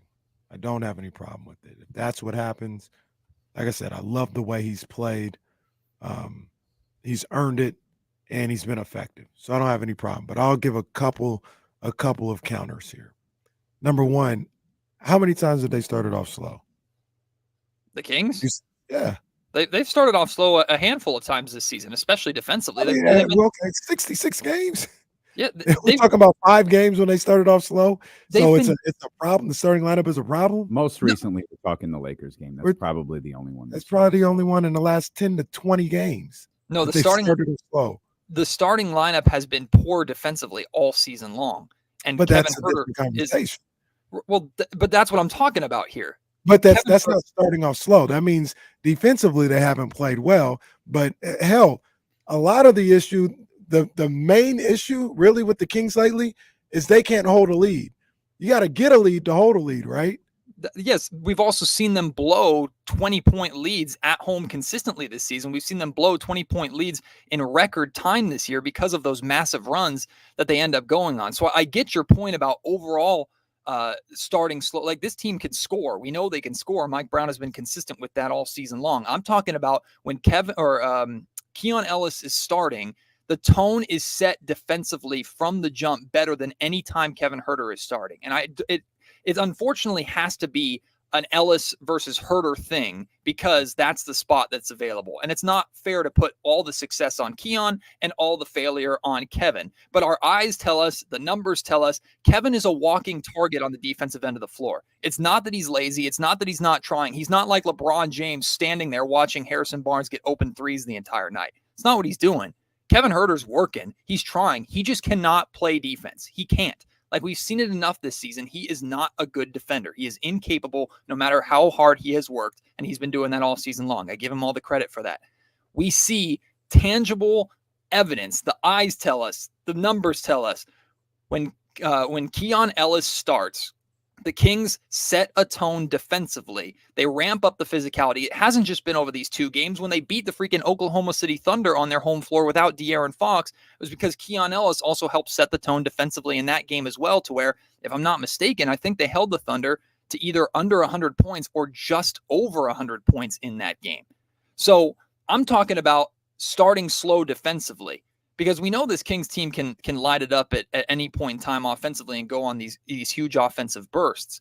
But when Keon is playing, what I am seeing is a team that has picked it up on the defensive end of the floor, and I haven't been able to see them replicate that certainly consistently at any point this season when Keon is not starting or not playing. I'm being a jerk right now, but they were down for most of the first quarter on Wednesday. So I don't know. Because it's about this fast start and everything start. They were down 13-8. They were down most of the first quarter. But can I go a step further? I'm not Will Z here. I'm just looking at box sheets. That's all I'm looking at right now. There seems to be, to Matt's point, it's only 6 games, and I've probably come across 4 of them. Mm-hmm. There seems to be a pretty significant difference in the points given up in the first quarter when Keon Ellis is starting versus when he's not. So here's the other question about that, though. How many times has he started in place of Kevin Huerter? I believe that was the first one. We're saying it as if they're hunting Kevin Huerter, but and I think it's his issue. Half the time he's in the game when Keon. But you can separate those if you wanted to. Separate what? What the Kings are doing defensively in Kevin Huerter, like in terms of starting, you can separate that and say it's actually in. And I don't think Mike is making this move. No, I don't think he is either. But if you did, it's like, Kevin, this isn't about what you're not doing. It's about what Keon is And that's doing. that's perfect. And that's how because Kevin, you look at these numbers with you, Keon, Domas, Harrison, Keegan out on the floor. This isn't about you. It's about him. And that's what we're focused on. And because you're right. That's perfect. To the best that I could find, that's the only time he started in place of Kevin Huerter. I also found it appears, just again, a non-Will Z search here, the one game that was a really rough start for Sacramento outside the Lakers one that we just referenced was the Denver game before the All-Star break that they won. And the score was like 60-61 or whatever that awful score was. It was a terrible game. But it was a really bad start for Sacramento that they clawed their way back into. And Matt, just to clarify, reiterate, I love Keon Ellis. Casey's really cranky today, and he is not here for your nonsense. I love Keon Ellis. If he were to start, I think that'd be fine. I don't like we kind of all discussed the reasons why I don't think it'll happen, but it's nothing against Keon. It's more of like it's a hard move to make. 65 you know what I mean? games into the season with a team that's 11 games over 500. But why is it a hard move to make now when Mike has tried to make this move with Chris Duarte at 2 separate times over the course of this season? Like, did he try to start Duarte the second time though? It's debatable, but because remember Huerter was coming off the injury, and I think he came back on the bench, and then it was okay. This is not what we're doing. But Matt, that was earlier. Like if you're Mike, in my opinion, and I'm not a coach, you can't be searching right now. Like if you're searching, and this is the part Mike has acknowledged, I've got to keep him on the floor. I've got to find ways to make sure he's on the floor, while shutting down the idea of starting Keon Ellis. He shut down that question once from Kyle Madson, and it came back up again. And I guess it came up, Matt, you know this better than we do. It came back up in maybe a pregame media session. It must have been the Lakers game because I know Kyle brought it up after the Bucks game. So it must have been the Lakers game that it came up a second time. Yeah, it was brought up because Kyle asked after the Bucks game. It was brought up again pregame. And then I asked again post game I think you guys really pressing his buttons. Well, and if he reacts negatively to it, that's fine. But I'm going off of the consistency of what Mike Brown has been asking for. You say searching. Mike Brown has been searching for this defensive effort and intensity for the last 2 seasons. And Keon Ellis is the one that's finally given it to him. Kevin Huerter has not.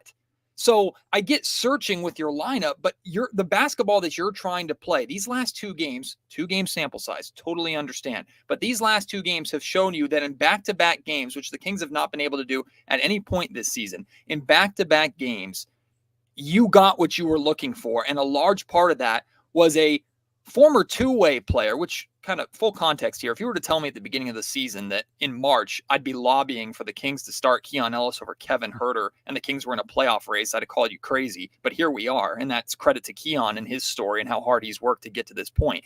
That being said, what Mike has been asking for and talking about and wanting all season long since training camp, Keon Ellis is consistently giving to him. And when Keon Ellis has been starting, it's not just Keon doing it, but the rest of the team, I think, has been following suit. I think the way Keon plays also impacts the players that are around him, at least with how the Sacramento Kings are starting.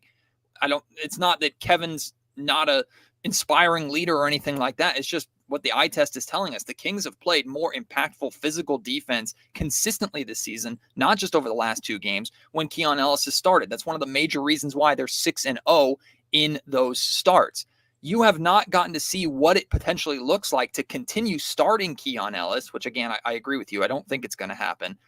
But you haven't gotten the chance to see what that looks like with Monk and with Huerter and still Davion Mitchell, a defensive first guard, coming off the bench with that second unit.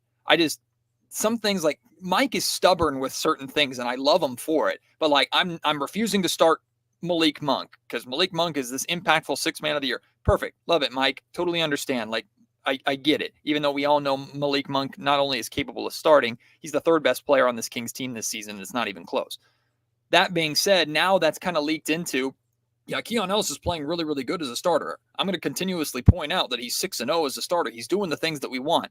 Oh, but I don't think I want to commit to him being a starter full time because Kevin Huerter has been giving us good things as well. But your actions have been telling us all season long with Kevin Huerter's diminished minutes and 2 different situations where you experimented starting Chris Duarte over Kevin Huerter that he hasn't been living up to your expectations. It's about winning right now.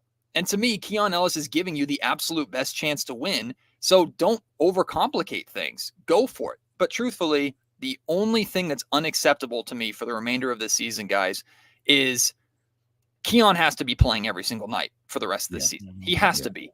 And that's the one thing that Mike said that I'm absolutely going to hold him accountable to, because he answered Kyle Madson's question with, Keon is one of those guys where I can get him minutes at any time. I can get him in and I can put him in with any lineup. And so do it. Like, Keon has to be playing 15, 20 minutes a night minimum, in my opinion, for the remainder of the season because of the impact that he's made. Do I think he's going to be perfect for all those minutes? No, he's going to struggle at times. But Keon's impact is undeniable. Mike has found something here with 3 guard lineups and Keon and Davion both making an impact off the bench. Carry that into the playoffs. That's the only unacceptable thing he couldn't do or could do. And really, just last thing, we can move on, but that's the bottom line. I think too much is always made of starting and all this other stuff. Like, I'm not going to say it doesn't matter because there's a reason certain people start, but it's too much made of it. Like, at the end of the day, what's the minutes distribution looking like? Who's closing those games? Everybody looks at Malik Monk. We love Malik Monk. I'm not going to speak for everybody. I don't care that he doesn't start.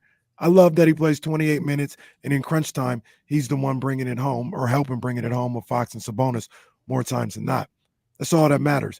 You can have Kevin Huerter start and play 11 minutes like he did the other day. Keon play 21 and get the same type of impact.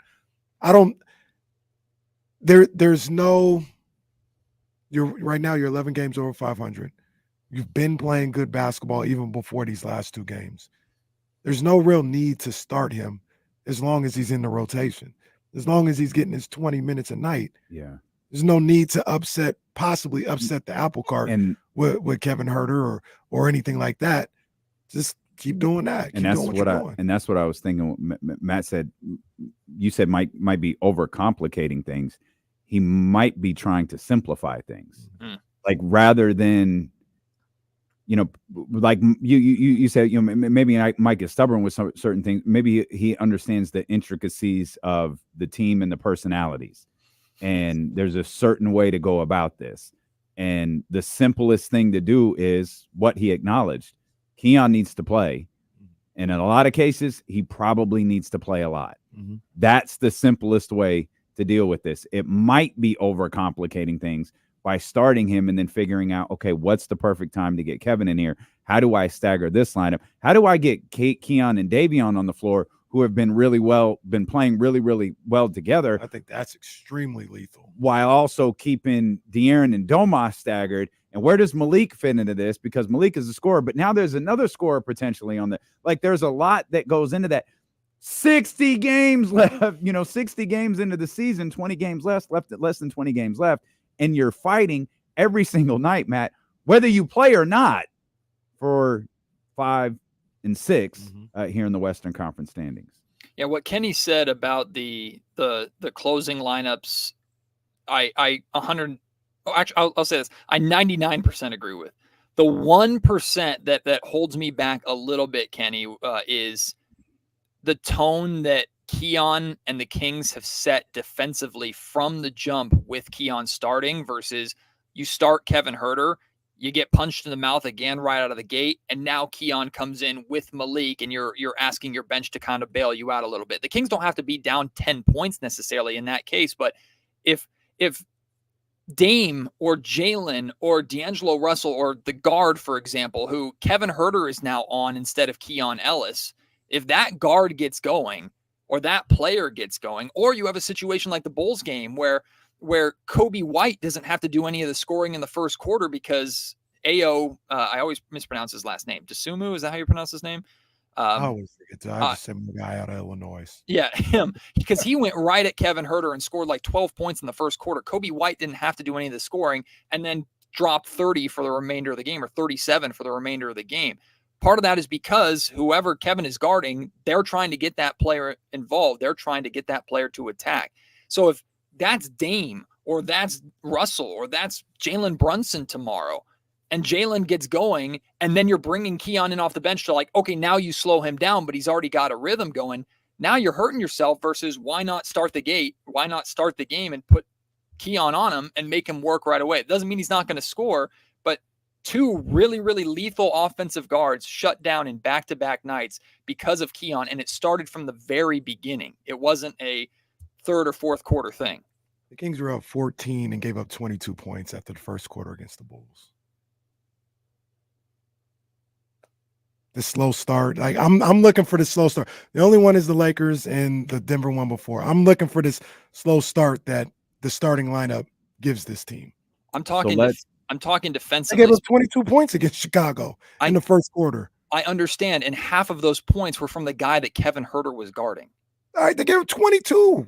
Is it Huerter or is it the team? They gave up 22 points in the first quarter. They were up 14 at the end of one quarter.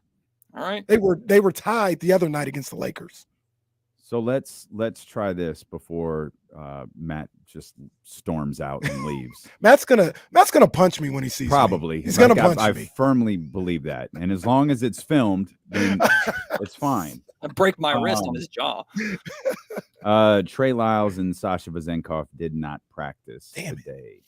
Lyles did come out following practice wearing a sleeve on his leg and put up flat-footed shots. That's according to our man, Sean Cunningham. We have spent 30-plus minutes talking about Keon Ellis and defense. Matt, it's all fun. It's great. Boy, it sure feels like this team wins basketball games when the three drops. We could talk about starting, and we could talk about Kevin Huerter. We could talk about all this all day because it's fun. But they hit, what was it, 17 threes? And what was the other one? 19 and 17? Against the late, maybe 19 against the Bucks. Let's try this. They hit a lot of threes. 14. Nope, that's the Lakers. They hit 19 against the Los Angeles Lakers, and they hit 18 against the Milwaukee Bucks. That, Matt, that feels like the difference maker for this team. 10 out of the 20 against Milwaukee off of spray threes. 11 out of 19 against the Lakers off of spray threes. That's the difference right there. Mike Brown calls it the easiest three-point shot that you can take. It's like, can you, for those that aren't tuned into all the Mike's press conferences or aren't listening to Locked On Kings for as much as they should be, what is a spray three? Sure. So it's a paint touch spray three is a pillar of Mike Brown's offense. There's three pillars. There's that one. There's I actually can only remember two of them. One is make a decision in half a second. So like either attack, shoot, or move the ball in half a second. That's Mike does not want the stagnant ball. So those are two of the three pillars. And for some reason, I'm not remembering the third. But paint touches and spray threes are essentially when anybody, but especially a guard, so De'Aaron or whoever, attacks the basket, touches the paint to any extent, whether it's like at the rim or just inside the free throw line, to any extent, touches the paint. That draws the defense in. You spray it out to a catch and shoot, hopefully wide open three, or at the very least, good shot on the perimeter. That is the epitome. That's like Milwaukee Bucks basketball 101, right? That's why the Bucks surrounded Giannis Antetokounmpo with shooters. Giannis attacks the basket, touches the paint. He either finishes because he's a freak of nature at the rim, or he kicks out to Brook Lopez or whoever's there, and they're knocking down threes. So it's a very basic, fundamental way of playing basketball with the importance of three-pointers nowadays, but it's so impossible to stop when you have players like De'Aaron Fox, who you have to throw two or three guys at to help because he's so quick and he can blow by anybody on the perimeter. So that is a paint touch three. You touch the paint and you kick it out to what Mike calls the easiest shot in basketball, which is like you're playing horse or like you see in warmups, you're catching the ball, you're set, and you shoot. It's the easiest shot that you could have. So why not try and create as many of those as possible? And Mike has been very, very vocal about since the All-Star break. Kenny, even though the Kings have been playing better basketball, and I agree with you, since the All-Star break, Mike has pointed out that the Kings, whose goal is to have 20 spray three attempts a game, they were averaging 11. He pointed that out to us after the after the Rockets game. Since then, 20 and 19. And in both of those games, the Kings shot 50% or over 50% from three-point range on those spray threes, which kind of changed my viewpoint on something, D'Lo. And actually, I'm curious both of your guys' opinion on this. I felt at times that the Kings have been over-reliant on the three-point shot. Recently, since the All-Star break, their three-point totals have been down. They've been more in the 30s than they've been in the 40s. In fact, these two games where they've eclipsed 40 back-to-back, I think it's the first time since the All-Star break that they've eclipsed 40 multiple games in a row. The reason why that number was going down because the spray three attempts were going down, not because they were less reliant on the three-point shot, is because they weren't generating as many good three-point looks as Mike is wanting to generate. So that's a major difference in the offense to me over these past two games is that the three-point shooting percentage is up, and the Kings are making shots because they're generating better shots than just a typical pull-up in transition, or even think about like a dribble handoff three between Domantas Sabonis and Kevin Huerter. That's not a bad shot. The Kings love to try and create that shot, but you should have 10 or 15 of those a game to 20 spray three-point attempts. There's 35 right there, and there's a good chance you're knocking down 40+% of those as a team. It's essential for this team. Yeah, especially with De'Aaron. Yeah, because De'Aaron is so lethal, and just a three ball in general. I mean, that's I understand everything Mike Brown says, and I teach when I teach my kids defense first. Defense is where you're going to win. Defense is where you're always going to give yourself an opportunity. But sometimes you just got to look at that personnel and you can say, that's not how we're going to win games. We're going to win games if we're hitting 15+ threes. So you better get them up. And that's just what it is with this team. They're hitting the three ball. If they're scoring in the 115, 120 vicinity, they're one of the best teams in basketball. But if they're not, they don't really have a changeup. Like I don't think they can grind out a game. I don't think that's how this team is built. So not to interrupt, but to a question Matt just asked about being reliant on the three, like that's always kind of a frustration I've had, especially when they get down. It feels like it slows down their pace and they just they try to get back into the game with a couple of quick possessions. And if it doesn't go their way, it goes the other way and it can kind of get ugly. And I think that's why sometimes we've seen leads disappear and different things like that. But as Kenny was talking, I was looking at I just have March pulled up in front of me. We look at small sample sizes of the season, both, positively and negatively. But in the 5 wins this month, 124, 130, 131, 129, and 120. Those were their point totals. Only in 3 of those games did they hit your marker of 15. 2 of them they didn't. The T-Wolves game, they scored 124, didn't hit that marker. As a matter of fact, they fell well short of it. They hit 11 threes in that game. The other one, I believe, was the first Laker game. Yeah, it was the first Laker game where they hit 12. To what Matt was talking about a second ago, and I think to what you were talking about, the way that they've played since the All-Star break, they've been making an effort. We've saw 70+ paint points twice, or at least twice that I last checked this month. And yeah, that Laker game was not a point in the paint. The first one was. The first one was. Yeah, second like one wasn't. 72 points. Yeah, second wasn't. Yeah, I think it was 76 if I remember correctly, and I don't have to remember correctly. I can just look. Yeah, 76-50. But to your point, Matt, it feels like they've tried to go away from that a little bit while focusing on what Mike wants. And if it's there, you say make that split-second decision. A lot of times that split-second decision, or at least recently, has been finishing at the basket. We brought up simplifying things earlier, and I think Mike has done an excellent job of that over these 2 games. And that might be what it is to get through to this team, at least into the playoffs, when you can play a team best of 7 times and afford to kind of play a little more chess.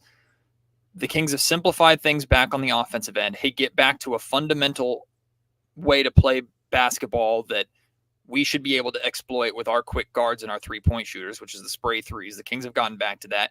And then on the defensive end, and Kenny, I know that you probably were very happy to hear Mike talk about this, the high fives on closeouts. Like that is a fundamental defensive way of defending the three that you learn in high school or younger, right? How to effectively close out. Doug Christie talks a lot about when you close out on a shooter, you go to their side. You don't go right into them because it's going to be a foul. But it's like if I and Kenny and I were to walk by each other right now, going different directions, and we meet in the middle and high five each other as we walk by. Like that's the effective way to essentially close out on a shooter. You don't want to make actual contact with the shooting hand. Again, that's a foul, but you want to essentially meet them at the top of their shot and act like essentially you're going to high five them. That is the best way to contest. And the Kings have done an excellent job of that over the past 2 games. And Mike Brown has made sure to point that out. So you went back to a fundamental way to play offense and a fundamental way to defend the 3-point shot, which has been so bad for the Kings that Mike Brown pointed out a couple weeks ago. If the Kings were just league average at defending the 3, they'd be a top 10 defense in the league. Their 3-point defense is so bad that it's dragging the Kings from top 10 to in the 20s and in the bottom half of the league where they have consistently been. So he simplified things. And for 2 games, the Kings have responded well. Mike pointed out a number that I never even considered before the Laker game that blew my mind. That was the Kings are 6-0 in the 6 games that they've held their opponents under 100 points. No surprise. The Kings should always win when they hold their team under triple digits. But in the game after that, they're giving up an average of 116 points. So they've not been able to do that 2 games in a row, let alone consistently. So the other night, they hold the Lakers to 107. That's a 9-point improvement on their average. And lo and behold, they win both of those games. So he's gotten the team to buy in, simplify things, and figure it out for 2 games. What does that look like on Saturday against the Knicks? More specifically, more importantly, what does that look like against the Grizzlies? What does that look like against the Raptors? And what does that look like against the Wizards? The 3 games that you play after that. 3 games that the Kings, if they play like they did over the last couple of nights, they're winning those games and hopefully taking a 4th quarter off. But we know this team. Are they going to show up and do that? That's the funny part is they know. Yeah. They all brought it up after the win against the Lakers. Yeah, no, we know. We know. We get up for these games. Okay, all right. Well, they got the Draymond Green syndrome. It's hard to get up for them sorry MFers. All right, we'll get up for the Grizzlies. Well, and look, I'm gonna check with Matt right now. We're gonna check pretty much every week till the season is over. 1 to 10, 10 being your maximum level of confidence. Where are you with whether or not this team finishes in the top 6? I'm at a 9, an 8 or a 9. I'm beating the Lakers. We'll say 8. We'll say 8. I'm at an 8. They'll finish in the top 6. Where you at, Matt? Number that I had in my head before you said that was 8. And I don't think I've ever drifted below a 6. I think I said that last time or something similar to that last time when I was with you guys last week. There has not been I've never imagined or allowed myself to think this Kings team is going to be a play-in team. I always thought they'd finish top 6 because I think they're a top 6 team talent-wise in the Western Conference. I think they're better than all these teams that are underneath them, and rightfully so. They're better than Dallas. They're clearly better than the Lakers. They're better than the Warriors, and they're better than the Phoenix Suns. I think that stands true. So I've always been 6 minimum, usually 7, 8, with the Kings are actually going to make the playoffs, and now it's hopefully they'll continue to prove me right. Good stuff, man. This one tomorrow could be ugly. Not ugly like it could go like bad for the physical game. Yeah. Like it just could be ugly. Yeah. Which would New York would absolutely invite. Yeah. That is absolutely what they want. Like Kings need to get up and down the floor. Yep. Yeah. Pull them into their pace. Because Houston made it ugly. Set the pace. Do that. Houston made it ugly. And that didn't work out for the Kings. Yep. Yeah. It's not their game. I'll sneak 2 things in here before we wrap up. The first one is not to reopen the can of worms, KC, but if the Kings start Kevin Huerter and they get punched in the mouth to start this game, you best believe the noise is going to get even louder for Keon Ellis, and I'll be the leader. I can almost guarantee you it's not going to happen because it rarely ever happens. Well, I don't even know why we're talking about it. I hope you're right. Because it don't happen. I hope you're right. Second off, it's a shame that we just did this entire segment after Domantas Sabonis just made Anthony Davis his little brother again, and we didn't even talk about Domas. So I know you guys got to, brother. You guys got to go, but I want to point this out too because I think this is important for the month of March as well. Casey, you mentioned the Kings are playing better basketball. This is Domantas Sabonis' month of March. 21 points, 18 points, 16 points, 31, 25, 22, and then 17 in a triple-double the other night. Domas is scoring the basketball. I don't know if he's heard those comments of people saying, man, you're paying a center that much a year. He can't be a go-to scorer. But Domas is scoring the basketball. You didn't say that, but you had comments about wanting Did to you shoot. see this dude? I thought he was going to say He wanting like to points shoot. at me like it was him. Yeah, no, you guys got to stop doing Dame like this. like This you is were just wrong. This is telling us- wrong. He No. He said, hey, let's get this guy out of here. You That's what weren't he said. even here that day. This is nonsense. The way they have rewritten the book about you, bro. Boy, hey, and you know what that shows me, Matt, is he's capable of scoring. Has his efficiency dropped? No. No, that was the whole point. Look at this guy. Man, what a turncoat. What a just throw me through the barbershop window. Let the record show, too. I had to defend his honor. Let the record show. I wasn't throwing shade at D'Lo. I had no idea that was even a thing. I was just talking about the people that have commented on Domas's ability as a scorer. He didn't say that. No, my thing was he's capable of scoring more. Why not do it? And he's never and I think the main crux was he's never going to play outside himself. Yeah. It's not like, oh, you want me to score more? Okay, I'm going to start jacking up top of the key threes. No, he's not. He's going to he's Triple H in the early 2000s. He's the cerebral assassin. Mm. Like he will be aware of what he's doing on the floor. And to Damian's point, he's been right.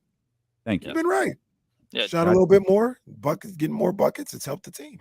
Yeah, D'Lo to even better than maybe the point totals too. To your point, 14 shots, 19 shots, 13 shots, 19 shots, 11 shots, 14 shots, and then just 10 against the Lakers. But not only is he, I asked for was like 15 or 16 because I think he was averaging 13. Maybe 13. but he's trying. He's trying to score. He's capable. Like that's the thing. Like maybe he's not that scorer. He's a capable scorer, especially because he's going to make the right basketball decision seemingly every time, with one exception when he had 9 turnovers. But that's an exception. Matt, man, thanks so much for rescheduling and join us on this Friday. And I don't know how much longer we can go, so we're gonna let you get to work and go be a dad and do all of your stuff, man. But we really appreciate you. Thank you, my man. Appreciate you, D'Lo. KC, kick rocks. You to go, big dog. Matt George, Locked On Kings, ABC 10. We'll come back where we just don't care about commercials here. Well, except for one. Shout out Safeway, our very good friends at Safeway. Just hey, are they still with us? Hey, no. Damn. No, that's why I'm just shouting them out now. Hey, we'll see you in the aisles. And we'll be back with more here on Sacramento Sports Leader, ESPN 1320. I took a look and was like, hey, what's that? Yeah, big up Safeway, man. Y'all need to run that back. Yeah, please. We got you, Safeway. We don't have anything. We're kind of just chilling, so we could break at 58. Yeah, we don't have anything till James, so we'll have to catch up with James, but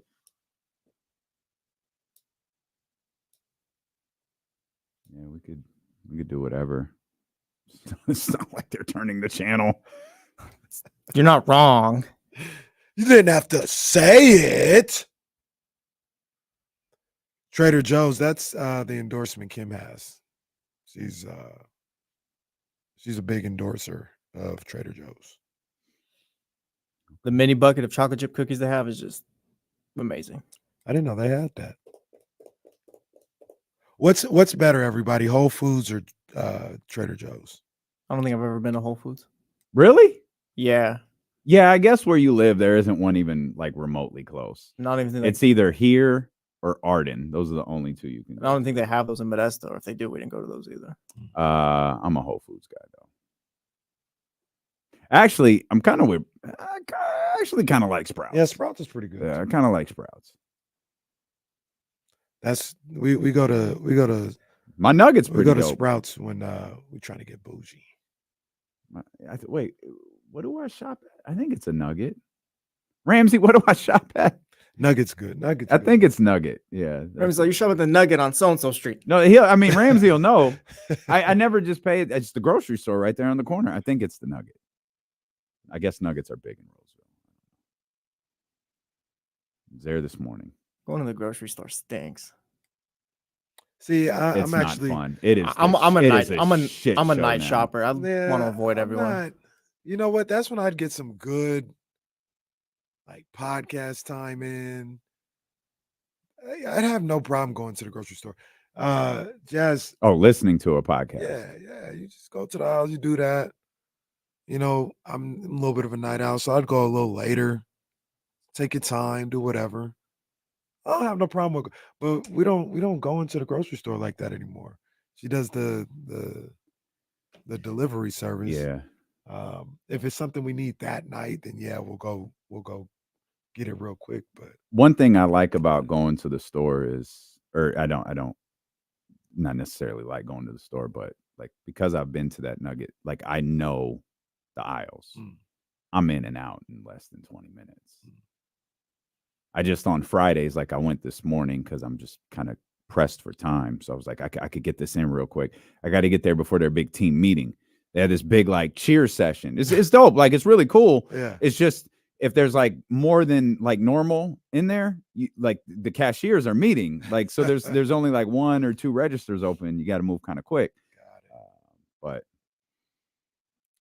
I had the dumbass idea. I'm gonna make a charcuterie board. It's gonna be the fucking worst charcuterie board ever. This is gonna be I have awful. confidence in you. No, D-Lo. that is misguided confidence, Brody. If it's the first one you made, it's the best one you've made so far. There you go. Got there you. go. I got you. Yeah, You're like that. You're like that DDP positive character.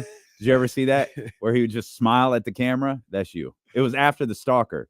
He went from the that was stalker. after? I don't even think I remember that. He went from stalker to motivational speaker. You're the DDP. Oh, was that when he was working with Christian because he was losing all his matches? Okay, I remember that now. Yes. Yep. I was gone. As you should have been, because that was ass. D-Lo gonna be when he gets older. He's gonna be those guys at Costco at 9 a.m. Oh, that is not going to be me because you will never find me at Costco. Never. Don't talk about Costco. No, it's not Costco. Don't talk about Sam's Club. No, it's not. No. You're misunderstanding. Those places are crazy. There's a line at 9 a.m. to be there. I ain't going to be there. Well, that's only one time. I don't think so. They be getting in. In general, that's when all the old people. Also, I don't need that much of anything. You forget, I don't have a family like you do. Stores would be fine if people just knew how to just navigate through them. Don't stop in the middle of the aisle. Like, understand there's people who buy you and stuff like that. Like, just like learn how to move.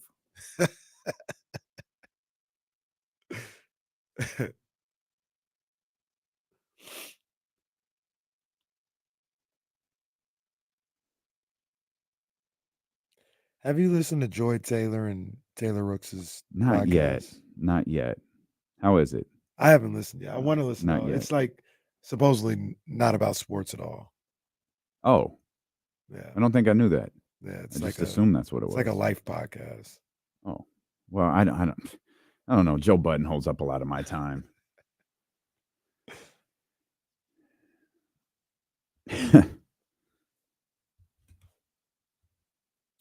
Shout out to our good friend Matt George, who, even 3 years into this thing, still isn't quite sure how this show works. He just hit me with a text. Hey, man, sorry I went so long. Matt, we damn near kept you another 15 minutes. Just because. Yeah, just because. I had a list of maybe 9 things to talk about with Matt. We talked about like 3 of them. We could have kept rolling. Shout out to my guy. Us not hitting the break is not a problem. It's just a matter of, okay, when do you just want to take the next one? Yeah, we're just gonna we eventually we'll catch up at some point. But yeah, shout out to our man Matt George.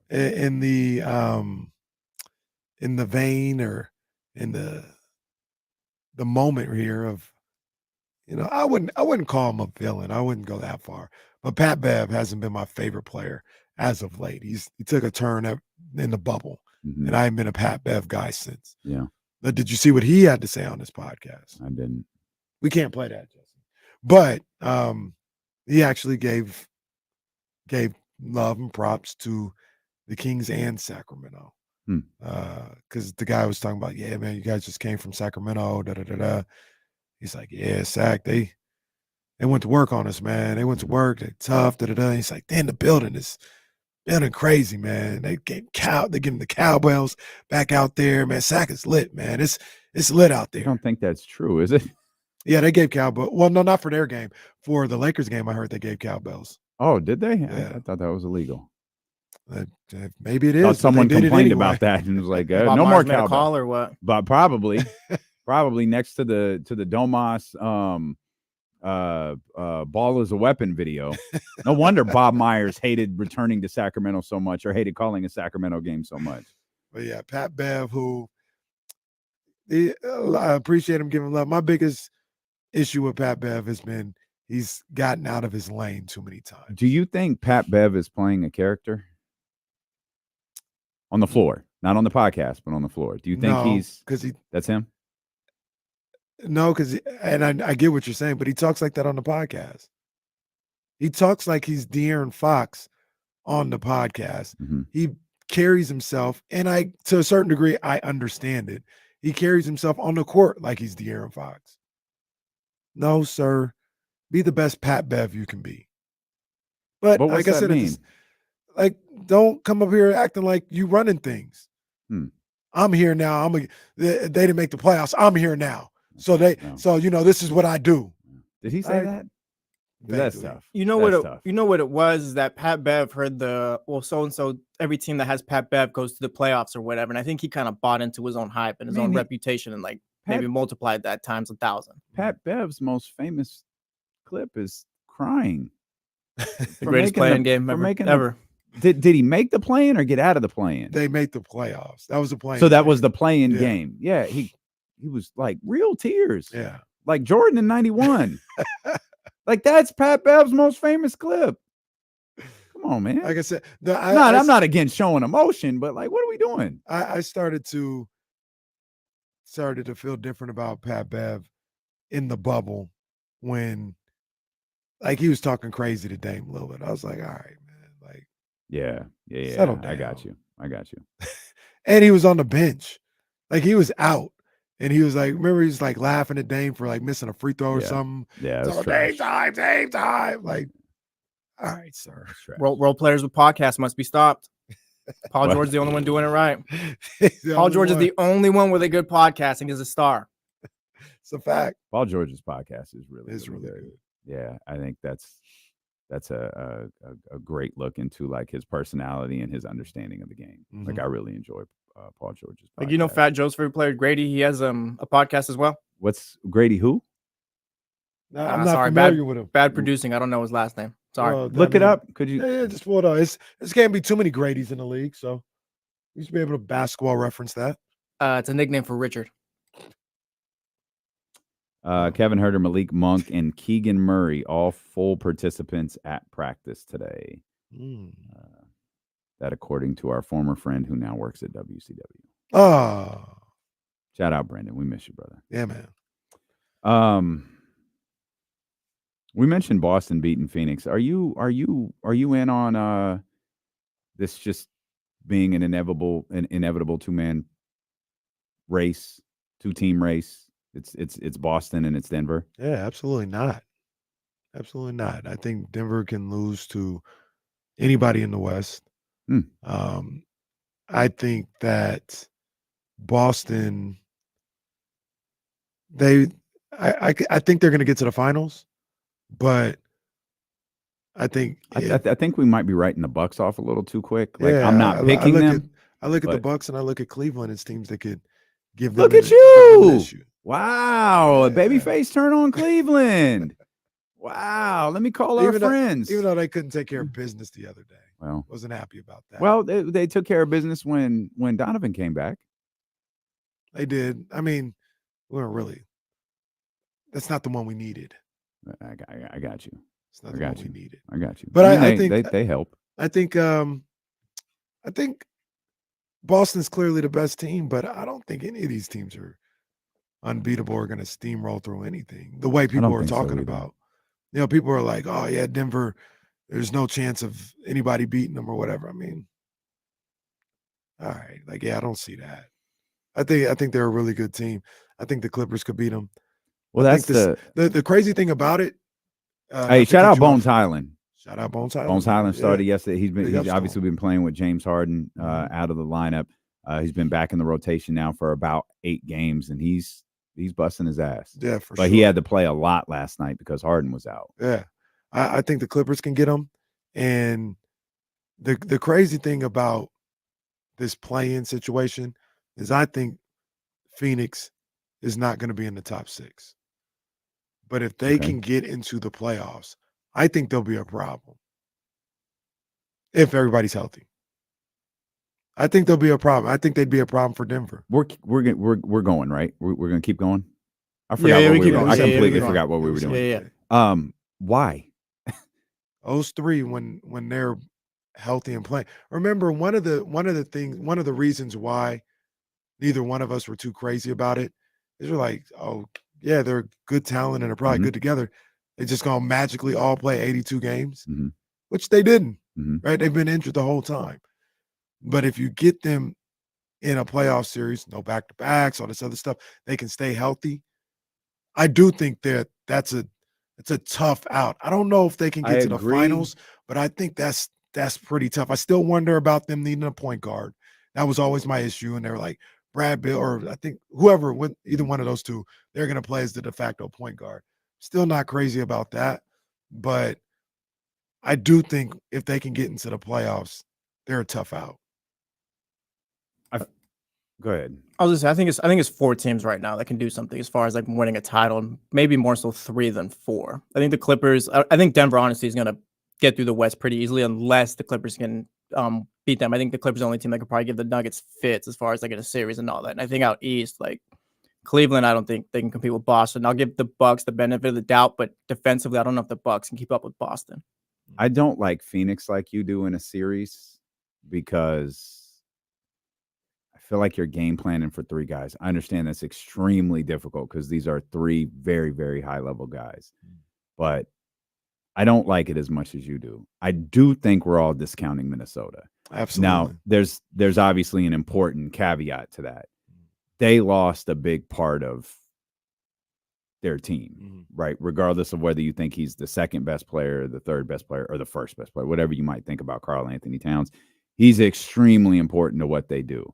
And there is, I get they want to reevaluate him at the end of the month or whatever, like line they gave us a couple, like dude had surgery. Like we're looking at this with OG Anunoby right now. Dude had surgery. And y'all reevaluate. Okay, you reevaluate at the end of the month. And what are you going to push it off to the opening round of the playoffs? Oh, he'll be ready. Ready for what? He just got cut open. You're going to be dealing with what you're dealing with OG Anunoby, except it's likely going to be a lot worse. So you've got to kind of, monitor that and be careful with that. But I don't want to discount Minnesota completely without Karl Anthony Towns. I do think that's a good basketball team. It's partly because I think Rudy Gobert does a lot of good things, but man, Anthony Edwards is just nasty. No, he is just nasty. He really is. I also look at Minnesota as being a team that can give Denver a problem. To be completely honest with you, I don't know what New Orleans is. Got you. New Orleans is a potential problem because if you look at them on paper, they got everything you need. They can play any way you want to play, I feel. I wouldn't – the playoffs are different in the respect of you get to game plan for a team and no back-to-backs, all this other stuff. And it's matchup based.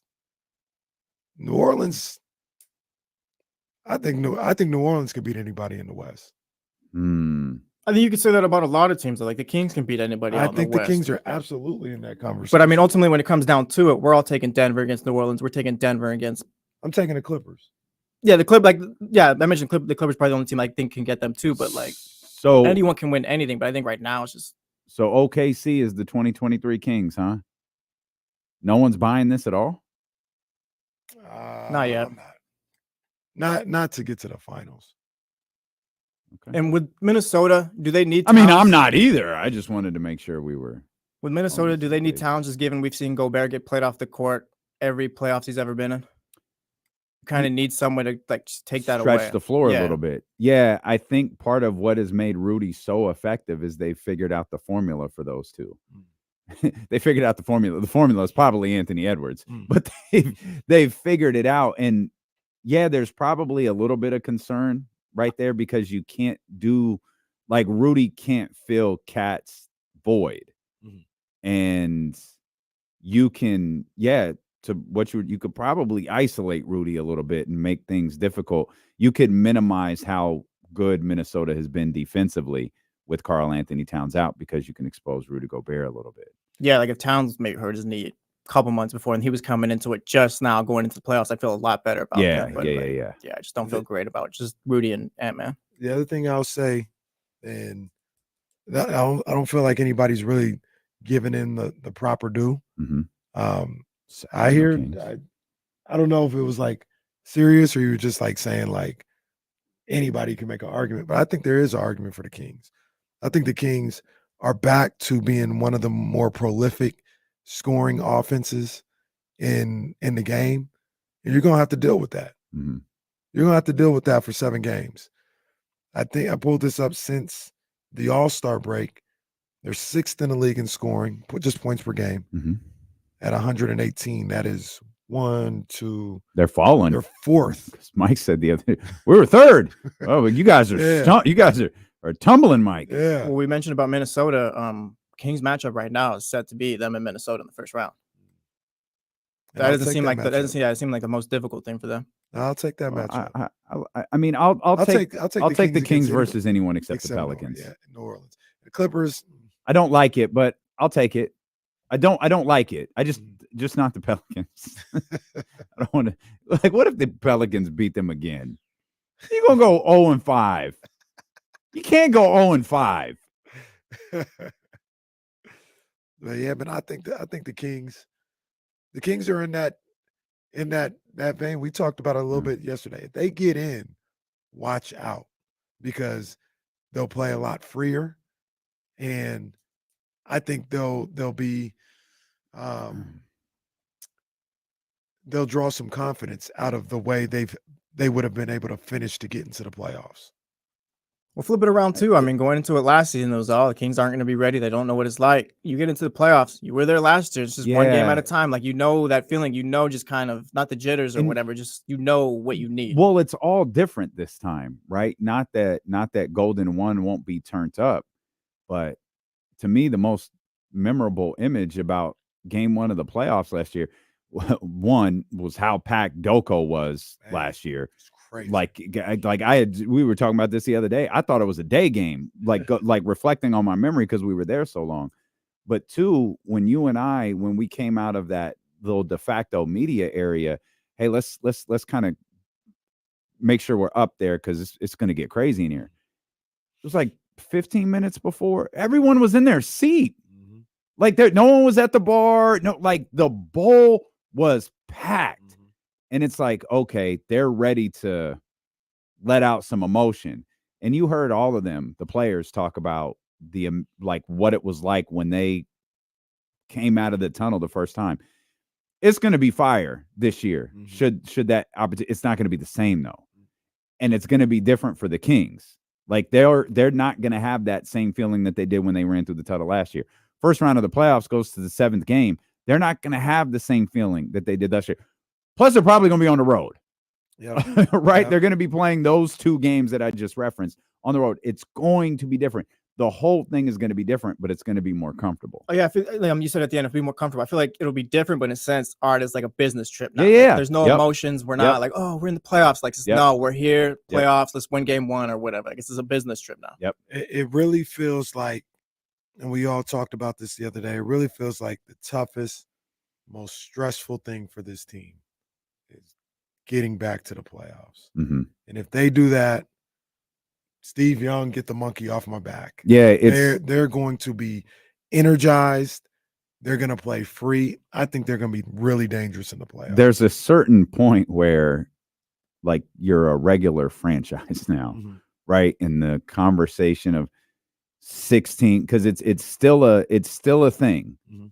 You know, they broke the 16-year drought last year, but are they going to do it again? Like, what's going to happen now? It's like, all right, you make the playoffs this year. There's literally no reason whatsoever to bring up the 16 years again. You're settling in to being a normal franchise who's trying to build and contend for an NBA championship, just like everybody else. Yeah. Did you see last night TNT didn't put the Kings in 6? No. Oh, yeah, they didn't even have the come updated on, standings. man. You had a day off to prepare for this. No. It was Parker, wasn't it? I think they No, it was their fixed it. graphic, I think. I think they fixed it No, eventually. it was Candace. Hey, don't put them in there. I don't want to see Sacramento on my screen. Don't Let's put them take a in look there. at the standings at the Yeah. Kings in 7th. Jesus. And the Kings still at 2. They're 2-1 right now. Let's get TC in here.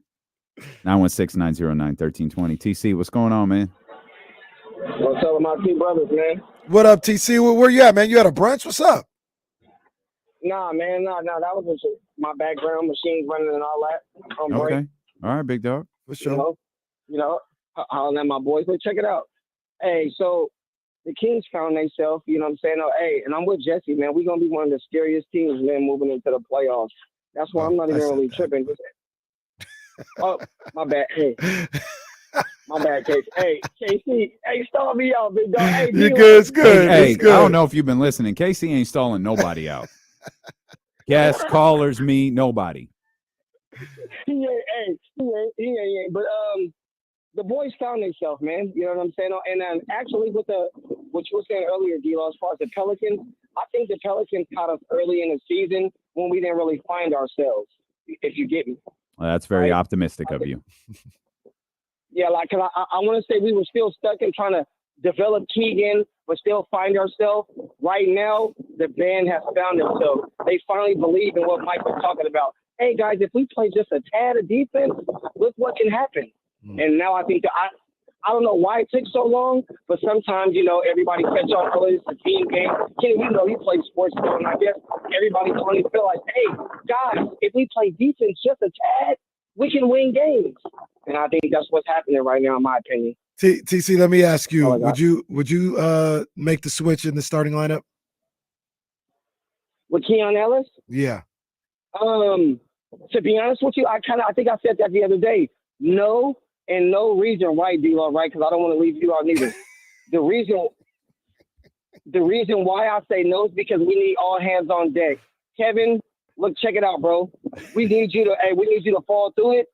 Keon, you're going to get your minutes how you get it. But if Mike pulled the trigger, I wouldn't be mad at it. Only reason I say that is because Kev's head is already messed up, bro. And I think if you take him out, that's only going to take him further down the line. So if you leave him in, you might get one of those nights with the 4 or 5, right? Yeah, when he was yeah. shooting. Or if he ain't on, you can just throw Keon in. But you got to keep him in the loop, Kenny. We can't lose it because, hey, this playoff run, we need everybody. This summer, then you make the decision like, Kevin, you got to get out of here, month you start or whatever. But right now, we need the whole band, bro, for this run. I hear you, big dog. It's Roddy calls him. Come see.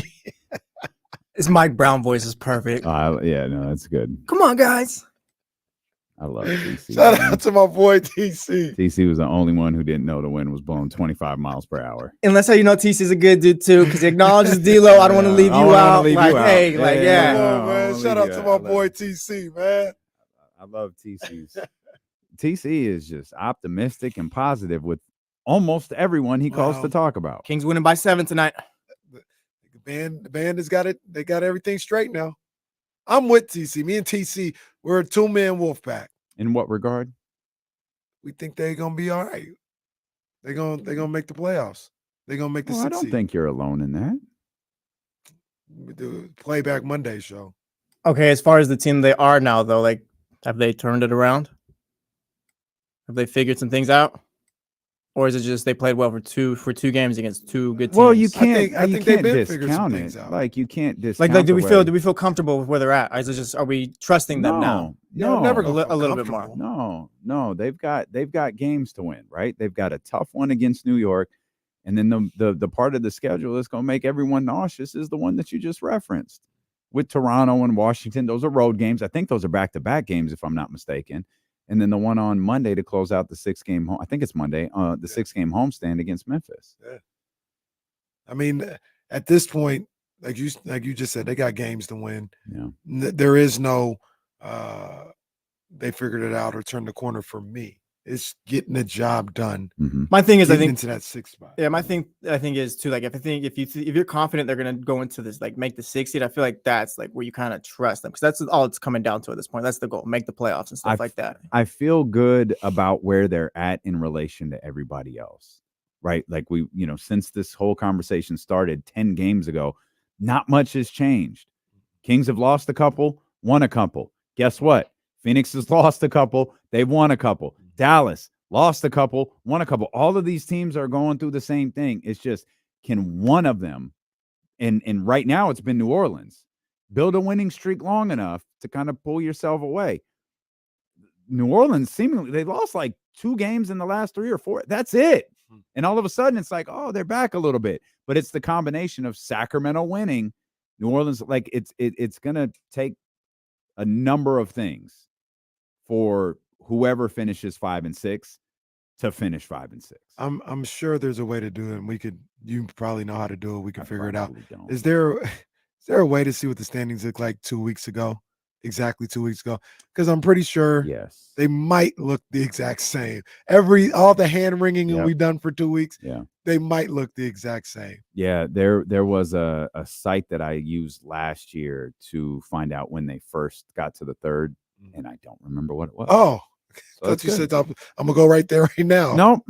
Steeler and KC. We don't bookmark anything here. The Sacramento sports leader, ESPN 1320. We were breaking, right? That's right. That's the right call. Okay.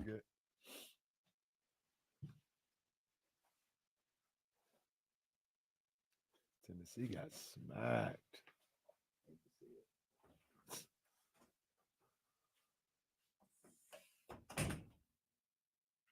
I think there's some fights in Stockton this weekend or tonight or something like that. I need to get out to those fights. Yeah, I didn't even know. I could be wrong. Is it Top Rank? Because one of the homies, G Funky, big ups to him. He said he on his Instagram, he was talking about that's a good headline, ESPN. Why is Canelo Alvarez fighting Jaime Munguia? What about David Benavidez? My thoughts exactly. But anyway, alternate headline from Jesse Tapia: why does ESPN keep putting up sorry ass fights with Lomachenko every time? Shut up, ESPN. My commentary, you too. But I think no, maybe I was thinking maybe ESPN was in Stockton, but I guess not. But I think they're fighting in Stockton. And the reason why my man G Funky was with Fernando Vargas yesterday, his son is fighting on the card.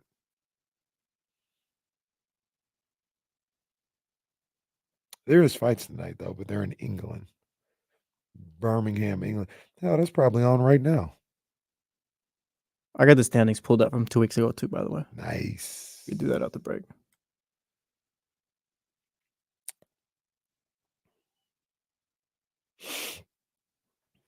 A body nice. FaceTime. Give you that iPhone. Michigan, I am hibernating on Munguia. Okay, that's what we're doing. We're not sleeping. We are hibernating on Munguia.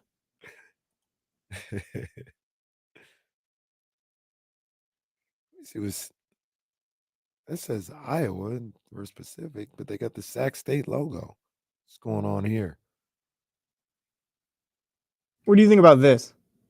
He's got to fight someone eventually. That doesn't qualify as a duck.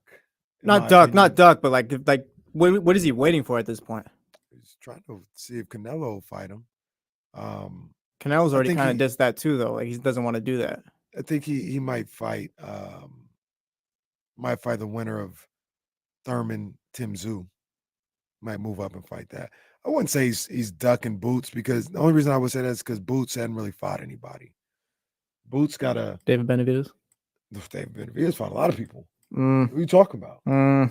What are you talking about? He took out 168. There's only one person left, and he won't fight him. We don't need to do this right now. I don't want you to beat me up like you did Matt Jordan. It's only one person left. He won't fight him. But Boots, he got to get and he might be the number one contender for one of them. But I don't know. Maybe I'd like to see Boots and Virgil Ortiz fight each other. Trust me, I'd love to see the fight, but I don't know if I classify it as a duck for Crawford. Yeah. I'd make my jokes about Benavidez, but Boots hasn't earned that yet. Yeah, he needs just one other fight under his resume to say, all right, you need to come see me. Boots is that dude, though. Boots is the one.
You got the current Western Conference standings in front of you? I do.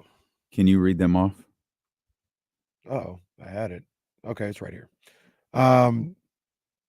OKC 1, Denver 2, Minnesota 3, the Clippers 4, New Orleans 5, Kings 6, Phoenix 7, Dallas 8, Lakers 9, Warriors 10. On March 1st, it was Minnesota, Oklahoma City, Denver, the Clippers, Phoenix. The Pelicans were in 6th. The Kings were in 7th. Dallas was in 8th. The Warriors were in 9th. And the Lakers were in 10th. Little shuffling. The Kings have been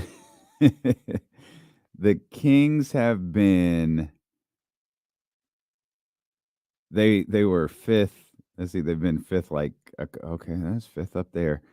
Since February 9th, the Kings have just been moving between 6th and 8th. They were in 5th on February 25th. But other than that, it's just 5, 6, 7, and 8. I said, you said, what would it look like 2 weeks ago? That was March 1st. On February 29th, they were in 8th. So it's the margin of error is just razor thin for all of those teams. And sometimes it's not even an error. Sometimes it's just they're off. Yeah. You didn't get to play, so you lost half a game. That's how you're moving up and everything. That's it. Can I give a quick shout out, a little buddy? We got nothing but time. I don't know if it's breaking news, but we pay attention to what's going on around here, man. And UC Davis women basketball team, they just won their semifinal game. They're going to the championship game of the Big West. Okay. With a chance to go to the NCAA tournament. That's big time. It is, man. Good for them. Time. Here's some more breaking news. There's actually a number of things we haven't talked about yet. Drug addict Jimmy Garoppolo, who's been suspended 2 games for violating. Call him a drug addict. Well, he is. He's a drug. Am I wrong? He's got suspended for violating PEDs. He's addicted to a lot. He's addicted to drugs, porn. Wow. Well, he's also a Ram. Back in the NFC West. I hope he plays the 49ers. I hope he plays the 49ers He's this season. Los Angeles Ram. They go light Jimmy up. Pick him off 3 times. They play Jimmy. Jimmy's my boy, but he's not as good as he was 3 years ago. Your boy retired. Oh, happy day. Oh, happy day. Oh, happy day. Can I tell you why the Aaron Donald When Jesus retirement was. is so impressive? Because his contract was basically, if you wanna, here's $30 million. It like he was signed to a fully guaranteed contract that rolled over every year he decided he wanted to play football. If memory serves, he had 1 year left and just said, "Nah, it's cool, y'all can have it. I'm out." Like a lot of, they left money on the table, and it's always figurative. Yeah. No, he really left money on the table. Good, and especially when you're talking like in NFL terms. Yeah. He left major money on the table and just said, "I'm done." Come on, let's do it. Yeah, run the music. Hey, I was about to say it too. Yeah, let's do it. All right, give me a moment. Friday edition of Pocket Watchers. Oh, Kenny is so thirsty. I like this. Yeah, we gotta. What am I? 1 game under? Not even close, buddy. I think 3-7. Not even close. You are currently 3-6, pal, and one of those is really suspect. But you are one of them you didn't even give me. Well, because it wasn't real. Oh, this will be interesting.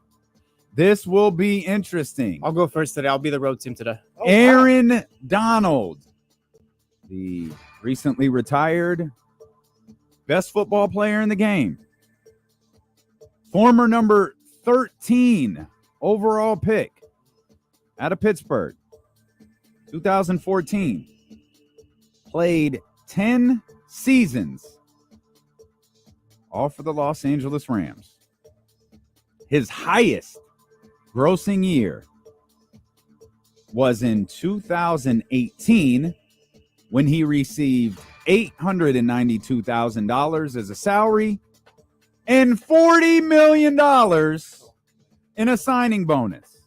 This is going to be a tough one because they did like under the table signing bonus, like all his money. Good for $40,892,000 as his highest grossing year.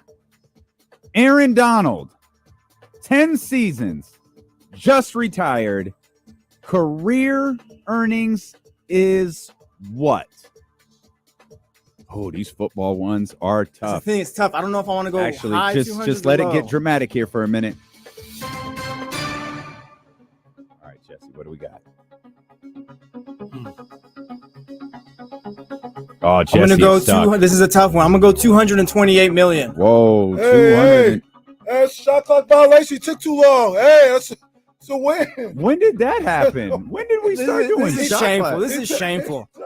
No, you'll be hearing from our HR person. Yeah, I know. Hey, one more and you're out of here, pal. You got to relax. Shot clock violation. Hey. I'm gonna go 228, but I don't feel good about it. Jesse's guess is I don't feel good about it. 228. Kenny Caraway, you desperately need a victory. 10 seasons for the best football player in the game, peaked in 2018 at $40+ million. Aaron Donald, career earnings is what? I'm gonna go 229, Bob. Wow. Shady tactics from Kenny Caraway. I don't even go that close. Shady tactics. I don't even go that close. From Kenny Caraway. Earn him another L. That's right. It earns him another L because the number is $157 million. That don't even sound right. That's what I'm telling you. If you had NFL gone money. a dollar under, you would have won. Shameful behavior. Oh, that's damn near 2 losses at this point. Kenny Caraway. I see Gwitty Cube in the chat too. He's accusing me of Googling. I went first. I won again. Put some respect on my name. Wow. Pocket watching champ. Man, KC. struggling right now, man. I'm struggling. KC, if we were in the post-game interview, you just got your ass handed to you by Jesse Tapia again. You weren't even close in your guess, if we're being honest with each other, while using shady tactics. Can you talk about that a little bit?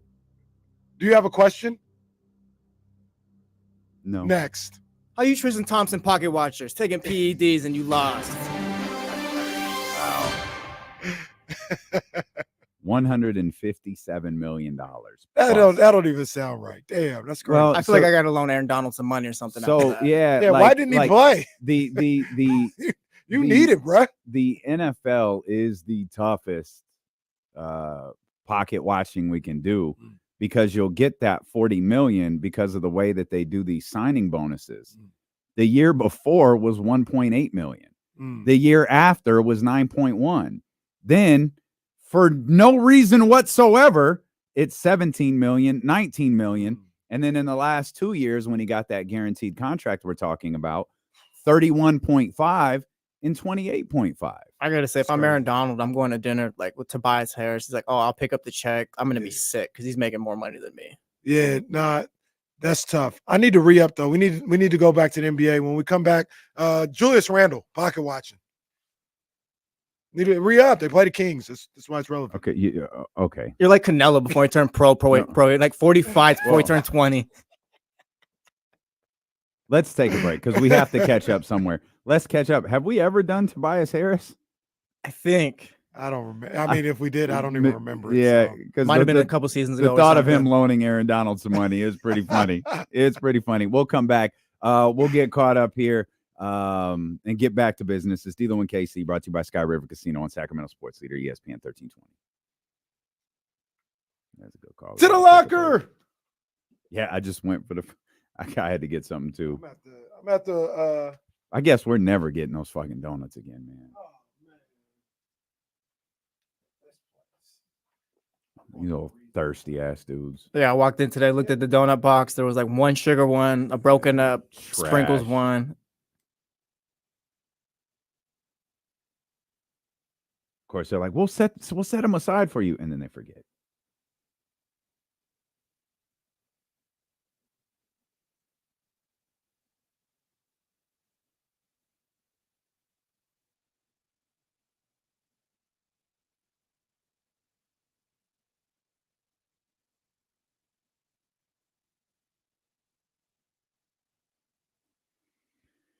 Hey, Jazz, what's happening? Jazzy.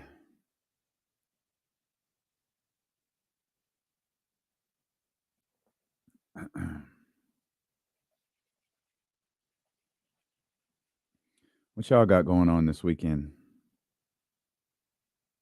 Anything? Anything?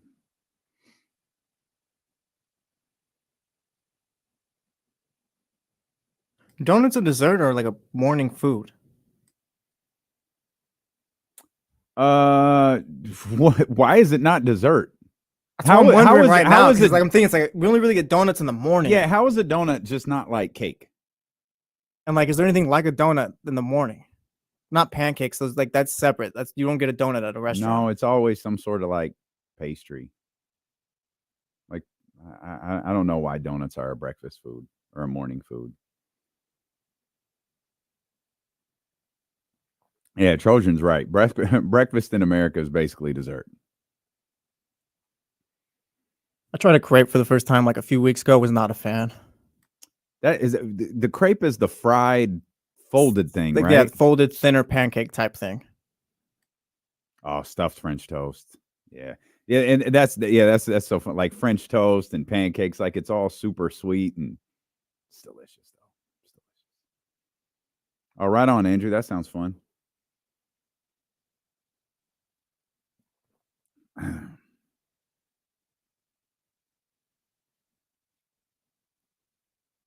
What does Ramsey eat for breakfast? Egg. Box of Wheaties. Yeah, you got to stay ready. It's Canada Bagley. I went to the Mimosa House.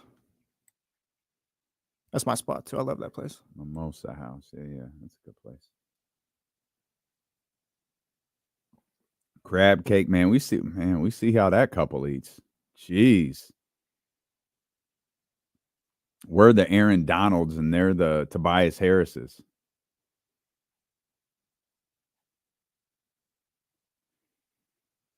I'm pretty simple, man. Just give me some toast. And Peg junk. The bagel's got to be a jalapeno cheese bagel, though. That's the way you got to go.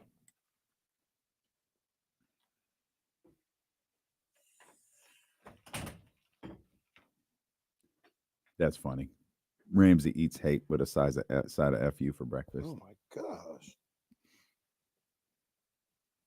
I saw Jazz was in here. She pulled a Ben. What regard? She A couple hours behind. yeah, she's like She's oh She's Ben. throwing Yeah, it, yeah. she's throwing it Whole Foods, yeah. Yeah. Oh, I missed that. Well, she saw me say hi, so she must have. I think she caught must up have after that. realized. Yeah, she must have realized she was behind. Yeah, I couldn't eat a salad for breakfast, but I get you. I get where you're going with that. I love sandwiches. That's what I love. I think I love bread. Dame said, I love me a good sandwich. Trying to get a little bologna on it, a little mayonnaise, a little lettuce. Mm-hmm.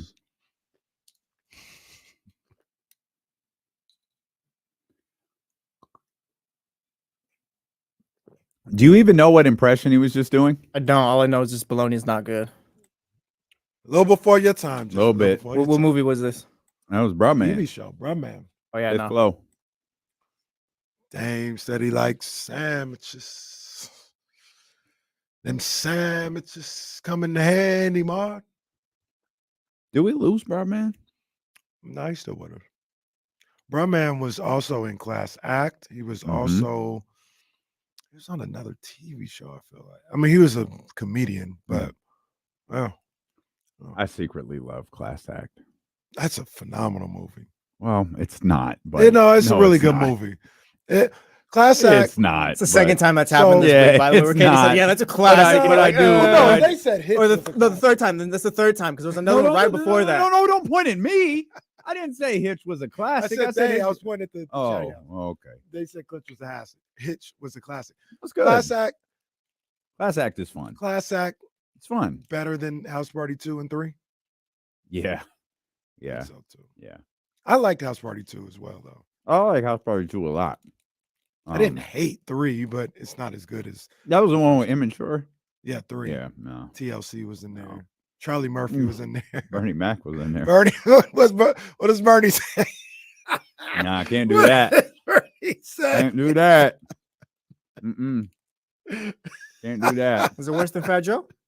Yeah. You can't even. It's not subtle. There ain't even no innuendo there. It's just... But it's a great line. It's such a great line. It's one of my favorite Bernie Mac lines. Class Act was a great movie, though. It was fun. Yeah, I loved Kid and Play. That was my bag back then. Yeah, and I promise, every time you see Kid and Play on the internet, you don't have to tag D-Lo and KC. We got it. It was funny like 2 years ago when y'all did it. You don't have to do it today. What's worse, that one or the Ricky Starks one? No, neither one of them are bad. They're not bad, fine. but the only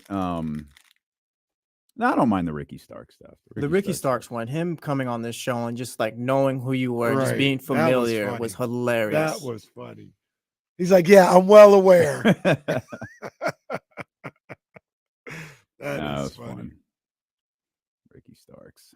That's a guy who needs to go to WWE. I was gonna say he's kind of been gone a little bit. Yeah. Might be time. Yeah.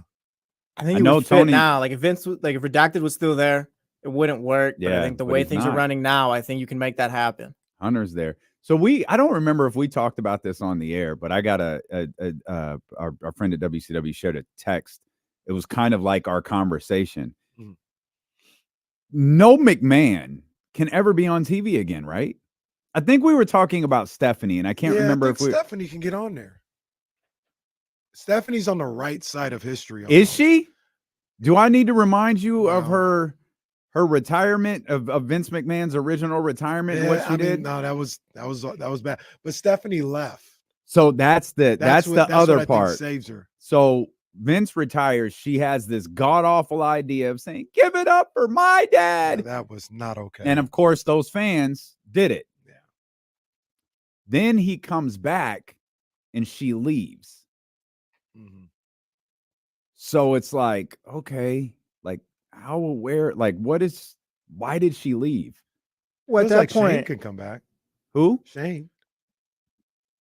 I guess He's the last McMahon who's been on television, and he was tearing his quad at the time. Damn. It's not funny, but it is. We did the It's math. hilarious, bro. We did this math this morning and determined there have been 7 torn quads between the men and the McMahon family, if you include Triple H. You throw Kevin Nash in there, it's about 20. Redacted did it?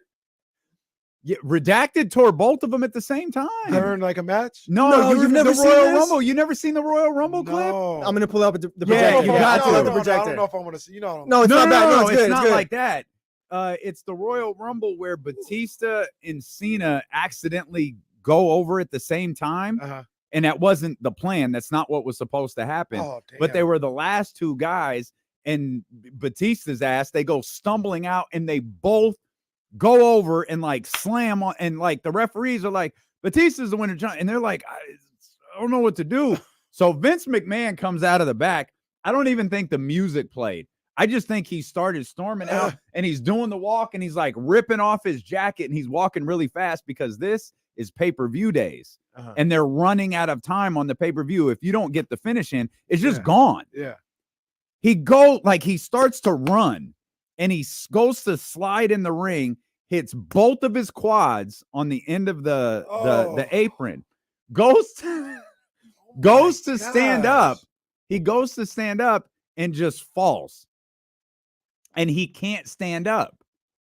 And so he's sitting there and he's barking instructions and he's just literally sitting. He's just sitting down like this, yelling, God damn it, finish the match. Get it restarted. And he's just sitting here like this. And he rolls out of the ring and somehow he like walks to the back. They sit him down. They find out he tore both of his quads. I think he's done that twice. Oh my! I got it pulled up. Do we need the audio or no? We want to mute. We definitely don't need the audio. We'll see if we can get away with this. Go ahead, pull it up. Woo. Yeah, no. Here's the clip. So this is the here comes. Oh God damn it! Here comes. Look, it's storming down. Here comes Vince. He throws it. We're running out of time, and he's telling them. Here we go. He goes running down. Boom! Hits the quad, and that's it. Okay. I'm going to take it out in hopes that we don't get in trouble. Hope YouTube doesn't come for us before that. Both of them, though. Yeah, got them both. Wow. And we know Hunter tore at least 2. Yeah. And Vince tore both of his quads twice. 4. Well, so that's 4. No, he tore both of his quads twice. So 4 plus Hunter's is 2. And then Shane. So we believe that the McMahon man has 7 torn quads. Wow. And the best part is like we're just kind of like, what is going on? Because like nope, like it's just kind of all happening at once. Like Vince, like it's all just a shoot or whatever. Yeah. He's just sitting there. I can't believe you've never seen that. Once again, I think I was out. I think I was gone. But yeah, I'd never seen that before. Bro, this summer we're doing while Kenny was gone for the Ruthless Aggression era clips or something. Oh yeah, that's a good call. Yeah, that's That's good. a I good mean, call. I think it encompasses about 4 years. Did you ever see John Cena the rapper? Yeah, I saw him. He was making waves, so I had to be like, hey, who's this guy or whatever. But yeah, like around the time Rey Mysterio, Jay was supposed to do a WrestleMania. Well, wasn't Fabulous supposed to do it? Fabulous. Yeah. So Jay, I think, was first, and then like they knew almost immediately he can't do it. Like it won't work. So they have Fabulous. He was locked in. He backed out. They tried to go to LL like at the very, very last minute. And LL was like, I'd love to. I can't do it. Like, I can't make it. And so I think what he did is he brought like a cardboard cutout or something. I remember her seeing him because, I still, maybe every now and then background noise or whatever. And, hearing a buzz about him, but I wasn't entrenched. That was around the time Rey Mysterio was the like heavyweight champion, right? Right. That was like right after Eddie passed, right? Yeah, that was right after Eddie passed. I can't remember what year that was. Because I remember distinctly one time. That's after Cena the rapper. Okay. Yeah. One time I was with Ace and we had it on in the background. He was still watching. I wasn't really watching. And it was on in the background. And he's like, oh, snap, Rey Mysterio got the Louis Vuitton mask on. He had his mask was Louis Vuitton or whatever. I was like, oh, all right, Rey Mysterio. Yeah. That's how I feel about Rey Mysterio today. He's back today, by the way. He's really? back? Yeah, like that's being like like advertised, graphic and everything. I really thought they were going to do the right thing and just let Dom end him. Should have. That's what should have happened. I just thought like this is just perfect. Just let Dom just finish him. Nope, more Rey Mysterio. Good. No, it's fine. Is Rock on tonight? Yeah. Yes. Oh yeah. Yep. We're what, 2 weeks away? Nash. 3? I think 3. 3 weeks from Sunday. Probably 3 at most, if that. Yeah, no more than 3. Yeah, I think 3 weeks from. Yeah, Sunday. 3 because a month from now would be April 15th, right? Tax day. That's how math works. That's good. Okay. No, that's good. We're sharp. We're sharp here. For some reason, I have Broadman's Wikipedia page pulled up. What movies? I looked down. I was like, "What is this?" I forgot we were talking about Broadman from the 5th floor. He was in Class Act. He was in Menace to Society. Oh yeah, he was one of the people. Was he the one? No, he wasn't the one that was that Chauncey yelled at. But he was part of that crew. Yeah, he was part of that crew. Yeah. He was in Horrible Bosses. The rest of these movies. Isn't that Cameron Diaz? Or no, that's Bad Teacher or something. No, Horrible that's Bosses. Jennifer Aniston's in that one. Aniston, That's a solid movie. It's funny. Yeah, Horrible Bosses is the one with like Jason Bateman. That's Charlie Day's in there. Like Jason Bateman. The Ted Lasso, he's in there. Yeah, what Sudeikis? Jason Sudeikis? No, I think that's a different. No, that's Sudeikis, Ted Lasso, right? Okay, yeah. I think. That's like no, Horrible Bosses is a different type of movie. I was gonna say like a rom-com. Like what's the one with what's my man's name who was married to Demi Moore? Ashton Kutcher, Jamie Foxx. I think Jennifer Aniston. It's like a crazy cast. Oh, it's probably like Valentine's Day or Valentine's like Day. New Year's Eve. Like I think I actually seen them both. I think can't it's Valentine's remember. Day. Those are rom-coms. Yeah. Like I don't know what like start. I feel like it was Crash, but like man, for like 3 years, ensemble casts were the thing. Yeah. You'd look, there'd be like 40 people in the movie. You'd be like, yo, I'm pretty sure Jamie Foxx is in Horrible Bosses too. I think he is. Yeah. You remember his name? I don't remember his name. I know It's good because you can't say it. Yeah. Oh, you can't say it. If I remember right, his I name, remember what it was now. Yeah, It was really can't say. Yeah, it was MFer, right? Wasn't that his I think it was name? MF Jones or something like that. That's what it was. Yeah, no, that's good. Good stuff. I still think Jamie Foxx's best role was Collateral when Tom Cruise was the heel, and I don't remember if Tom Cruise won the Oscar or got nominated for the Oscar, but I know Jamie was nominated for supporting actor. One, I don't think he was the supporting actor in that movie, but I get it. My biggest, like, he should have won best supporting actor and best actor in the same year. He should have won for Collateral, which I think they gave it to like maybe Morgan Freeman or something. Okay. And obviously Ray. He should have won for that role in Collateral. He was so good in that movie. He's maybe the most talented man we've ever seen in entertainment. I could not can't agree imagine more. somebody could better, not agree to be more. honest with you.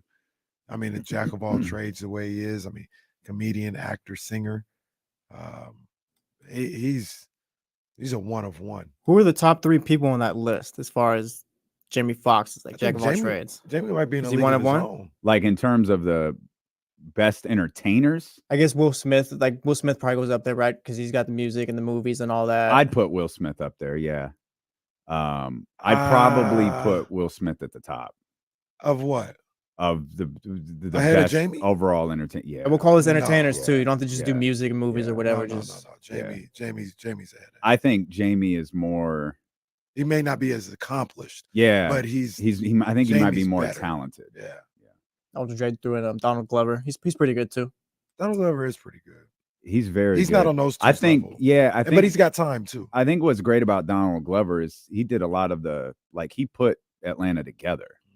Like that's like the acting in it is whatever, but like that's his show. Right. I think that's one of his greatest accomplishments is like that show is That's going to be his legacy. that show is different and it came from his mind. Yeah. That's a good one. I mean, Will, Jamie.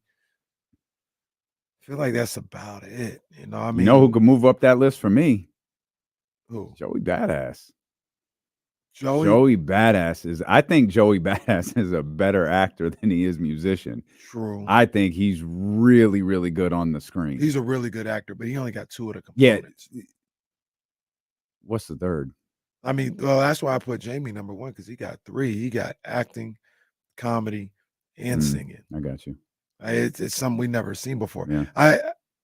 I give Will a little bit of that nod because Fresh Prince was a comedy show. Yeah. So you know, maybe I'm stretching it a little bit for him to get He's into not that a stand-up category, comedian. right?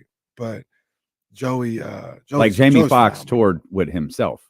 I'll He was like, never "I'm gonna do forget. a comedy show and a concert." New Year's Eve. I was there. New Year's Eve, Oakland Arena. Jamie Foxx does an hour of comedy, and then like an hour and a half of music.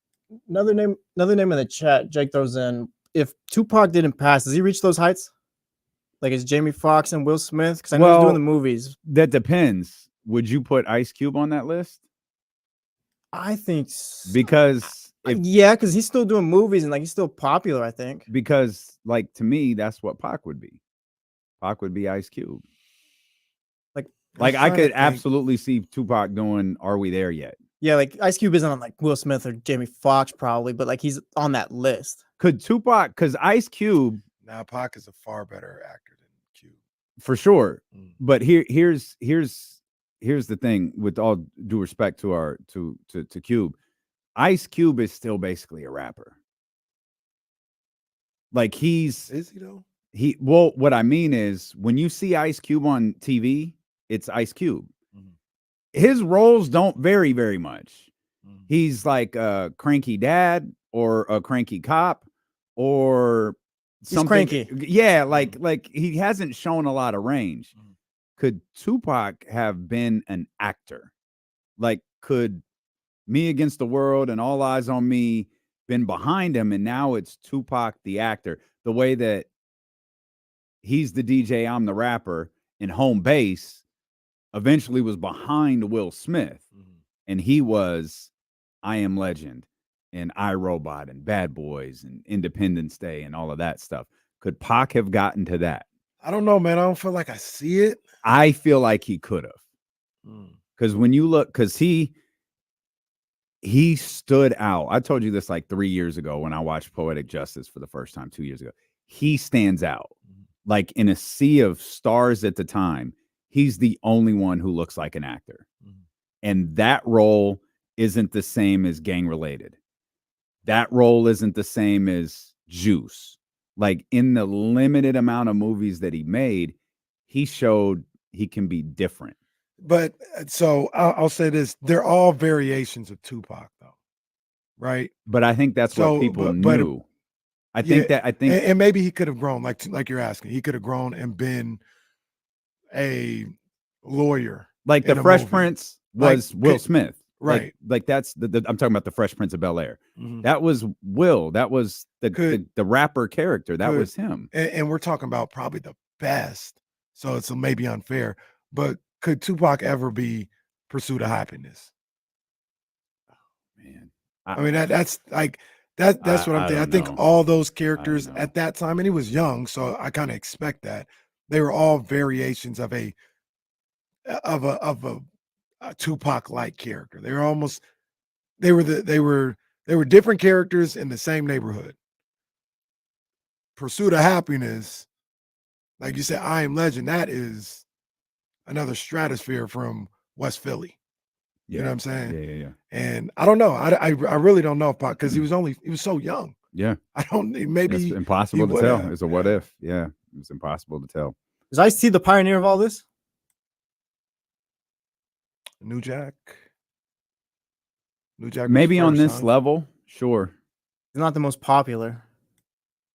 I mean, like I feel like I'm thinking, like, was he like the first to maybe start? Yeah, but so Ice-T was Boys in the Hood before New Jack City? I think it was. Boys in the Hood, I think, was first. Yeah. Boys in the Hood was, so that was Cube. Because I mean, like, because Ice-T started doing like Law, like still does Law and Order. Well, see, that's the thing. Like, Ice-T's probably an actor first, but not the way we're talking about. Right. Like people would just all like he's still Ice-T, just like Ice Cube is still Ice Cube, but Ice-T is seen as I don't know his name. Detective. What is Jazz? Where you at? I thought for sure you'd know. But he's known as the guy on Law it's and like Order. Turtetto. I forgot. Rossi. I'm watching the show. I was watching the show yesterday. I don't know his name either on the show. It's I ask her. She says it every time. I ask every time. It's like Turtetto or something like that. It's gonna bother me. You know, we could look it up. I don't want to look it up. Okay, no, I I get that. I get that. I get that. Finn. It is Finn. Wasn't even What? close. What are you talking No, about? I think that's worse than your pocket watch. I think his first name is they're saying Tutola is his last name. Yeah, yeah. All right, Tutola. Kenny say it. Oh, Kenny say it. that's a tough look. Finn is his if first his name name. is Finn. Yeah, Kenny started. Like, I think it's tortilla. I think it's Ice-T's character's funny on there too. No, they had the one clip that they found on Twitter. I don't even know. I ain't even gonna say it on the air, but they found on Twitter and they just put it up there randomly. I was like, bro, come on, man. Where do you guys find this?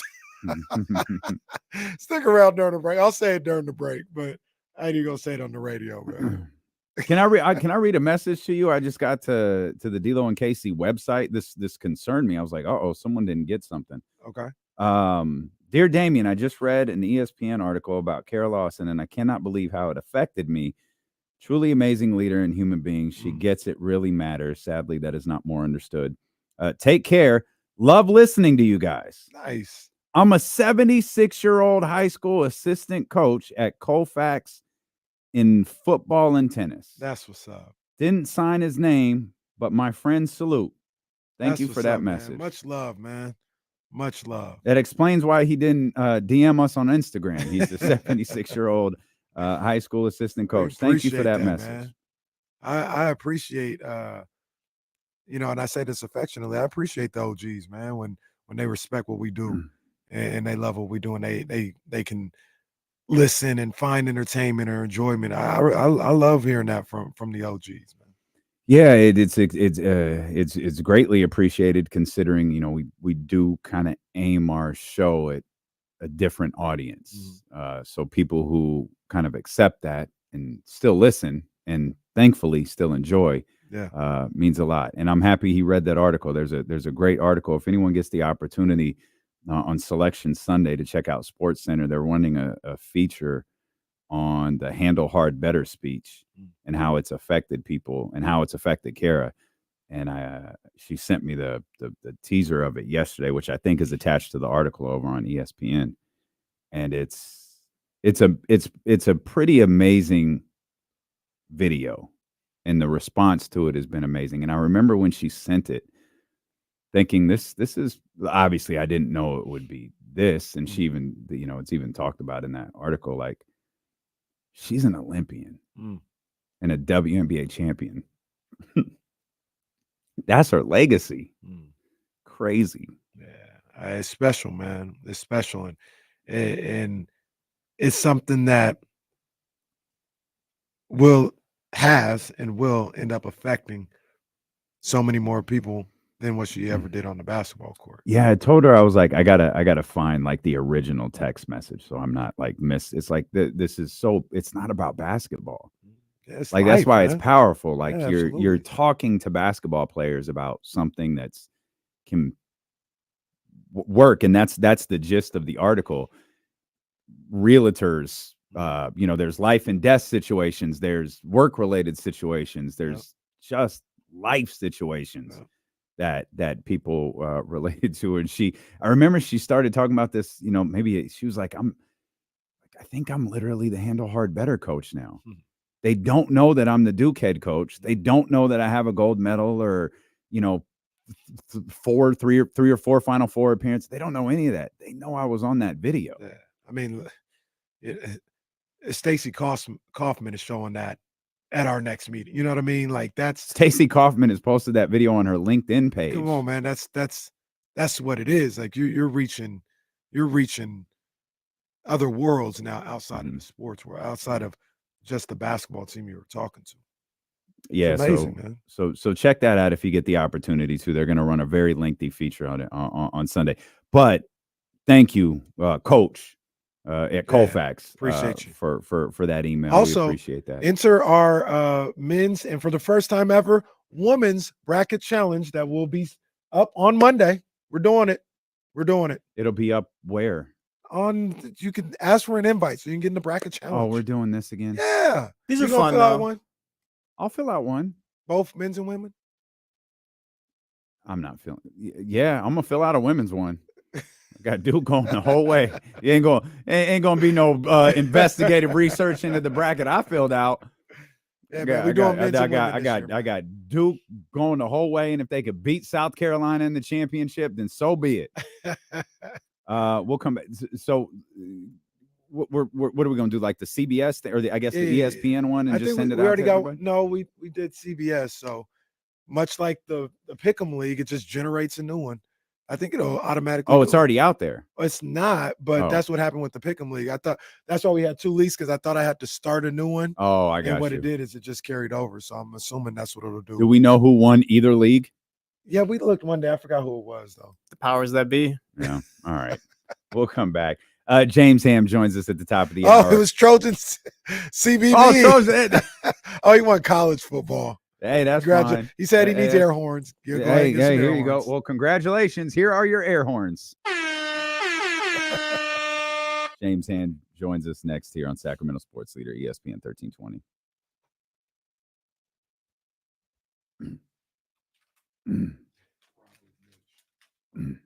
That'd be amazing.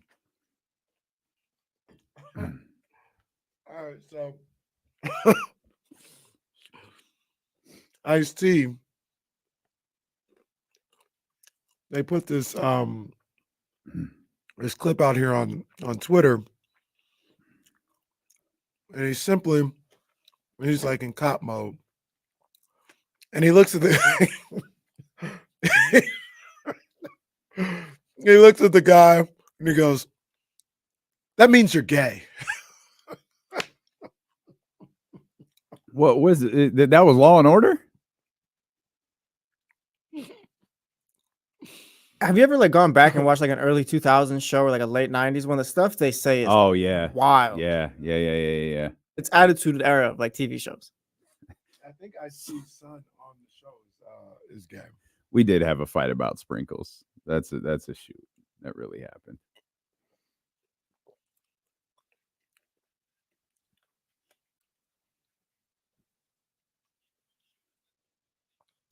Oh, so, yeah. Well.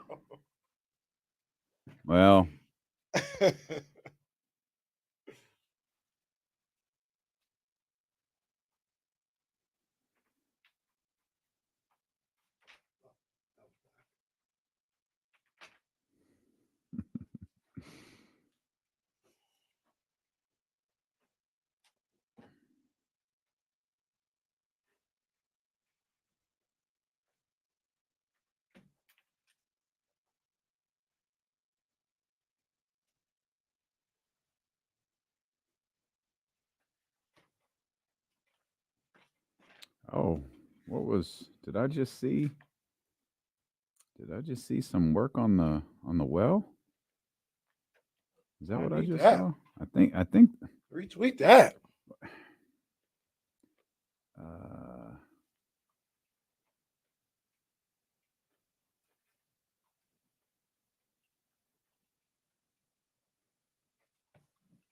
People. 15 minutes of fame. We're up, Sabo. The real big dog showed up. My people over at Sac State, they're not going to naggle this situation. No. They're getting it done. They told us we're getting in this an event center in an arena, and they're about to produce. Well, it's top notch too. The well is really nice. I've been in there like twice. It's really nice.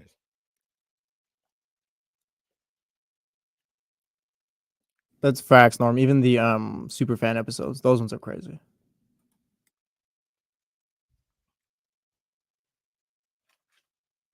So are we just out on the stadium for the Republic too?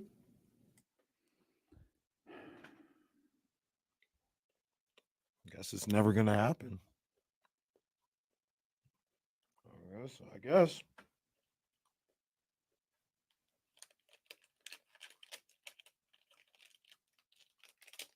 Sucks. I'm from Sacramento. Yeah, I'm gonna say I put something at the rail yards.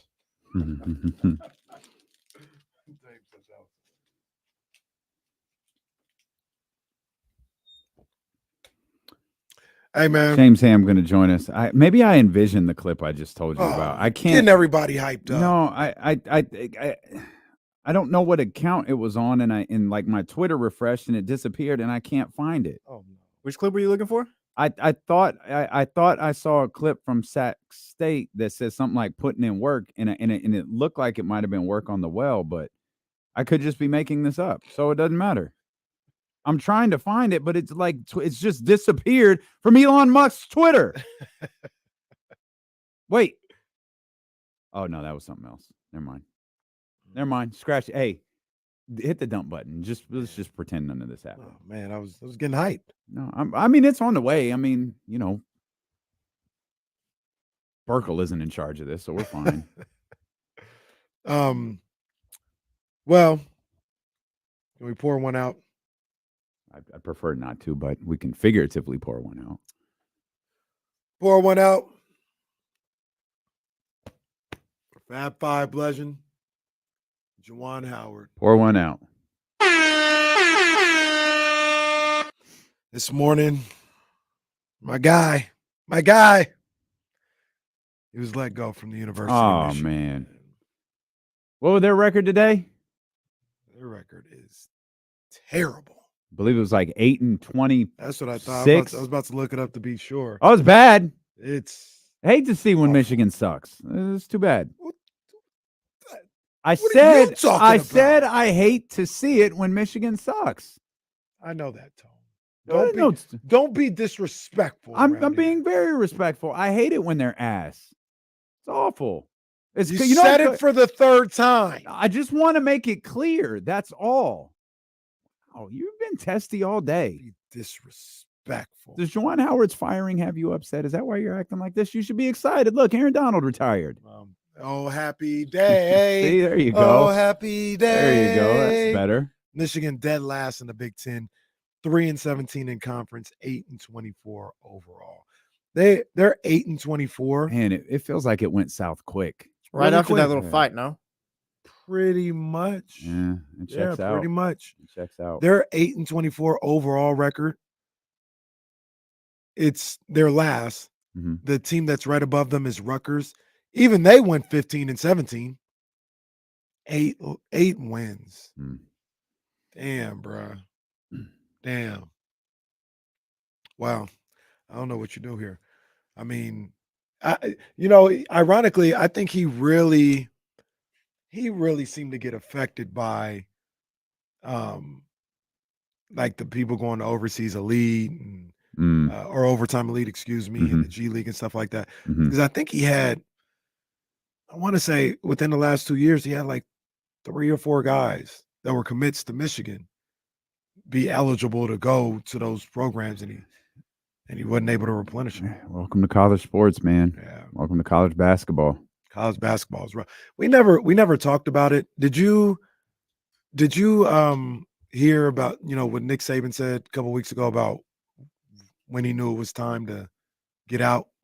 I saw what you sent us, and then I don't know if it was the same interview, conversation, clip, whatever, where he's talking about NILs, how NIL is just it's changing everything. I saw that, yeah. For anybody who didn't see it, he said he knew it was time to get out when, after they lost to Michigan in the Rose Bowl, he was sitting down and talking to these players, and they were basically talking business. It wasn't really even about the loss. It was, all right, well, what's up? What NIL deal can you get from me next year? Else I'm out of here or whatever. And he was like, yeah, it's not the same. And I hate to sound like the OG. I do want these guys to get paid to a certain degree. It's ruined college sports as we know it. It has. There needs to be some regulation of it. I'm all about these guys. Like, these guys absolutely deserve money, but the problem is the scenario you just laid out, where if I don't get the now it's like it's basically a one-sided contract with the player having all of the advantage. And we've used these scenarios before where you have, someone committed to Michigan and they got an NIL deal for whatever at $1 million. And then USC comes along and says, well, we want you here and we have an NIL deal for $2.5 million. The player can just leave. And you that's not college. Right? Like there's no man,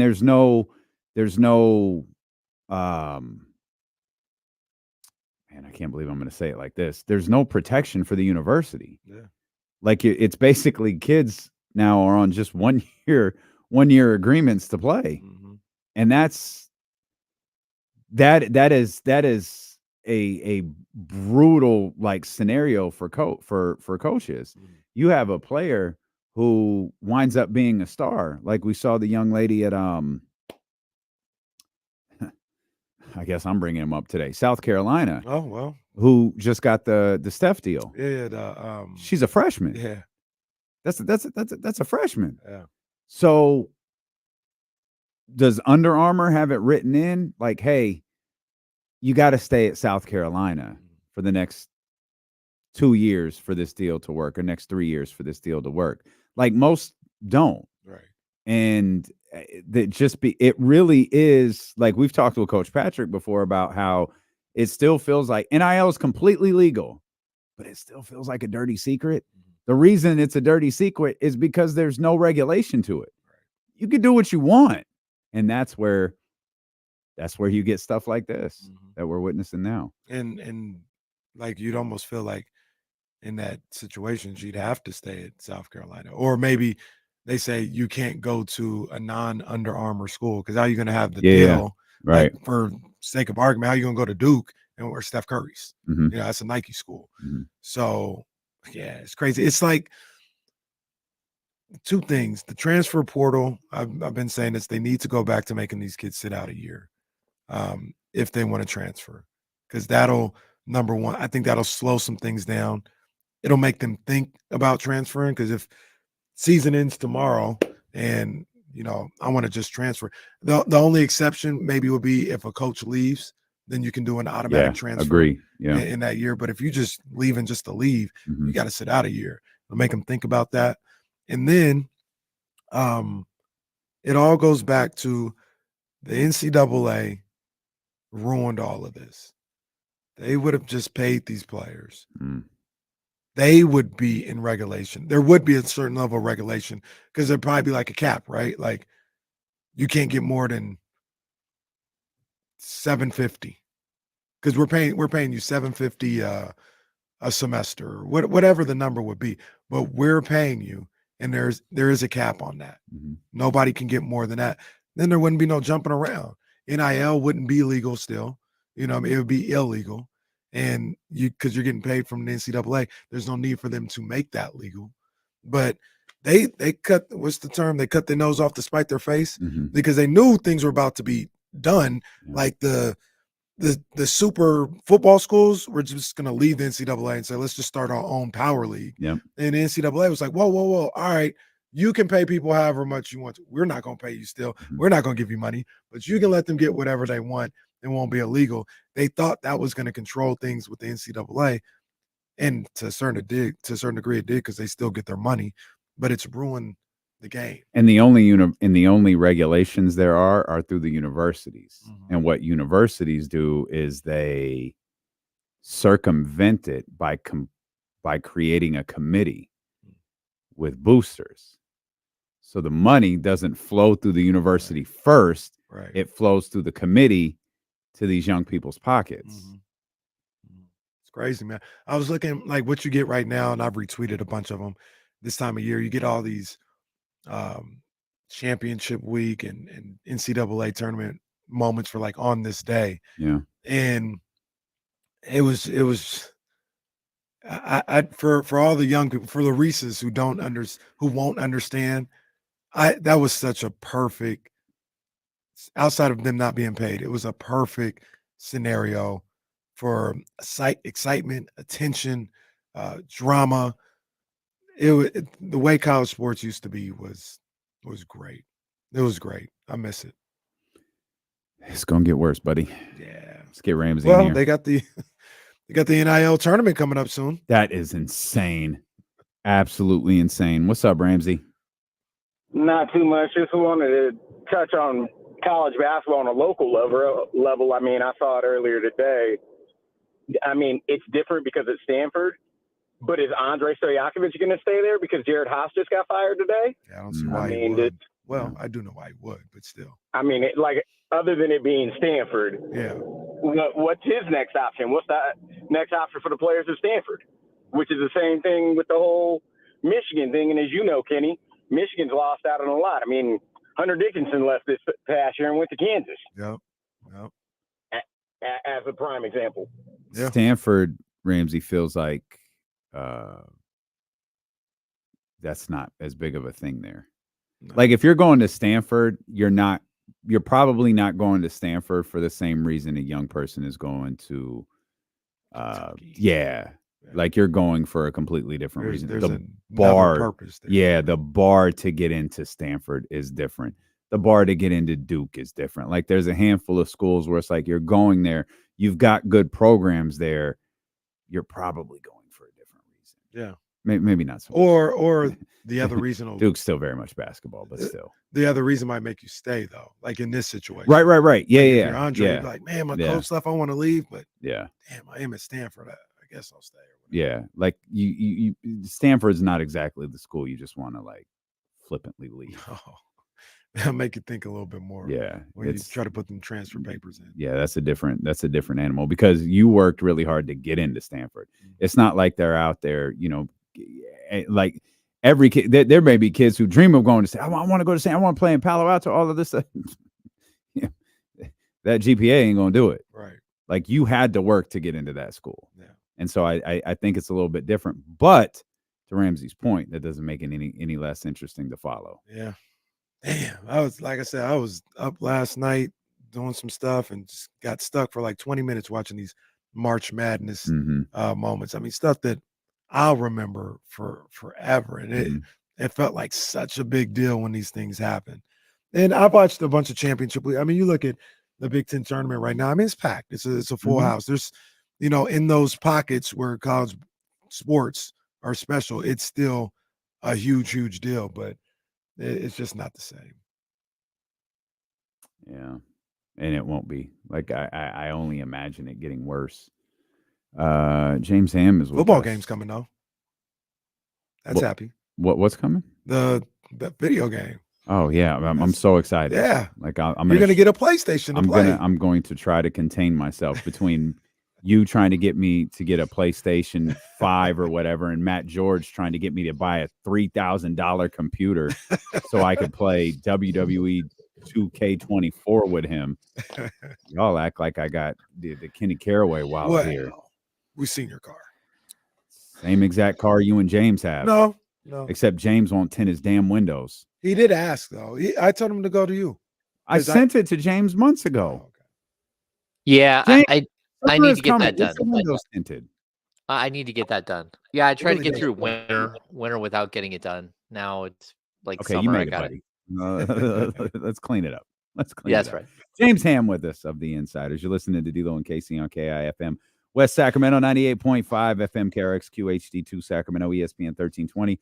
Always live on the free Odyssey app. James, vibes have been high ever since Wednesday. And it does, Casey kind of in a roundabout mentioned this earlier. We really have forgotten Monday, haven't we? Just completely ignored the disaster shows that we had following the loss to the Houston Rockets. And no, man, vibes up.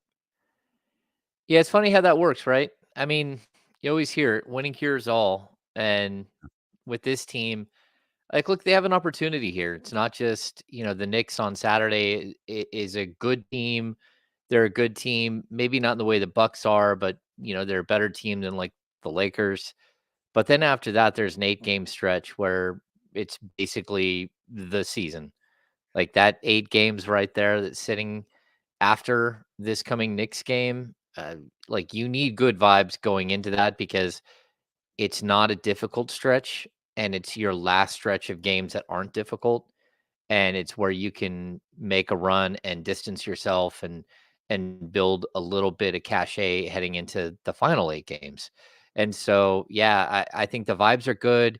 I think this team is playing a different brand of basketball. You can see it since the All-Star break. Their offensive rating is way higher. Their defensive rating has actually come down a little bit over the last few games. And all of a sudden, we're starting to see a positive net rating, which I didn't know that we would see with this team. And I think it's time for good vibes a little bit. Do you feel energy shift with this team or a vibes shift with this team? I know it's always tough to tell because they've won 2 in a row before and then they lose a weird game or something like that. But does it seem different this time after these back-to-back wins against Milwaukee and the Lakers? Yeah, I'm not going to say that because this team knows their own track record. There's no question that like they know that this is who they've been all season, and they're frustrated by it just like everyone else is. Like this isn't something that they expected. They thought that they would have more of like a vertical climb to the top, and to see the steps backwards that they've taken all the time is something that they're well aware of. They're sick and tired of asking of that question being asked, and they're sick and tired of answering it. But like, Well, we're I sick think, and tired of watching it, fellas. So that's fine. yeah, I totally get you. And I see like Sacktown Tony here in the chat says Keon Ellis equals vibes. It's very true. Like Keon Ellis on the court just brings a different vibe, and I think it's something that some of these guys are feeding off of. I asked Aaron Fox about this the other night. Just how much does it help having Keon as a backcourt partner to take on the more difficult challenges and to give De'Aaron a little bit more freedom to have energy and to be able to play on both ends of the court, not just, focus so heavily on defending like the toughest guy on the other team.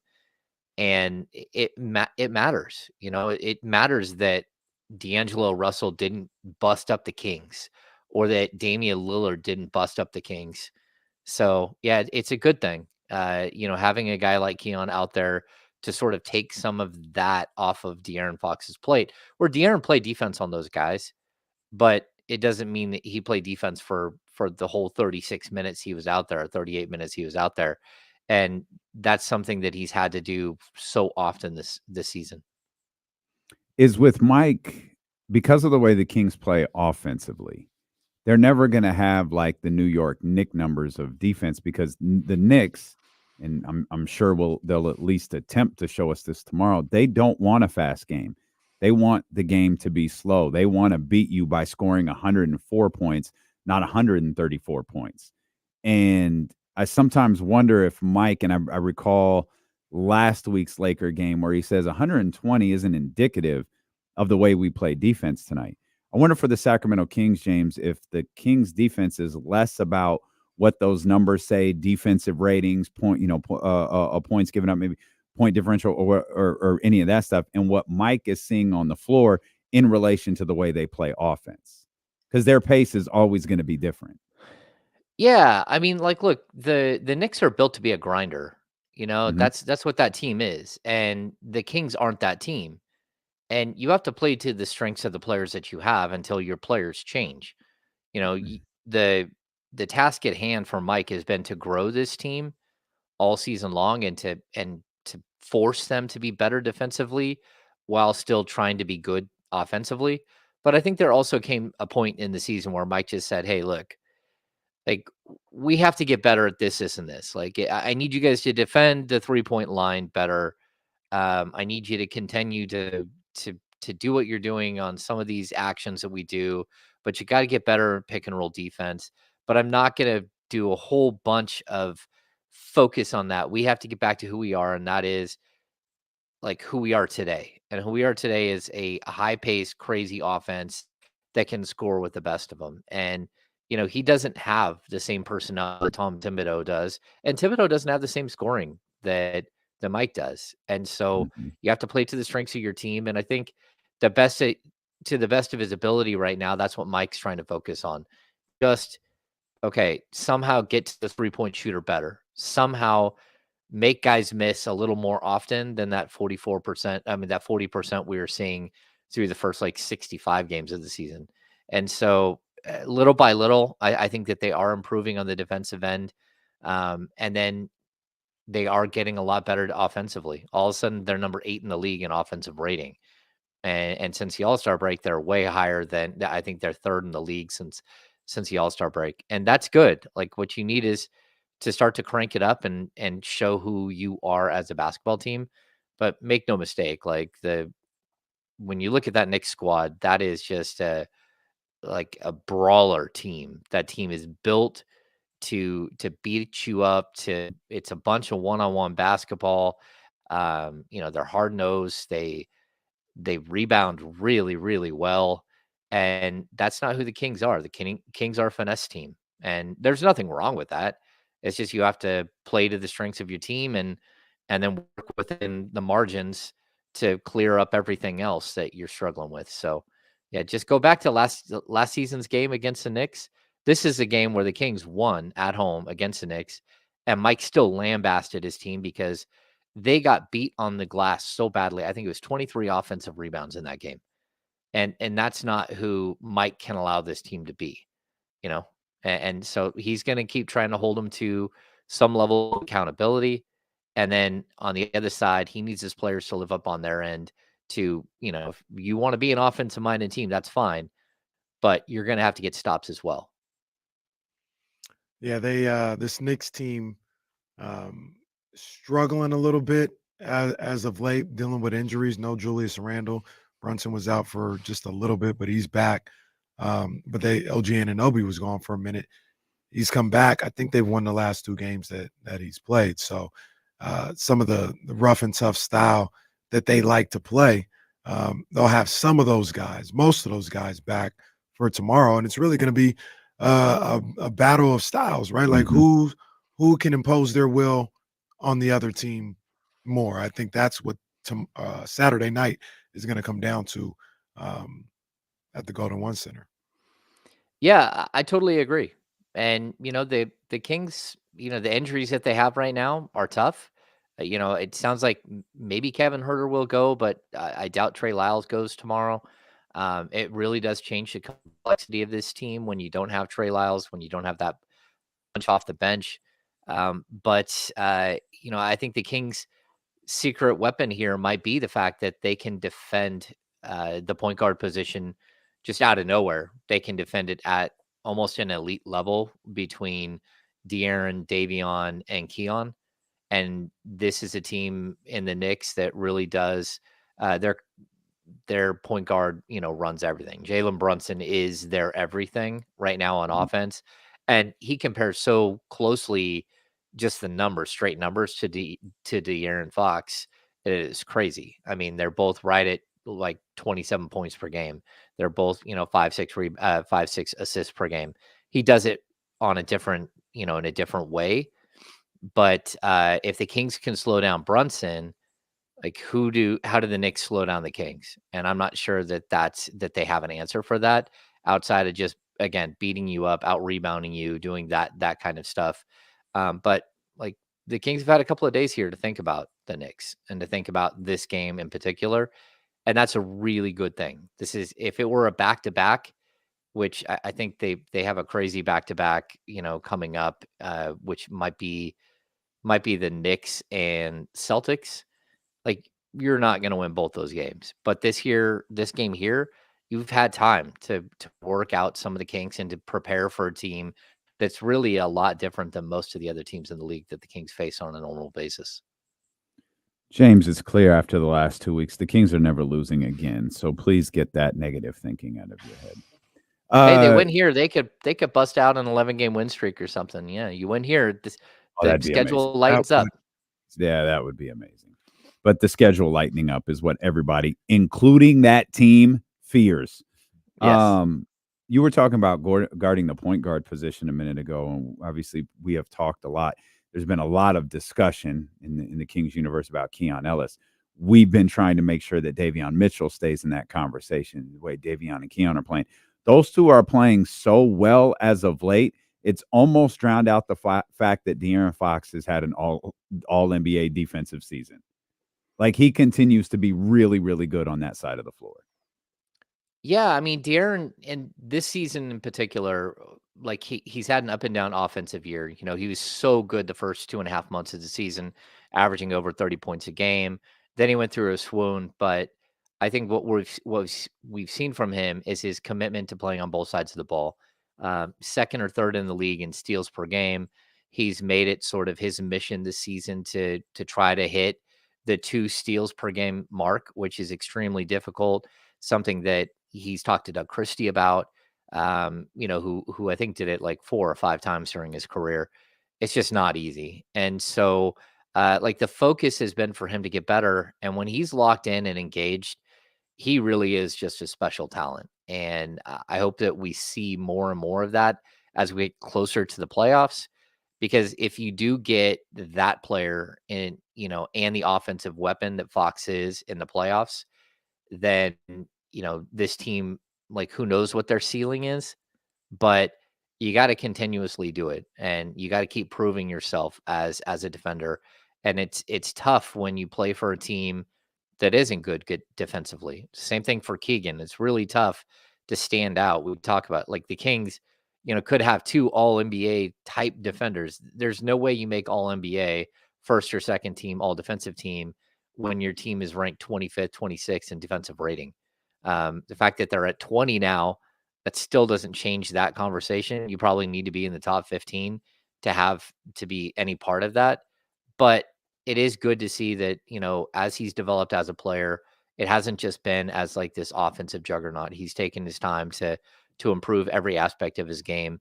Although I would like to see, you know, like, more consistency with the assist numbers and stuff like that. Although this is a great passing team, and you got Domantas Sabonis, who's, you know, top 5 in the league in assists as well. Yeah, I just think that this team, I do feel like it's a little bit of different energy, and I know that's dangerous to say after everything we've seen from this team right now, but or so far this year. But I do think it's a little bit of different energy. Will that equate in wins or a win streak? I don't know, but I keep saying it. They've been playing pretty good basketball since around the All-Star break.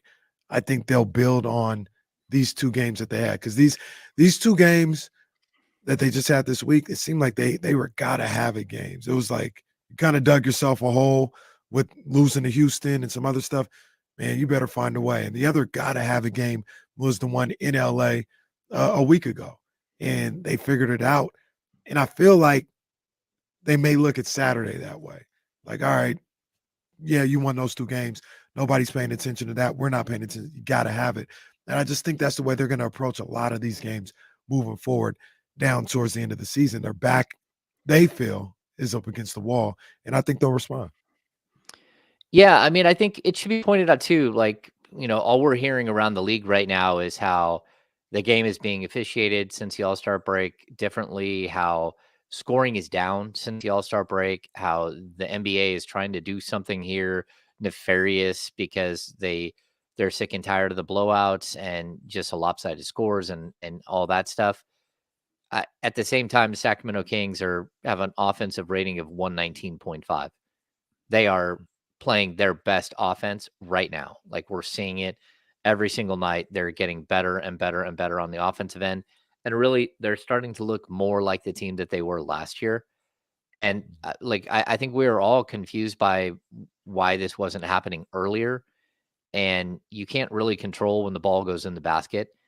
But, you know, we can even point to a couple of games since the All-Star break, the Houston game where they shoot 6 of 32 from 3. They're still increasing their offensive rating while having games like that, which just shows you that in the games when they are good, they're like virtually unstoppable on the offensive end. They're getting baskets at, you know, like anytime they want. And like, look, it's a long, drawn out season. 82 games is brutal, and you have all these ebbs and flows. The key to finding success in the playoffs is to start playing your best basketball at the right time after the All-Star break. Start building on something and start building towards who you're going to be in the playoffs. And I'm not sure that I can say the Kings are there. They're doing it right now, but it sure does feel like they're trending a certain way. And I want to see it play out over a few more games. And then I also want to see them, I talked about this 8 games is coming up after the Knicks. I want to see them take those 8 games, each one of those individually, separate, take them serious and go into each game, because you do have this whole run against Memphis, there's Atlanta. There's a bunch of games in there where they're winnable games. They're not just winnable games. They're games you have to win at this point. And I want to see that they get rid of this trend that we've seen throughout the season, and they take it all with the right focus and mentality, and prove that it's not just like a 5-game stretch here or an 8-game stretch where they're playing well, that they can carry that forward into a longer streak. Need to be playing well to close out the season. That's what we're talking about when it matters the most. Are they going to be playing their best basketball? Because at this point right now, everyone else is playing the basketball, including the Sacramento Kings, by the way. Everyone is playing the basketball that they've played all year. That's why this movement in the conference standings at 5, 6, 7, and 8 is just kind of jumbling all over the place, depending on who plays that night, who wins, who loses. Like, there's movement every night, regardless of how many teams are playing. That'll be the case tonight with Phoenix playing Charlotte. Charlotte will have the ability to move somewhere, up or down, depending on the result. I mean, I think we all believe they're going to beat Charlotte, but it is the second night of a back-to-back for them, coming off the game against Boston. And Buzz City. Which one of these teams, and I guess you can throw the Lakers and Warriors into that too, which one of these teams are going to be playing their best basketball closing out the season? I think the fact that the Kings had a couple of really good games against a couple of really tough opponents, including one of those teams that they're fighting with, that's what has got Kings fans excited. It's not just what the Kings are doing. It's just the fact that no one else has been able to separate themselves either. So it's like, well, if we can get a jump start on being the team that's playing well, we might be able to lock up one of these top 6 positions, which is what I think every Kings fan wants for their sanity. Oh yeah, totally. Yeah. And Phoenix is, again, they're playing the Hornets tonight, right? One of the worst teams, if not the worst team in basketball. I still think Washington's worse. But the Phoenix Suns have the 3rd most difficult schedule remaining in the NBA on the season. And they're a 549 win percentage against over the final 16 games. And that includes the game tonight. So once you get past this, their win percentage against is going to jump to like 555. Like, they don't have a bunch of easy games left on the schedule.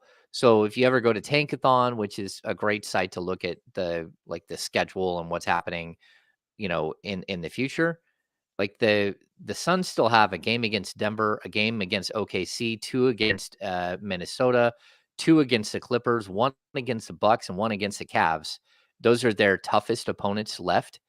Their easiest opponents, they only have 3 listed. It's 2 against the Spurs, 1 against the Hornets, and 1 against the Hawks. And so that's huge. I mean, the Kings, the games against, the difficult games against are tough. They still have a game against Boston. They still have a game against OKC and the Clippers and the Pelicans, 2 against Knicks, 1 against the Suns. But they still also have a game against Washington, a game against the Blazers, a game against Memphis, a game against the Raptors. They've got the Nets, and they've got 1 more against the Jazz. So that's a big deal. Like, if you're looking at strength of schedule and what you have left, man, the Suns, they're going to have a tough road, even if they weren't competing with the Kings for a playoff spot or anyone else.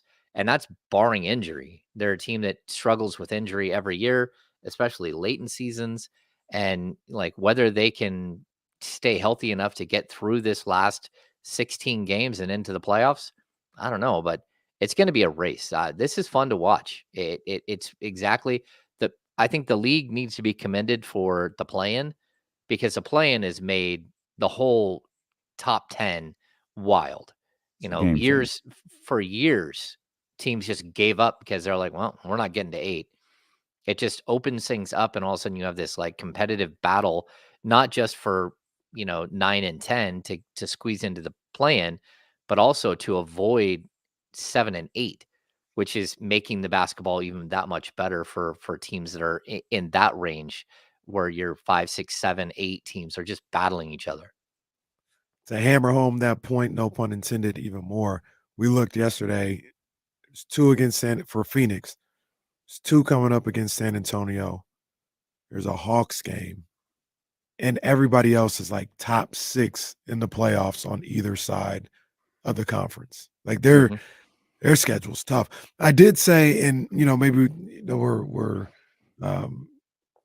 looking a little too far ahead, but I think the Suns and really the Kings are 2 teams that if they get into the playoffs, I think they're dangerous in the playoffs. I feel Phoenix has a lot of top end talent, and in a playoff setting, that would be beneficial for them. But when you talk about the Kings, we talked about it. We think, man, if they can get into the playoffs, it feels like a boatload of pressure would be off them. They would play freer, and I think there will also be a level of, all right, we've been here before. We accomplished something before. Let's go out here and play free. I think the Kings, if they can get into the playoffs, are primed to be really, really dangerous. What you think about that? Yeah, I totally agree, especially since some of the teams that are above them that are going to make it, the OKCs and Minnesota, even the Clippers and the Pelicans, all 4 of those teams. Like, look, I don't know that anyone can beat Denver in a 7-game series at all in the West. And I also don't think that anyone can beat Boston in a 7-game series in the East. We kind of see what the path is, barring injury, that those 2 teams very likely will be finals contenders and battle against each other. But you could see easily how OKC could fall in a first round series. You can see with Minnesota without Cat, like, look, that team does not have enough scoring. And as soon as I think what people don't understand about Cat going out, yeah, other guys can step up, but when you don't have to focus on Cat, now you can put all of your focus on Anthony Edwards, which makes his life more difficult. And you can also shift some of that to guys like Jaden McDaniels. And all of a sudden, his life has gotten really difficult. He goes 0 for 8 from the field the other night. It just, when you take away a piece that everyone in the league has to game plan for, whether you love Karl Anthony Towns or not, it makes it just much easier to defend the rest of the squad. And, sure, maybe they figure it out. Maybe they go on a run here and they're great too. But I don't trust the Clippers. They already have the one injury with Russell Westbrook. And now we're seeing, Kawhi Leonard needing some time off here and there.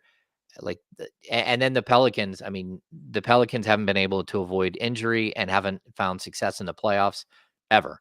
So we're looking at teams around the Kings that, maybe aren't going to be as battle tested because they're not fully going through the same thing the Kings are right now, where it's like every single day you're fighting and you're watching the standings.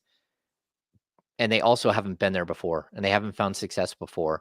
And so, yeah, I think that the Kings are slightly dangerous.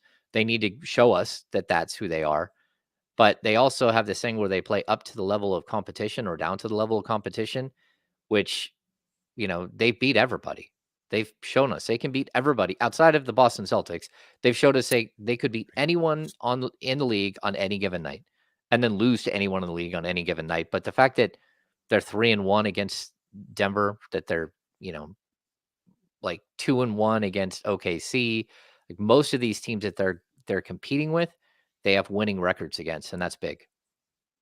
And they're 2-2 against Charlotte and Detroit. We'll come back to everybody who had a pre-commercial break.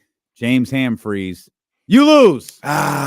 We'll come back. I have James. James. For what the message. James said something that got my attention about game planning, and so I want to transition that to the Sacramento Kings, and we'll do that when we return here to close out the week. Dylan McCasey along with James Ham on Sacramento Sports Leader ESPN 1320. I need to move for a minute, Hammer. I'm going to switch Wi-Fi because it logged into one that I didn't think it did, so I may disappear here. For sure.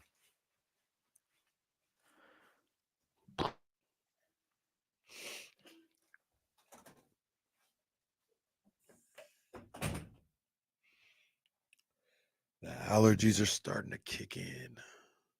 This does not count as a freeze either, by the way. I'm back.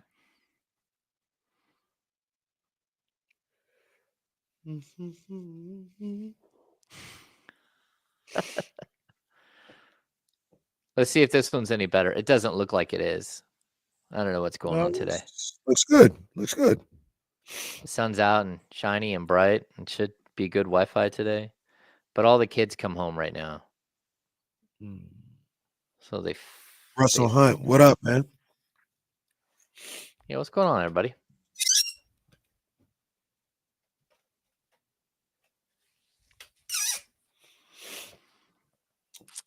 James, you got to get in the bracket challenge. Wait, we have a bracket challenge? We will once the brackets are announced. Okay, so you're going to do a bracket challenge. Yeah, I need to get in. Where have you promoted that anywhere? No, we just talked about it today. We did it last year. And I think the way CBS does it is you just, I actually think it resends out the emails or the invite to everybody who was in it last year. And I'll email it to you and anybody else who wants to join. Okay, cool. Sounds good. Yeah, I think, but Charlie was talking about like maybe we can come up with some prizes. Sure, that'd be great too. I think we might. We've never done prizes because that'd be illegal. The way we were trying to do it, but it wasn't. I shouldn't say illegal. It wasn't sanctioned before. But if he can get one sanctioned, yeah, let's do it. Oh, all right. Yeah, I mean we have insider sweatshirts. Wow. Super nice insider sweatshirts. Very nice. I got a couple myself. Yeah, those are the nicest sweatshirts ever. I saw yesterday. This is blasphemous, but the Chiefs owner is pulling one of them moves again. He was saying they were trying to get like $800 million in upgrades to it's called Gia Stadium, but Gia Field, but it's Arrowhead. And he's like, yeah, if that doesn't get passed, relocation does have to be an option. Come on. Come on, man. Come on. Come on, man. Yeah, like no one is listening to like what does the NFL pay the salary cap? It's at like $245 million. Their television deal is so rich. It's so wild. Yeah. Oh yeah, he's got it. I think they say he's worth the team is worth whatever billion or something like that. But come on, man. That's wild. The crazy thing about it though is they might want to get that passed. Because all he needs is, and maybe you wouldn't leave from you'd still be the Kansas City Chiefs, but maybe he'd move to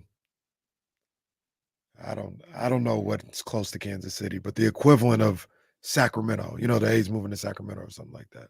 Because they'll pay you that city, that county will pay to finance it, and they'll leave Arrowhead.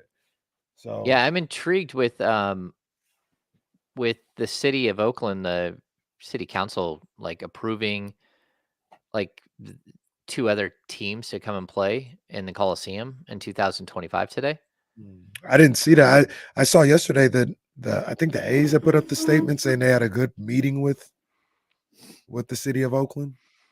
Yeah, in the city of Oakland or the county, like whoever it is, they voted 6-0 today to what is it, the Roots, and then like it's a soccer and a baseball team to come in and play in the Coliseum starting in 2025. Get Isaiah Thomas on sitting way over. Scoot over, stupid. Jeez. James, you look great. I switched Wi-Fi, but we'll see what happens. Man, you look fantastic. This is the one that is usually sketchy. Roots, Souls. Look at all those E's. What the hell? There we go. The Root and Soul. Thank you, David Jackson. I don't know if that's a good thing or a bad thing. I don't know. What are they saying? That's a good thing for their chances to keep the A's? Like No. they're Not No. overall, but like there during the time. No, I don't think so. I think that's a move to say, hey, like, we're moving on. Like, we can talk about good meetings, but let's be honest, no one feels like they're negotiating in good faith with the Oakland A's. No one. Jesse, you out early today? I see you cooking already. Oh, yeah, Jesse's cooking. You driving? Okay, Lake Show. We're back, James. Oh, we're really back. James, I was going to ask Jesse you. just announced he can't wait to get to crypto. I don't think that's. Crypto.com I don't arena. think that's what he said. Never in my life. That's what we're gonna tell people. He said There won't be any pictures of me in front of any Lakers murals or anything. No. I mean, who would do that though? Somebody that was flicking them off. Flicking. Flipping. What if that whatever. person Hey. that flipped the statue, the murals off or whatever? What if they also took other pictures where they were just smiling too? Well, that didn't happen. Didn't happen. Anthony Davis? Yeah, that was a middle finger. That's not what I saw. Speaking of, I mean, kind Speaking of of a crime middle on finger. us. Oh, Today's 316 day. no, it isn't. Kenny. It's March 15th, bro. Wait, what? It's No. March 15th. Oh, no wonder I hadn't seen anything about Take it. a Kenny, laugh. Benson back. I gotta take a- What I meant to say was Boo. 316 weekend. That's what I No. meant to say. Yeah, but I was that earlier that said the 16th. Obviously, the wrong calendar. I guess, yeah, it must Oh, be. man. Oh, Kenny thought he Well, had I'm a glad I bar. didn't- I'm He glad I thought- didn't miss it. He thought he had a bar. I'm glad I Hammer, didn't do you miss it. know the significance of 316 Day? I don't think so. Well, Austin 316 says, I just whipped your ass. Oh. Does that proverb ring a bell? That proverb. Okay, I know the Bible verse. Austin 316. Yeah, that's from, I think that's Old What? Testament. It's Old John Testament. 3:16, but yes. No, Austin 316. I know you're Austin 3:16, yeah. You're Okay, all right. WWE. James knows. Yeah.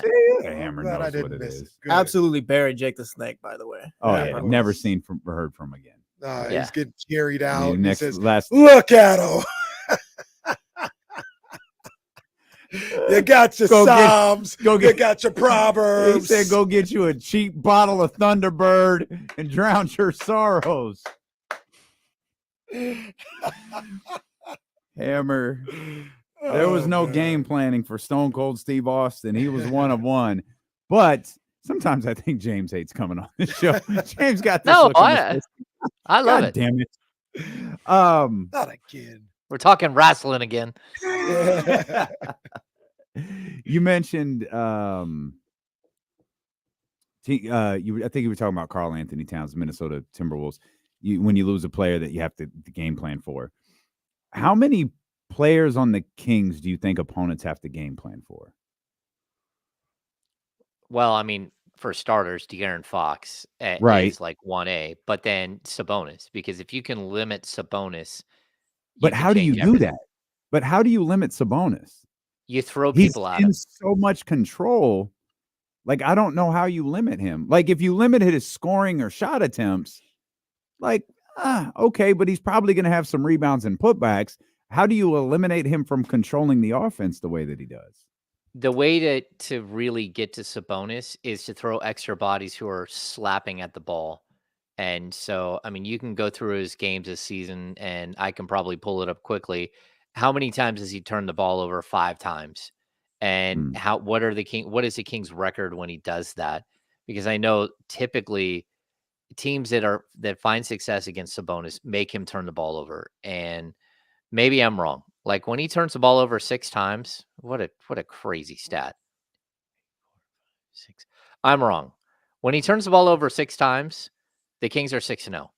When he turns Oh my God. when he turns the ball over 11 times, they're 0-1. When There he you turns the go. ball over 9 times, they're 0-1. But all of those 6 games, like there is no way to stop Sabonis. I think incredible. that's it. That Isn't that really weird? is incredible. Yeah, they're 6-0 when he turns the ball over 6 times. That's amazing. What a wild stat. Absolutely wild. Context: Chicago, Dallas, Toronto, Orlando, Utah, and Portland. Those are the 6 teams he's turned the ball over 6 times. And then, of course, he had the 9 turnovers against Houston and the 11 turnovers against Chicago. Not the most recent Chicago, the one back in or not Chicago. I'm sorry, that's Charlotte. I'm sorry. Yeah, tough. Yeah, I think it's an interesting question though. Like, who do you game plan for when you play the Kings? And I think last season it was different than it is this season. And I don't think you really have to game plan all that much for the other three starters because they all do the exact same thing. So if you're going to game plan for you're not game planning for a specific player as much as you are a specific play set. Like you need to know that on the DHO that Harrison Barnes loves the top of the key, that Keegan Murray loves the top of the key, and that Kevin Huerter loves to drag it all the way out to the like elbow extended, right? So that's what you need to know. But outside of that, there isn't much like one-on-one basketball. And then you have to game plan for Malik Monk because the Kings don't play a ton in pick and roll until Monk comes in the game. And then it's just pick and roll all night long. And so it's just a different way that they shift everything. And he's so dynamic as a scorer that, especially if he's hitting in the mid range, which he's been doing lately, that it makes him, another player that you have to game plan for. But outside of that, I think you have to game plan for the system. The Kings are a very much so a system team. And, whether it's Trey Lyles or it's, Keegan or it's Sasha Vezenkov or it's Harrison Barnes or Kevin Huerter or even now, guys like Davion or Keon, they all basically run that same exact set where they're off the high DHO or high screen that Sabonis is setting or Alex Len or JaVale is setting. And they're playing right off of that same system the whole time. Now there's wrinkles and intricacies in it, but there is no one player that stands out that you're like, okay, we have to shut it down. Yeah, I think those three, Fox, Sabonis, and Monk, you got a game plan for. It feels like Malik Monk, maybe it feels like with anybody, but specifically with Sabonis, it's like a pick and roll savant. Like it feels like, and they kind of do. They can do that every time and get a bucket, whether he decides to step back for the three, decides to hit him with the pocket pass, or decides to finish with a floater himself. They get whatever they want on that. And how you defend that has to be something that if you're game planning against the Kings, you spend some time on and try to figure out, get on the same page with everybody with. Because if you're not on the same page, they'll eat you alive with that. And that's before he starts going one-on-one. Yeah, it's before he starts getting the ball deeper in the post, right? So he loves to sit out there on the top.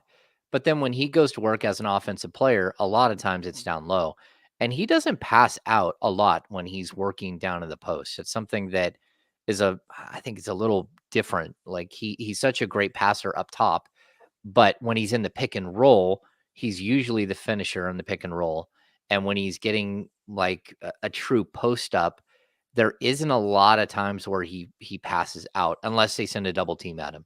So yeah, he's an absolutely tremendous player. And like the fact that people try to discredit what he's doing because the Kings run the ball through him so much, just look at his usage. His usage is like, it's so low for a player who's averaging 8.5 assists a game.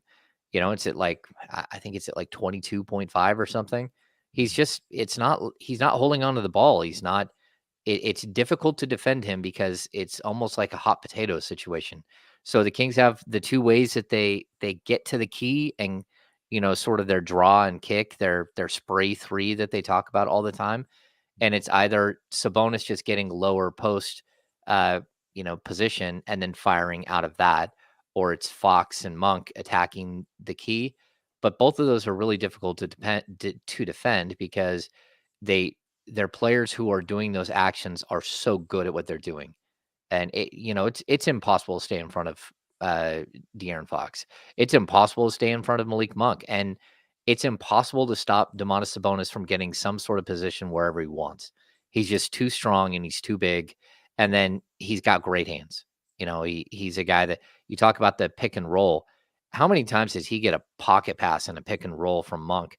You're just like, man, I don't even know how he caught that ball. And he's just like really, really ultra focused in the pick and roll. Did they know Mike, Monty, that this is who Domas was, or was this something they figured out after he got here? No, they knew who he was. Like whether they knew that he was a controlling hub like this. Yeah, because this is who he was in Indiana.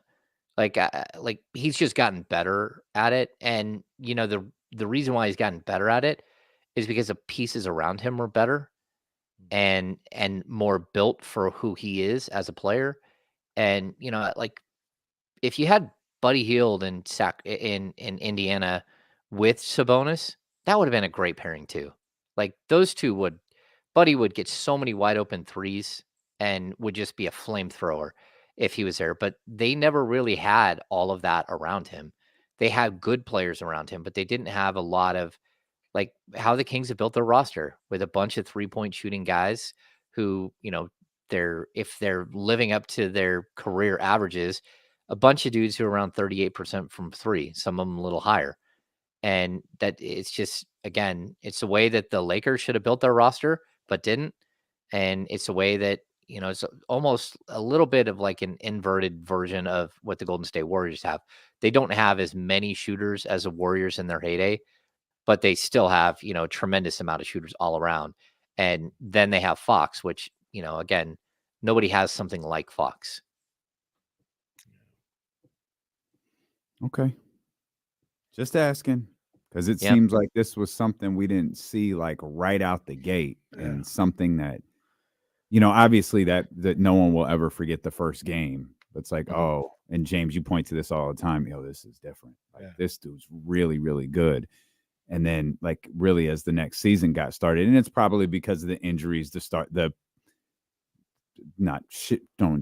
Alvin, like, there's just a level of just kind of get through the season, and we'll really kind of get going here next year. That's when we really started to see, as that thing went along, like, hey, Domas he's kind of the central piece of all of this. Yeah, and I was gonna say, to James's point and what you said as well, it is a system, and I think Jay Triano deserves a lot of credit for that. I remember D'Angelo Russell the other night talking about how, or maybe it wasn't D'Angelo, it was somebody. D'Angelo was running over Darvin Ham with LeBron's car. I don't know. It was, he felt like it needed to be done, I guess, and all Darvin wanted. Darvin ran over himself. Yeah, he was just like, I just want the answers to the test. I just wish Mike would have told me what they were doing, and maybe we could have stopped them.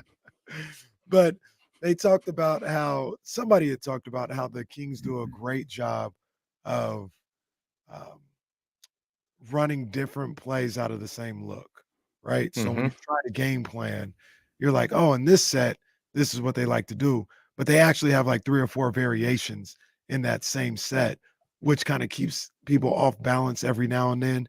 And it allows Sabonis and Fox and all these other guys to operate a little more freely, because there is that apprehension from the other team as to, all right, is this the same play that we saw before, or is it just the same look and it's going to be some different action? I think they do a great job with that.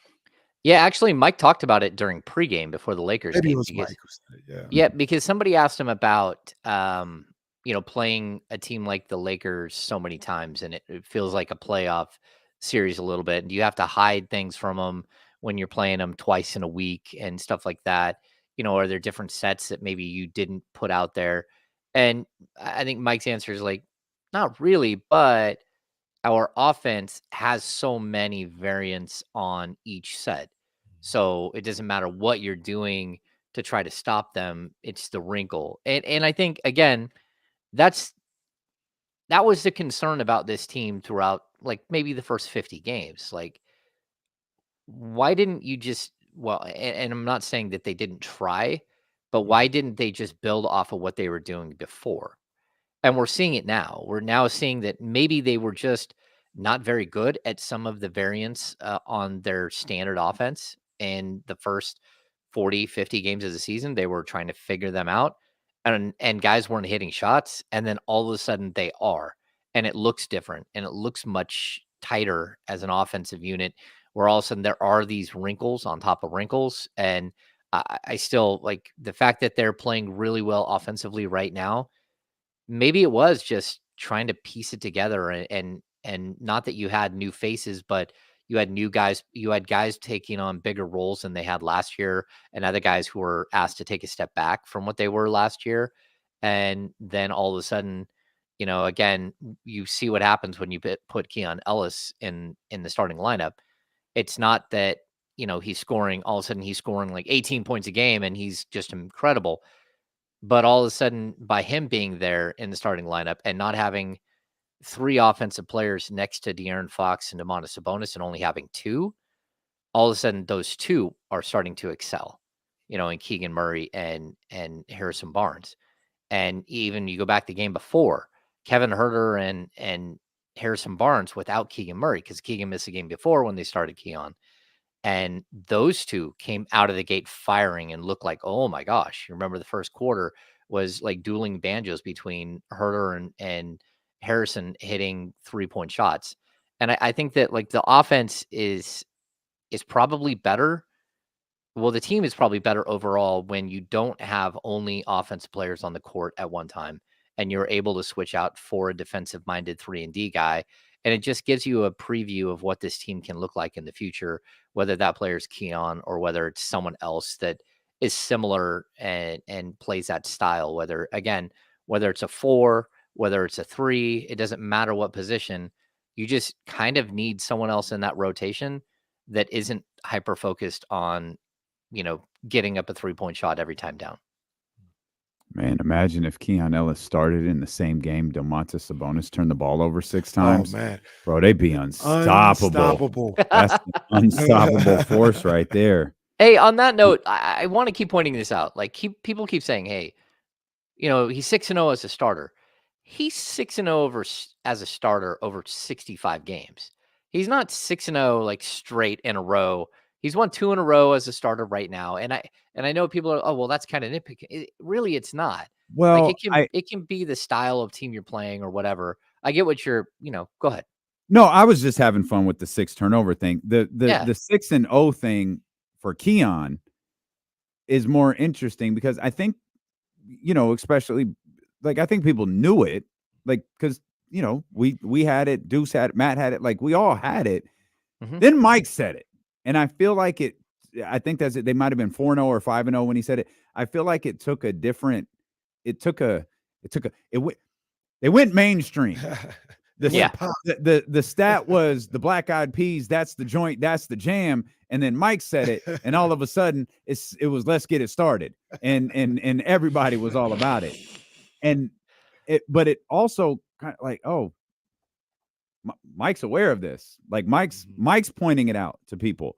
Like that brings that's different than James Ham bringing it up. It's different than Matt George bringing it up or Kenny Caraway bringing it up. When the head coach says it's context is important, right? He was bringing it up to applaud that Keon will go from not playing to starting and find a way to be successful as an individual and make his team successful as a collective. But that's not how this game works. No. We heard 6-0 as a starter, right, and we heard the head coach say it. So now it's a big thing. Well, yeah. And I mean, everyone needs to realize too, the reason why Keon Ellis is starting is not because of Kevin Huerter. Mm-hmm. The reason Keon's starting is because when you put Davion Mitchell in the starting lineup, he wasn't successful, and Mike had to go to a different player. And I'm not like calling out Davion. I'm saying that's the reason. Like every single time he started, I think almost every single time, it's because the player that you put in before didn't fit in and wasn't able to help the team in that situation. And so, like, look, I think we can talk about Huerter's bad season, and I'm not going to he's had a horrible season when it comes to shooting and consistency and everything else. And I know he talked about it today. I wasn't in practice today, but if you guys listened to the video, he talked about it, just like he's got to get better at the mental aspect of the highs and lows and handling the struggles better. He admitted, it was a really good question by Deuce. But at the same time, like, I also like what Mike says, like, hey, I'm not going to have a knee-jerk reaction because the guy's had a couple of bad games, and I'm not going to have a knee-jerk reaction because someone has had a couple of good games. I've got to do what's best for everybody. And sometimes that's a lot more complicated than what people want it to be. and you can think what you want, but like, look, that dude right there has got a 610 career win percentage for a reason. And you and me and everybody else who's listening, we don't have that. We're not good NBA head coaches. He is. And you got to understand that his job is way more complex than what we often make it out to be on the radio, and what people on social media often make it out to be when they're yelling and screaming that Keon Ellis should start every game from here on out. Yeah, James, speak for yourself. Don't take shots at my head coaching ability. Well, yeah, I think I'd be a damn good NBA coach. I can do what Darvin Ham does at least. Oh, you can do what Jason Kidd does. I could definitely do what Jason Kidd does. I can sit around and do nothing. No, I think so. I can sit around and do nothing. We need to send Kevin Kerr a speech. And the funny thing is, I think he saw it. Like, I remember he retweeted it during the first go around. Yeah. So it sounds like, and we haven't gotten to watch the clip yet, but it sounds like another case of self-awareness. This team does not deny who they are or their shortcomings. And based on what you just said, Kevin said today, it seems to be the case with them collectively and individually. Yeah, no, I don't think so. No. I mean, Malik Monk is like super honest. Well, you know, what was the one from the other night? I don't even think we brought this to the show. Mike said it post game. He was running around yelling, is it 10-2? Oh, when you don't do shoot around. Yeah, they're 10-2 when they don't have a shoot around. And he was like, someone tell Mike. And he's standing right next to Mike as he's yelling this. Yeah. No. He's such an antagonist to Mike Brown. I love it. He's an antagonist to everybody, but in such a positive way. I mean, I don't know. Like this season alone, how many times he's told me to F off. Like, well, probably 50, but it's always just like, it's in fun. And it's like he's just playing, and he does it all the time. Oh no, like bleep you know, and like, okay. And then, you know, I'm gonna need Malik. I'm gonna find a different way to get his jokes off with me. Yeah, hey, F off. Hey. I said hi. All I said was hi. Like, yeah, no, I know you're just saying hi. F off. Yeah. That's kind of life around Malik. And but he also is a guy who said, yeah, we just lost to like a bad Detroit Pistons team. Right. Like he's super honest about it. Like, hey, there is no mincing words here. They know exactly who they are right now, and it frustrates them just like anyone else. James Ham, make sure you're following along all weekend long. The Sacramento Kings take on the New York Knicks tomorrow, and of course, we'll be back at it coming up on Monday, where hopefully this winning streak hits 3, and get ready for the game that's got everybody freaked out. Yeah, well, the Memphis Grizzlies. That's what it is. Hey, but let's go Buzz City and let's fly 35. That's what it is. What's that? That's Charlotte. That's let's fly 35. That's their thing. Clippers need to win today too. They play the Pelicans. Clip show, the wall. Well, all right. We'll run it back. No, we will not. Pac-12 semifinals at 4:45. Right. What the hell do I know? Washington State is there for real. Have a great weekend, everyone. We'll see you here Monday, beginning at 10 a.m. with the Insiders on Sacramento Sports Leader, ESPN 1320. Vamos Kings like the beam. And we're done. What's going on? That was a week worth of radio right there, baby. Look at this. Look at 7. Get that shit out of here. Good regroup, big fella. Oh man, clean. Clean. I didn't think that's how that was going to end. That kid is 40. I did not think that was how that play was. That kid is 40 years old. He's an assistant coach. What are they jumping for? Oh, they're not jumping. I'm sorry. Are they? No, they're getting some moisture off the ground. Is that a wet spot, Kenny? Is that the word you were looking for? It is a wet spot. Oh. All right, man. We have You guys good? No, we always here. In fact, we got to go do that right now. There it is. We'll see you guys tomorrow, man. Thanks for a great week. No, we won't. We'll see you Monday. Yeah, we'll see you guys on Monday. We do have